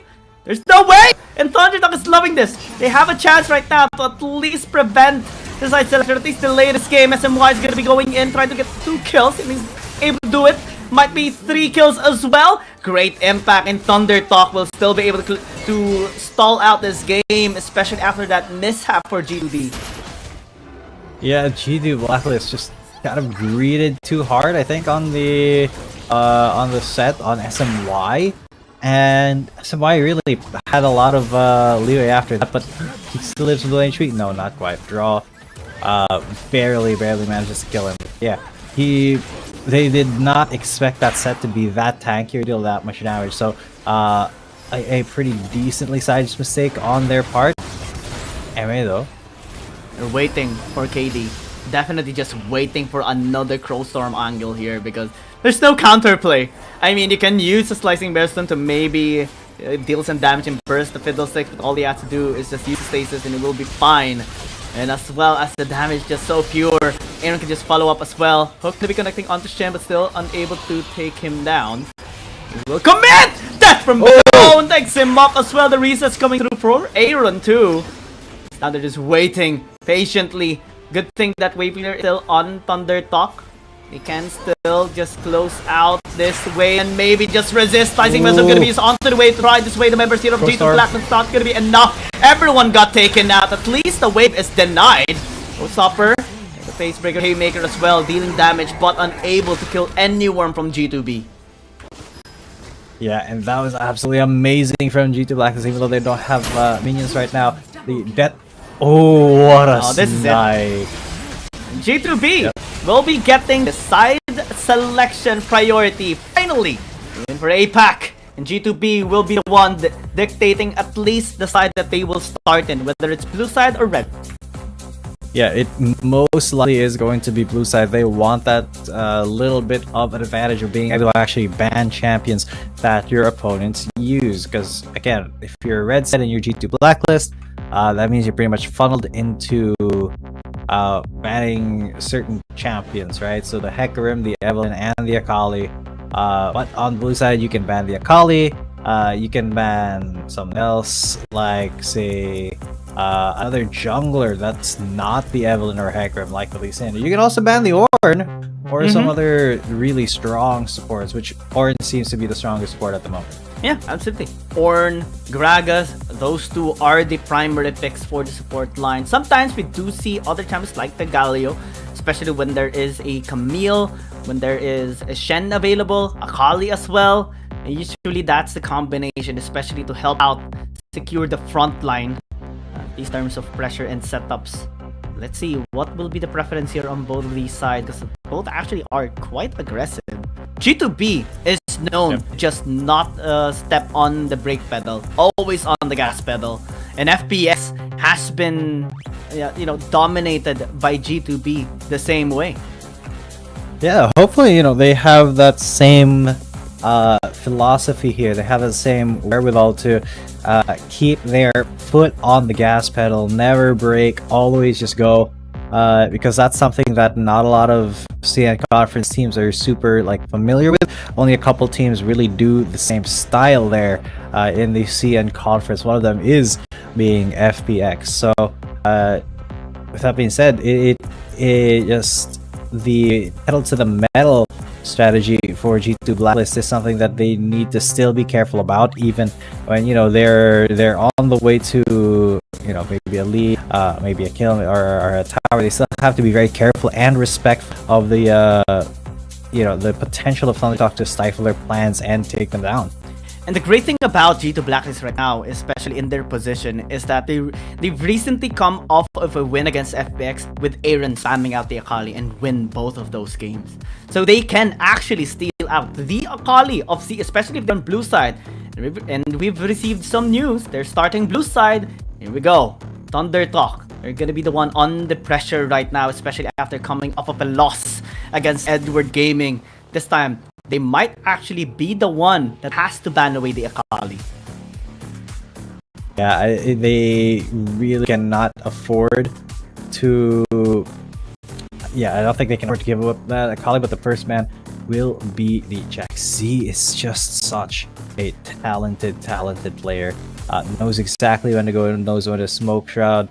A lot of very cool escape plays can be done here if they don't ban out the Akali, which the Jace following the Ajax, not too bad, but there is still that extra one slot here for G2 Blacklist to ban out that potential problem here. I mean, it's not that they can be okay not banning out the Akali, because Aaron has been spamming the Akali, and if he first picks this might be a good sign. That is a decent point, especially since Akali will not get picked up at all. Yone and Gragas rounding out the last round of our events here. Now let's see if G2 Blacklist is going to go for it, or will be able to play on his champion. It does look like MA is going to be picking up the Camille. Maybe to be funneled with the Galio as well. Maybe a Shen along the way. See if Thundertalk is going to be getting either of those, or maybe both. Because Severe is also just a meta champion right now, and it's just picked whenever given an opportunity to. And they will be locking it down as well. Question is, will the Akali be locked in too? Yeah, that is a very good question, because Z is still he's hovering, and he is just going to be picking that Akali straight up. G2 Blacklist had a chance to ban it out. Now they're gonna have to deal with this. This is going to be a problem when she hits level 7, I believe, or 7 or 8. That's when the Akali early game power is kind of stripped away, and then you get that that mid game power that really shines when you're going skirmish by skirmish. So G2 have to be super duper careful about not letting that Akali finish people off, especially if they are fighting. That's a lot of map awareness to be constantly thinking about. G2B though, are they gonna be locking in the Galio here in the first rotation is a question, because that is usually combination with the Camille. Ime is really good on this Camille champion. Looks like it's just gonna be the Lee Sin. We saw this as a response earlier in our first series, third game of G2B versus or JDG versus Cerberus Esports, and actually paved the way for Cerberus Esports to at least take a bit of control in the early game. Will it be mimicked by G2B as well and prolonged too? Yep, that is a good question. I don't think G2B want to prolong this game. That's why they're picking up the Lee Sin. They want KD to perform as much as possible. They want those plays to be made early on, and they want that that playmaking ability, flash, that flare to come out later on. But the Fiora into the Camille, this is kind of a classic skill matchup up here in the top lane, so not much to see there. And Vladimir for Aaron, technically he does have the advantage against Z on the Akali in the mid lane. It's just that if they do bring out something else for Aaron, it becomes not as good against the Akali. But yeah, look at that. The Ashe getting taken out there for Golden Kite. That is a very APAC pick being banned out there by Thunderdog. It's a great spot here by Thunderdog, of course, especially with the pick potential that they already have with the Camille, with the Lee Sin. Vi gonna be removed here by G2 Blacklist since Thunderdog hasn't picked up their jungler just yet. Kha'Zix is on the table here if ever they do want to pick it up, or as well has slipped through both banning phases and can be locked in for SMY. Again, just enable disengage potential of Thunderdog. And long range engage. What will be the response here of G2B? They can still go with the Ezreal here for Golden Kite if they want some pokes and burst. Xayah as well is available. Pantheon? Whoa! Alright! Okay. That's a risk. They're taking a risk. Okay. They just go with the single target lockdown with the Nautilus. I almost liked what they were doing there with the Pantheon. Yeah, because there's only one team that was actually able to kind of pull it off, and that's J-Team against Nova Esports. They were actually dominating that game before they lost it. Yes, a lot of games here in the Wild Rift League Asia kind of end up like that, don't they?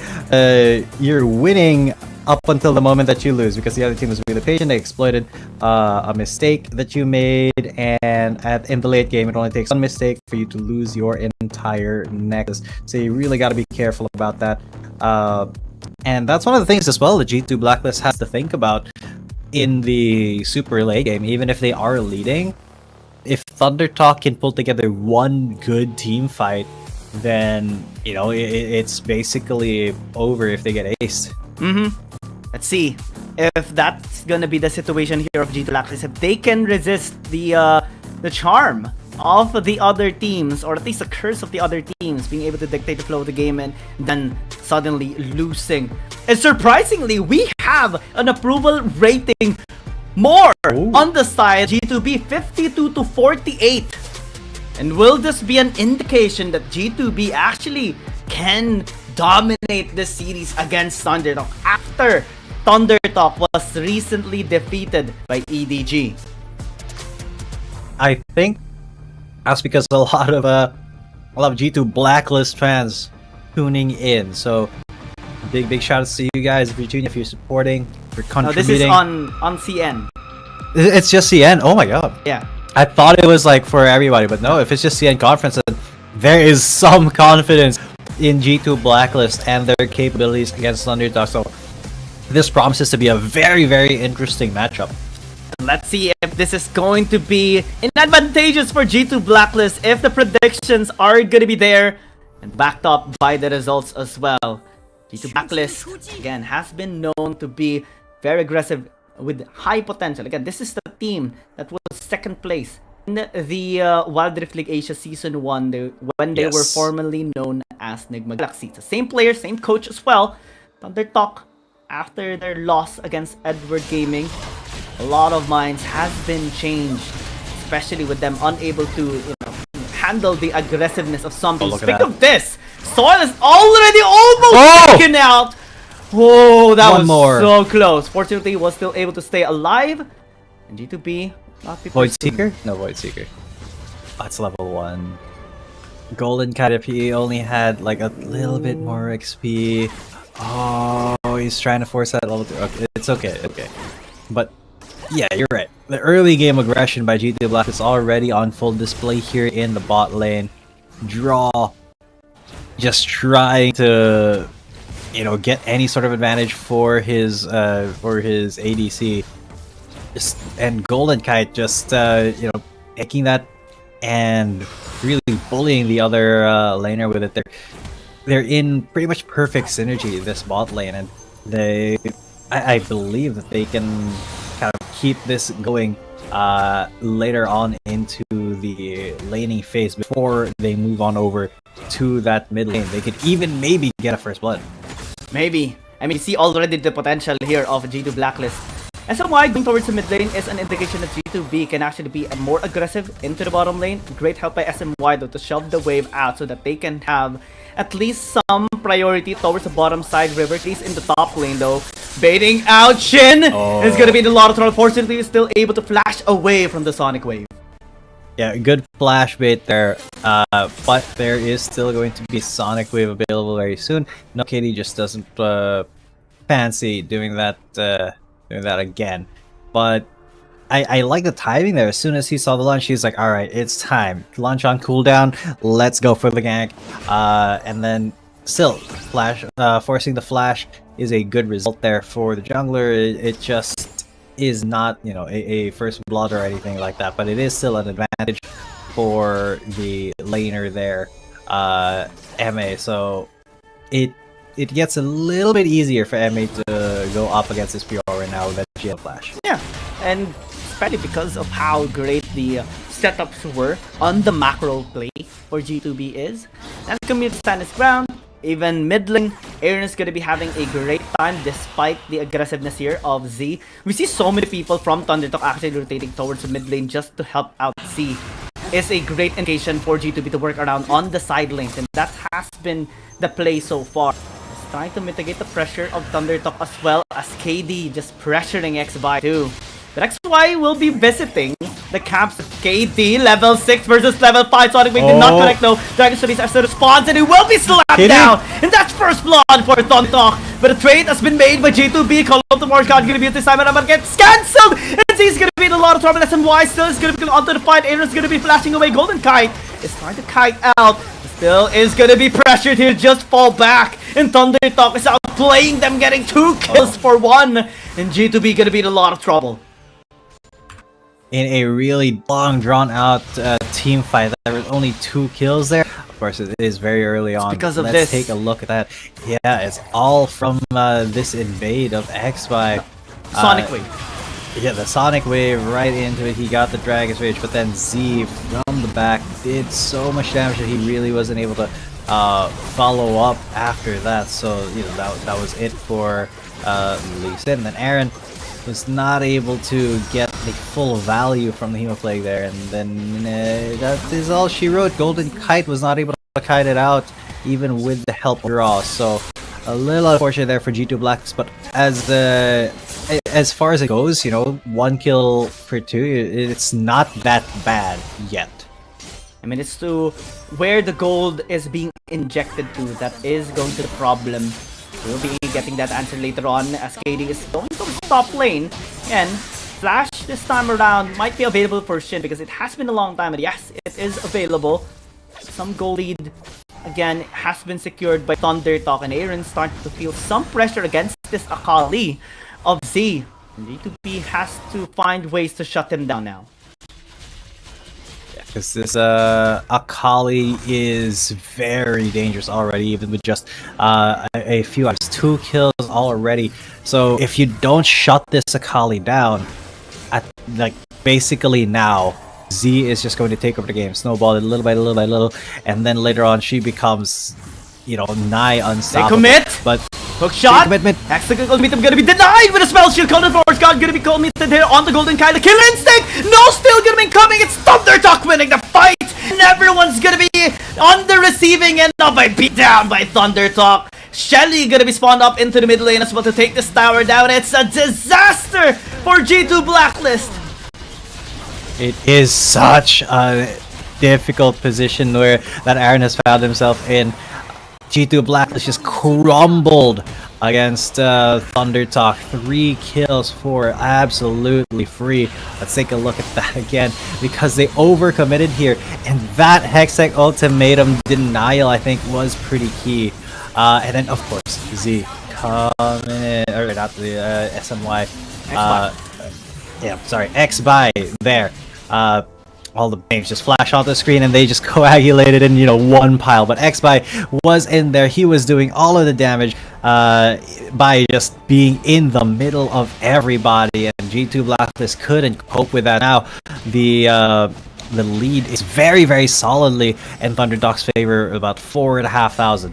Yeah, and G2 Blacklist is gonna be struggling on the scaling department for sure, especially with so many objectives taken, kills taken, and tower as well taken down by Thunder Talk. They haven't secured the dragon too, so everything was taken by Thunder Talk and everything was lost for G2 Blacklist, and they have to just wait out to see if they will be able to take the second one. This is second dragon. Right now they're being stalked by Thunder Talk. Top lane being again ganked by KD. But it is actually being able to stand his ground. It's just able to exit perfectly. Soy the stammer down. It's gonna be taking a kill. As now Forge God gonna be used as a response. But Raw still able to dodge. Top lane. It has been there for a long time. But X-By is gonna be here this time now. KD gonna be running it away. Finally Imi is gonna be joining him as well as Raw. But still, there's just gonna be on the receiving end of a beatdown once more. Thunder Talk is being happy with the result, and they're taking everyone down. Aaron's gonna be next as this World Ender is just allowing him to close in distance so easily. And G2B, we're at 1 to 10. He wasn't even able to blood pool, and that's kind of an unofficial ace there for Thunder Talk. And let's take a look, because that was a pretty long, drawn-out fight. And yeah, it started here in the mid lane of all places. Golden Kite with the ultimate, or sorry, it was Soil with the ultimate, and then even with that killer instinct, Golden Kite couldn't. They're not done. KD is dead, and Z has taken 2 kills already, and Draw cannot do anything to save either of them. Man, it's a dominating start by Thunder Talk. Almost 10,000 gold lead at 8 minutes. 8 minutes. 8 minutes. Oh man, what a thorough dismantling, a destruction of G2 Blacklist's game plan. And all because they got a little bit too ambitious trying to fight a fight that maybe they should have just run away from. But it is what it is. Hindsight is 20/20 here, and all G2 Blacklist can really do now is try to recuperate some losses and maybe think about the next game, unless Thunder Talk wants to make this game run long and then make G2 Blacklist reach their max level. Then it is going to be a pretty quickly done game here. One of the Forge God knock up on the 2, and X-By's gonna be there to just finish things up. And even Soil is having such a great time provided with the peel as Z just goes in uncontestedly and not gonna be feeling any pressure at all from G2 Blacklist. They take everyone down. They have taken the mid tower as well. This inhib might just be taken here by Soil. Fortunately enough, G2B is able to defend it. Man, it's a disaster definitely, but Thunder Talk is stopping every single second of this game. Yes, a huge disaster for G2 Blacklist, but look at this replay. That was a beautiful hollow forward shot into the alley-oop. X-By with a double knock-up draw. Couldn't do anything there. At the very least, KD was able to flash out, and Golden Kite was not able to escape his fate. But there could be another scuffle coming up here in the mid lane where everybody's kind of hanging out. G2 Blacklist, what are they to do? They're 2 down right now, and nothing can be taken just yet. Even the resources on their jungle has been swept clean by the members of their talk. And now the second drive is going to be taken. Executed him onto SMY. Might not be the best target right now, as Soil is being able to free it. Finally have landed the depth charge as KD is closing the distance. SMY still able to charge up, providing some peel towards Soil. She is going to be walking away as X-By enters. The demonic form is just there. The demon world is just going to be taking over in this game. 3 kills even here for the Severe, and everyone is just defeated on G2B. And that is just... I'm kind of speechless, man. Thundertalk absolutely dismantled G2 Blacklist. Are they actually going to go for the end here? 11 minutes in. No, they're not. They're going to put some respect on that name. Go for the win next push. But right now, man, they've already made it into the base. They've cracked the inhib turret, and they're working on the other ones.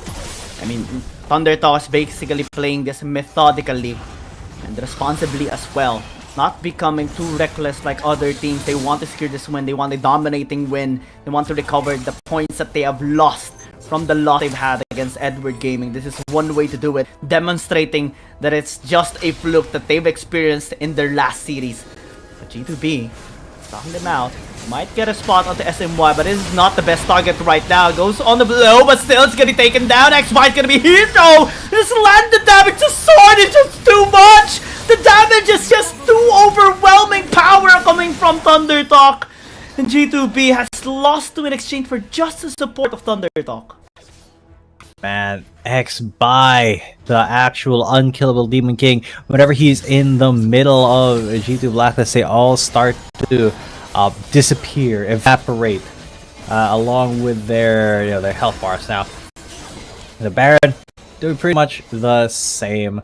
Going to get that final smite, Baron buff, back out, get some equipment, and then maybe Thundertalk will be ready for the final push here. And they're ready. They've been ready the entire game to just close this out. 16,000 gold lead at 12 minutes. That is too much, to be honest. G2B, a very confident team. Yeah, it's going to be a big challenge for them for sure to withstand, especially with the prowess here of Thundertalk. KD gonna get spotted out. It has been seen from the Oracle lens here of X-By. Have to disengage. G2 Blacklist just wants to defend. Thundertalk though wants to end this right now, and after taking the Baron, they are pushing the top side. Ime gonna be in a lot of trouble. Execute is gonna be used. X-By still landing the damage. Aaron trying to stop, and they have taken out X-By. Z might actually be next. Recharge coming in. Aaron actually getting the damage done as Golden Kite is still getting the damage done onto SMY, but it is very tanky though. The stacks are stacking though. Draw still defending this Nexus in the mid lane. Katie as well helping out. That's a dredge line. Kaisa of Golden Kite has been taken out. It's 3 versus 2. Thundertalk is closing this game out, taking the inhibitor tower in the top lane. Shin's doing a really good job with Hullbreaker, just helping the wave crash under the Nexus. Thundertalk going for wrong. One last push. KD trying to defend alongside with Draw. The wave is going to be crashing. Ime is going to be here to help them out with a tactical sweep. They just focus on the Nexus. Game number 1 for Thundertalk. Yeah, what a blistering fast victory for Thundertalk. I think that was around 14 minutes. They just showed no mercy when they got that small lead. You know that they knew how to multiply it, especially with Z on that Akali, with X-By on that Aatrox, and you saw how difficult it was for G2 Blacklist to get even a word in edgewise whenever they were those team fights, because they were just getting AoE damage, and then they had to worry about the Akali. It was so I don't know, it was just a small snowball into a bigger and bigger and bigger snowball for Thundertalk, and that was absolute textbook play from them. G2 Blacklist will have to adjust. Yeah, it has to be adjustment on them trying to target Z's Akali. And it's so important. I actually thought they would be taking it in the first rotation picks, or at least banning it away, but neither of those was actually made by G2B. And ThunderTalk loved it, because now they've secured the Severe, they secured the Akali, and both of them just ran down the members here of G2 Blacklist in one of the most dominating games we have seen so far. A great way for ThunderTalk to just get back here in this series. 14 minutes, game has ended in a one big lead by ThunderTalk. Huge, absolutely. Soil having a ton of damage, 26,000. And that super consistent gold diff over time, man. Look at that. There is only 1, maybe 2 points where G2 was really contesting it. But then they just got blown up after that. So, like, that one spike around, I think that's around 5 minutes, 4 or 5 minutes. And then after that, ThunderTalk just took control of the game. 14 minutes and 1 second. G2 Blacklist they just got choked out every single time they tried to, give ThunderTalk something. ThunderTalk gave as good as they got. They got every single large objective. And unfortunately, they just got bullied. I mean, I respect the effort from Draw, from Golden Kite. They really tried, especially in that bot lane, to get something done early, but they really I think they just kind of underestimated how good ThunderTalk is at controlling space. So Xby being the MVP here, 6 MVP count on that, Aatrox this time, 4, 2, and 12, man. He just did so much damage as well, a full fourth of the damage of his team. I mean, the best way to counter ThunderTalk right now is to deny Xby's Aatrox and deny Kali of Z. But let's see if that's going to be the game plan of G2 Blacklist come game number 2. Before that, of course, we'll just go in a short break. Chitin and I will be back. Step light, strike hard.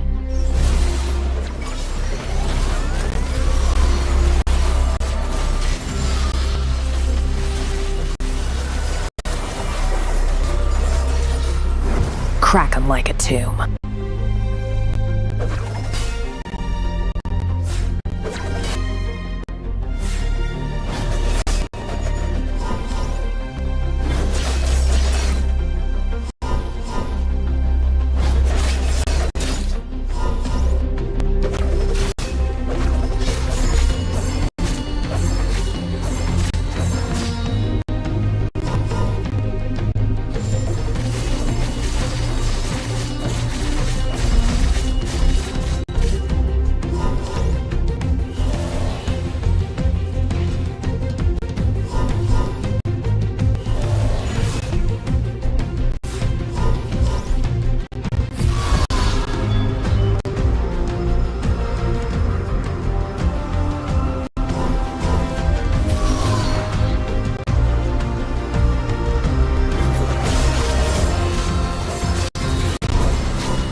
I go where the trouble is.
There's something about games.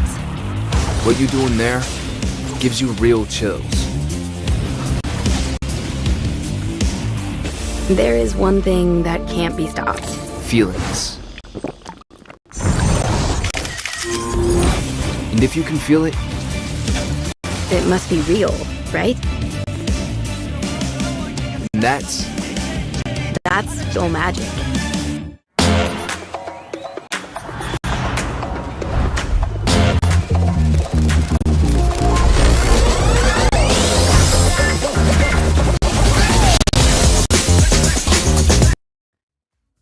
Game number 2, and potentially the last game here in this series, unless G2 Blacklist is gonna be able to have an answer to XBY and Z's champion, the Aatrox and the Akali. Let's see if this is gonna go down, because they will be on blue side still. Ooh, now I hope that this time G2 can, you know, kind of learn a little bit from what they've experienced, and nope, they will still be batting out quite heavily Shin in the top lane, taking out the Jax, taking out the Fiora, and banning XBY in the jungle with that Jace. Interestingly enough, Hecarim is up. Evelyn, Yone, and Ashe banned out here for Thunder Talk, but it won't be picked up here by Blacklist. They put up a lot of priority on this Camille. That's why they banned out Shin really hard, is that so that they can get MA on that Camille. But will it pay off? Because they let the Hecarim through. Yeah, and it's being hovered right now by Thunder Talk. Though we did see a while ago that it does have a 50% win rate. There is some counters towards this champion. We have seen it. One of those has been taken away here already, or two of those has been taken away rather. The Jace and the Yone, the proper match for the Hecarim denied, so no hesitation at all from Thunder Talk to secure this champion, and the Severe as well. Yeah, the Sivir, the Hecarim. This just makes for a super fast horse. I can picture it in my mind, right? Sivir ults, and then the Hecarim he just charges super duper fast. Before you can blink, you're already getting knocked back. You're already getting onslaught shadows. But at the very least, Heron is able to pick up his own Akali. Maybe that counters Z, but of course Z, being a very proficient Akali player, has a decent response to that, or probably a really good Vladimir to run into that. But this Gragas for draw, I think, is going to be pretty decent, especially as a defensive tool against that Hecarim. Yeah, this is a great 3-pick combination already by Thunder Talk. You have an engage, you have frontline, you have the damage, you have the scaling, you have early game pressure as well. And independence is the best part of picking the Severe. You have your spells, you have your movement speed, you have your damage, your poke, your team fighting. Everything is here. It's like the new Varus. I think of Varus gonna be taken out here as well. Just a respect by Thunder Talk. If ever Golden Kite is gonna be opting to choose this champion as well. But G2B, they can start banning out some of the supports that SMY can use. They really can. They can start banning out probably the Ornn as well after this, because Galio, Ornn, two really good champions. The Ornn especially with that hard age and from a long range that Call of Forge God. So they're really, I think on Thunderdock side, they're really pinching that AD. They're banning that Ezreal. There's still a couple of things that are available. Zeri is up. There's and they can pick. Oh, Ashe is gone now. So there's a very small pool that Golden Kite can actually draw from. But yeah, the Ornn will land out there. Alistar is available here. Leona, if Thunder Talk want to go that route, with Leona Sivir, very aggressive. I don't think Soil and SMY want to be that super aggressive this early, but also Nautilus. Nautilus. They can also go towards Alistar. Whoa! Quickness, Grand Entrance, Onslaught of Shadows, all the wombo combo that you can think of is now present for Thunder Talk for their team fighting. Ooh. Yeah, not only that, they get enabled. Rakan and Hecker both get enabled by the Sivir ultimate when she's going into that hunting mode, giving you so much move speed that it's impossible for G2 Blacklist to kite backwards. It just becomes such a problem when you have very just one disengaged tool, right? When you have that explosive cast. Even the Valkyrie on Golden Kite's Corki is going to have a lot of trouble running away from a speedy Hecker and a speedy Rakan. But now KD, this Kha'Zix is a high risk, high reward champ in this context specifically. Yeah, sure. The entire composition of G2 Blacklist has to win early game. Because this composition of Thunder Talk will not back down on a fight. They're gonna force fights as well. They can! They're capable of doing it as well. They have so many ways to set up for a fight, so many gap closers as well, that can just enable them on team fighting. Unless G2 Blacklist can cripple them down in the early game. I'm calling it off 5k at least of a lead by G2 Blacklist required in order for them to take control of this game. If they don't, then it's just going to be a landslide victory here by Thunder Talk. I tend to agree. They really need to, even in the first few minutes, take control of the game as early as possible. 5k, I think, is not, unreasonable to say. It just is going to be very difficult when the team that you're playing against is Thunder Talk, when they are going to be very cautious and not really prone to making those kinds of mistakes. So it has to be very proactive from G2, because Thunder Talk will never make a play that they didn't know they had a large chance to win. And in this case, Thunder Talk has such a scary composition and a large chance that they can win. Let's see if G2 Blacklist can actually counter it out. There are many ways to counter a team fight based composition. Of course, one of those ways is to cripple them down and isolate them, of course. Dividing core has been one of the ways that teams were able to win not only in the season, but also last season and many tournaments before this as well. G2 Blacklist, they're no strangers to that as well. We saw their potential in game number 1 and almost taking a kill in the bottom lane. Maybe they can do it once more with the score key. Let's see. I really hope. Oh my god, 7 and 19. Soils got a 19 KDA in the last game with his Sivir. That is absolutely insane. What a stat. And now he's on Sivir again. I wonder if he's going to be able to surpass that KDA. But yeah, from the get-go, you can see G Blacklist already not afraid to trade, even though they got the disadvantage in terms of level. Insane poke as well present, just with the ricochet as well as the boomerang, of course. Golden Kite half.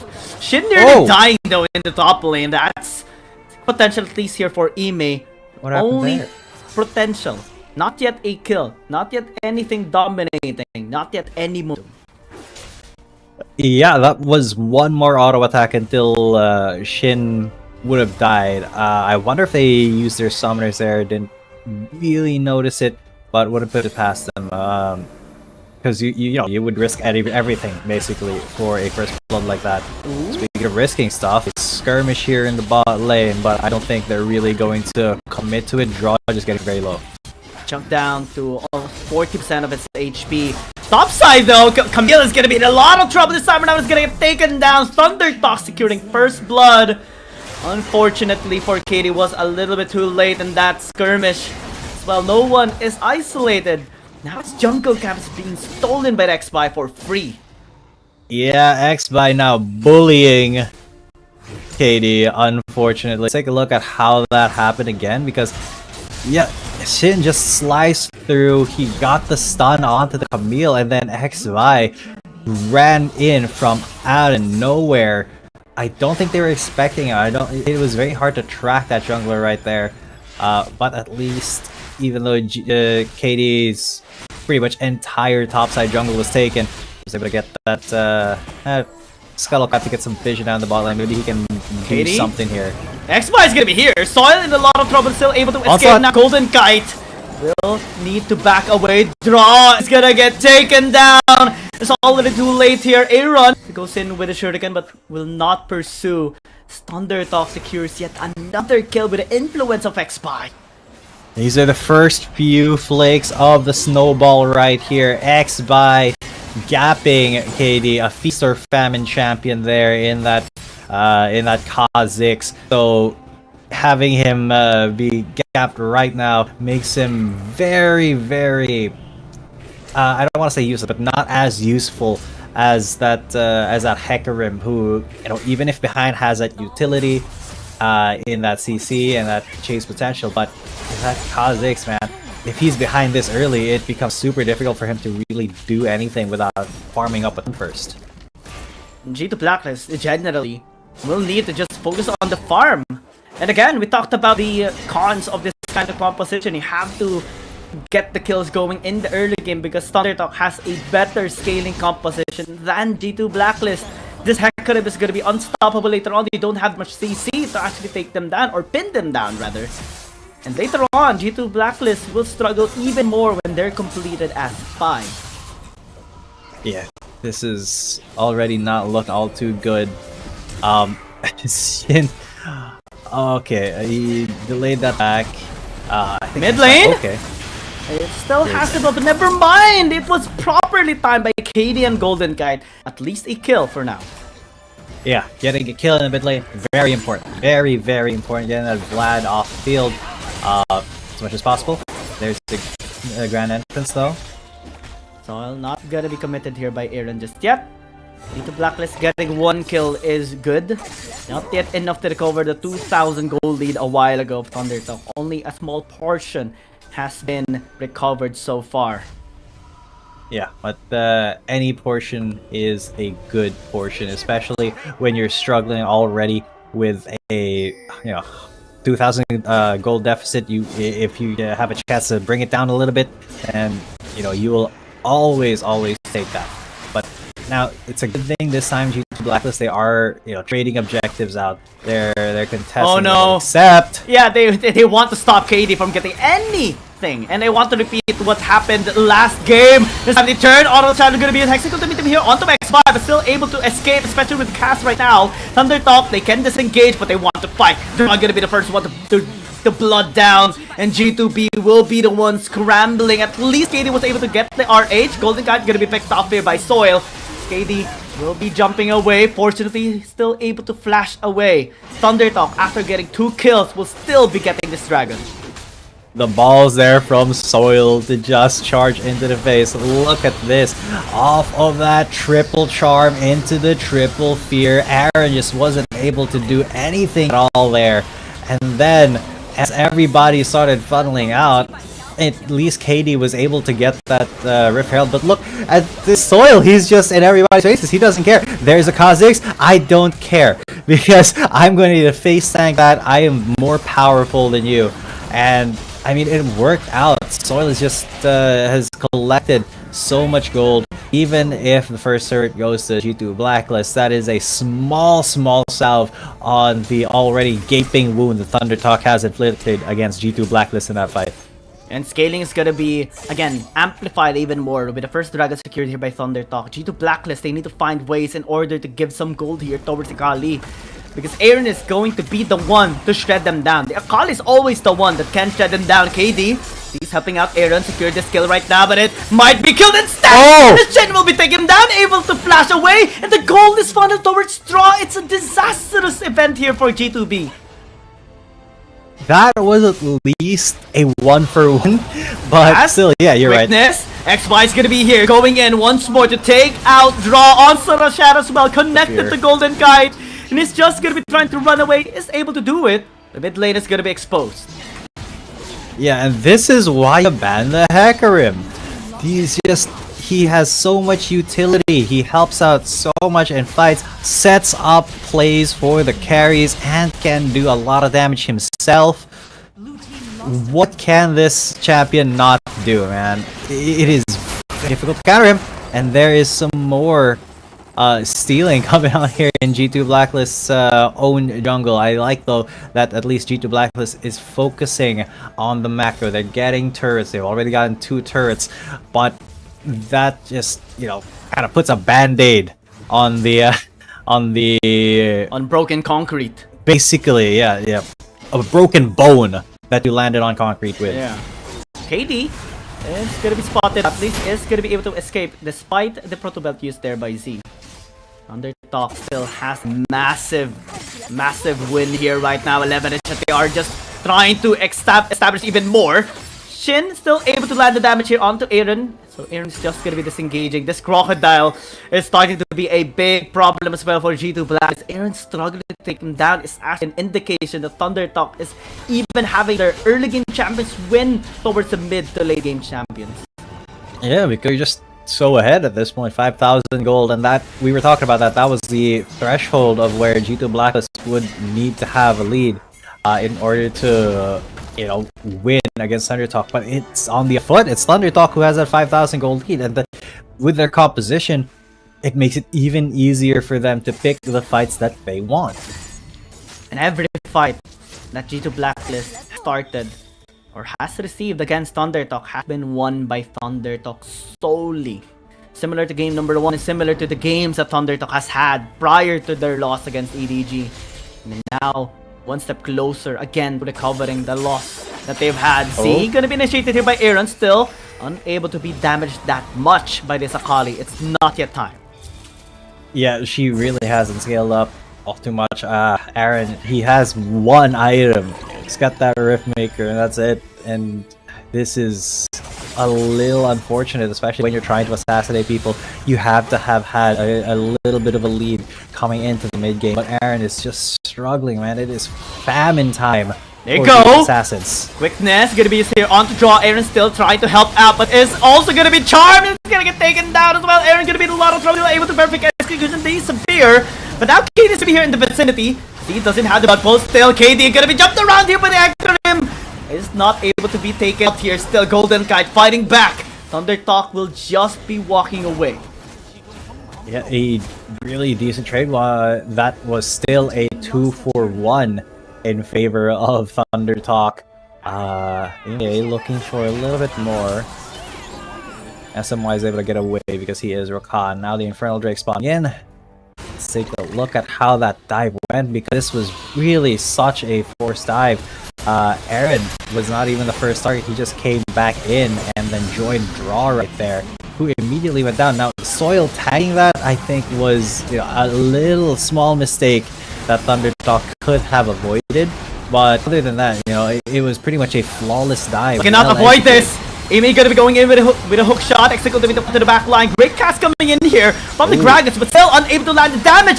X-Spy gonna be taking out Camille, and the rest will just follow up. ThunderTalk just too strong. Golden Guy almost getting a kill there onto Shin, but still unable to, and will be denied by X-Spy. 3-4 casualties already, and the Dragon at least was taken by G2B. Don't think this is worth it though. They've lost too much. And ThunderTalk is now on a 7,000 gold lead. The 4 kills for 1 Infernal Drake. Is that worth it? I don't think so, because look at that. 9,000 gold already at 11 minutes. I think ThunderTalk, they want to beat that 14-minute, 1-second mark that they had in their last game. But okay, they may be able to get a catch here. The Z. No blood pool. Actually, has still been able to use it, and Aaron's gonna be deleted by the Skyrim.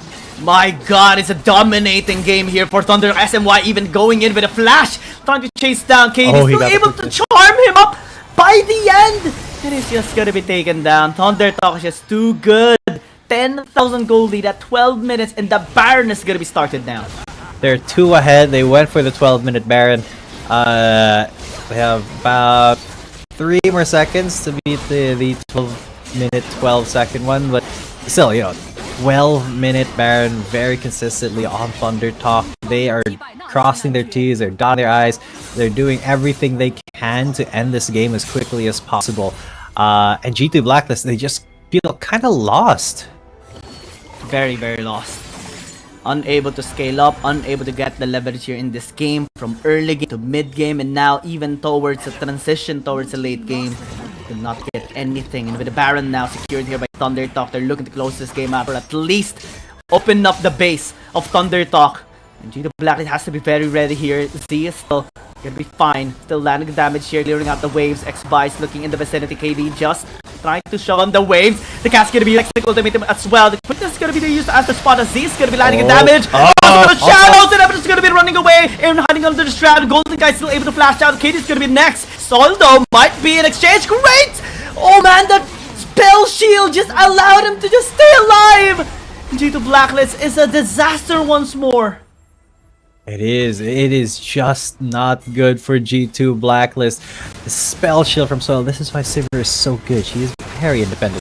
But also, man, this is why you ban Hecarim. You do not want this jungler to start snowballing lanes. Look, they're even gonna try to go for more close it out here. Valkyrie gonna be used, but Golden Kite will still get pinned down. And this is why you should never doubt Thunder Talk. Once you do, you'll just regret every single bit of thing you did. And Thunder Talk 2-0 G2B. Yeah, G2 Blacklist is definitely gonna be talking about that thunder that just struck them in the face, as that was just a very commanding game. Both games here by Thunder Talk were just two dominating games. I feel like Blacklist, they had a plan, but the moment that their plan in the early game failed, they didn't have a backup plan. Whereas Thunder Talk, they bet everything, you know, on these aggressive moves, and it just paid off. It kept paying off again and again. I actually thought that the game plan here of G2 Blacklist was to secure the Akali and also the Aatrox for themselves. Some part of it was actually there, but the Hecarim response by Thunder Talk is definitely a great adjustment on their side, and we saw how great X-Buy is on this champion. He was just running down the members of G2 Blacklist, and we saw the struggle of G2 Blacklist here in this game. Unfortunately, they weren't able to do anything much in this game, have the impact that they desired here in this game. And it's just a 2-0 victory for Thunder. Definitely a great response by Thunder Talk, and also a well-deserved victory that they have secured. Now has redeemed themselves from their loss against EDG. Yeah, now they did beat their 14-01. It's 13 minutes 43. Thunder Talk, they definitely were raring to go. They wanted to prove themselves after their one loss, and lo and behold, they have their 8th win here. And against G2 Blacklist, one of the strongest in a pack.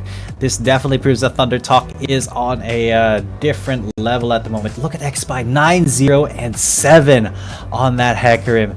Please, guys, ban this champion in this patch. It is very difficult to compete against that Hecarim unless you have a specific composition tailored against it. Soil as well, incredibly consistent on that Sivir for 2 whole games. Now 5-1 and 11 here. A very good performance on this new champion, and it's of course X-Buy, the 7th MVP count on the Hecarim.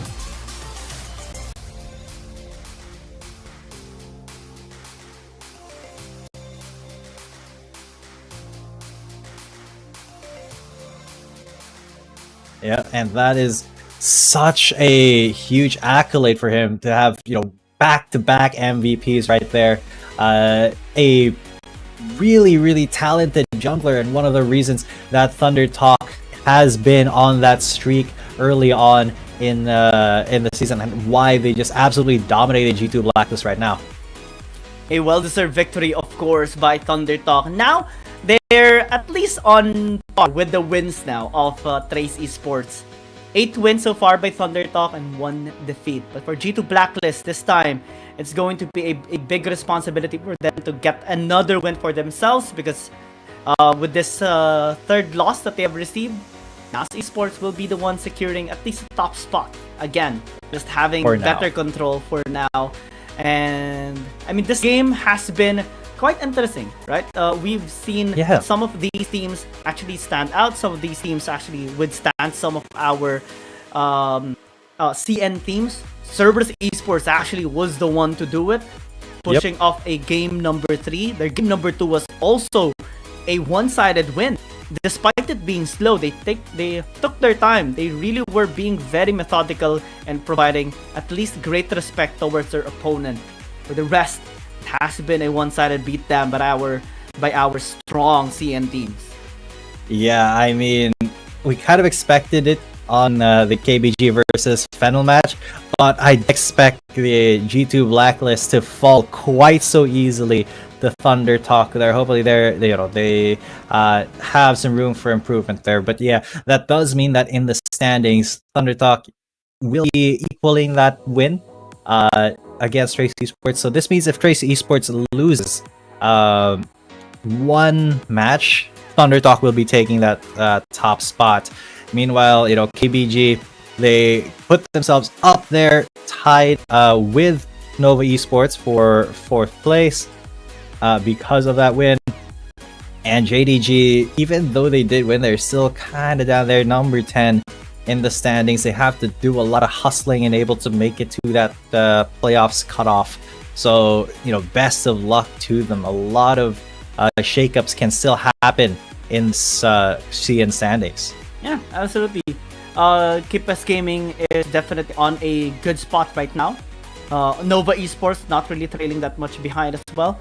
It's up to actually tomorrow's games that we will be going down in just a bit, because we're also going to be checking out the APAC standings. So far, Cerberus Esports is still okay. They've only lost 1 point. But for Fennel and G2B, they've lost 2 points, of course, with that 0-2 loss. Now Esports now on the top as well with +7 on their points. KTRY are still on the 3rd spot. Cerberus Esports on the 4th. We have to look at the ones on the right side as well. It is a big gap so far that they are in terms of position. Hopefully they do recover though. Yeah, fingers crossed that at least Buriram may be able to pull off something as we get deeper and deeper into the season. But I feel so bad for Invade Esports, 0-8. There's very little recovering from it. But, speaking of Naus Esports, who is at the top right now, they will be going up against the 3rd in the APAC scene, KT Rollster Y, for a very first match tomorrow. That is going to be a very explosive one, I feel, because Naus, they want to prove that they're the best in the APAC right now, and KT Rollster Y, they were the leaders in the leaderboard from last season for most of it, so they want to get back to their fighting form, followed by Trace Esports and EDG. Can EDG do the same to Trace Esports that they did to Thunder Talk? And finally, Nova Esports trying to return to that form versus Weibo Gaming, who has been on a little bit of a hot streak.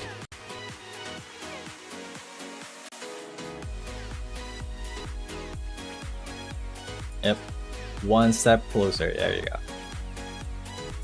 Feedback? Yeah. Weibo Gaming, they just need, that little bit more of an edge. They just need a tiny bit more in order to actually be in that playoffs contention. So do you think that they can bring that big fight against Nova Esports tomorrow? I mean, I'm looking forward to it. I mean, Weibo Gaming is really strong. ADG as well. Trace Esports, Dallas Esports, and KOSRY. Definitely, it is going to be an amazing sight for tomorrow. But it is for a different day. For today, has been a conclusion. It's a great time casting alongside with you, G10. And for the viewers, thank you so much for your support. And we will see you again tomorrow.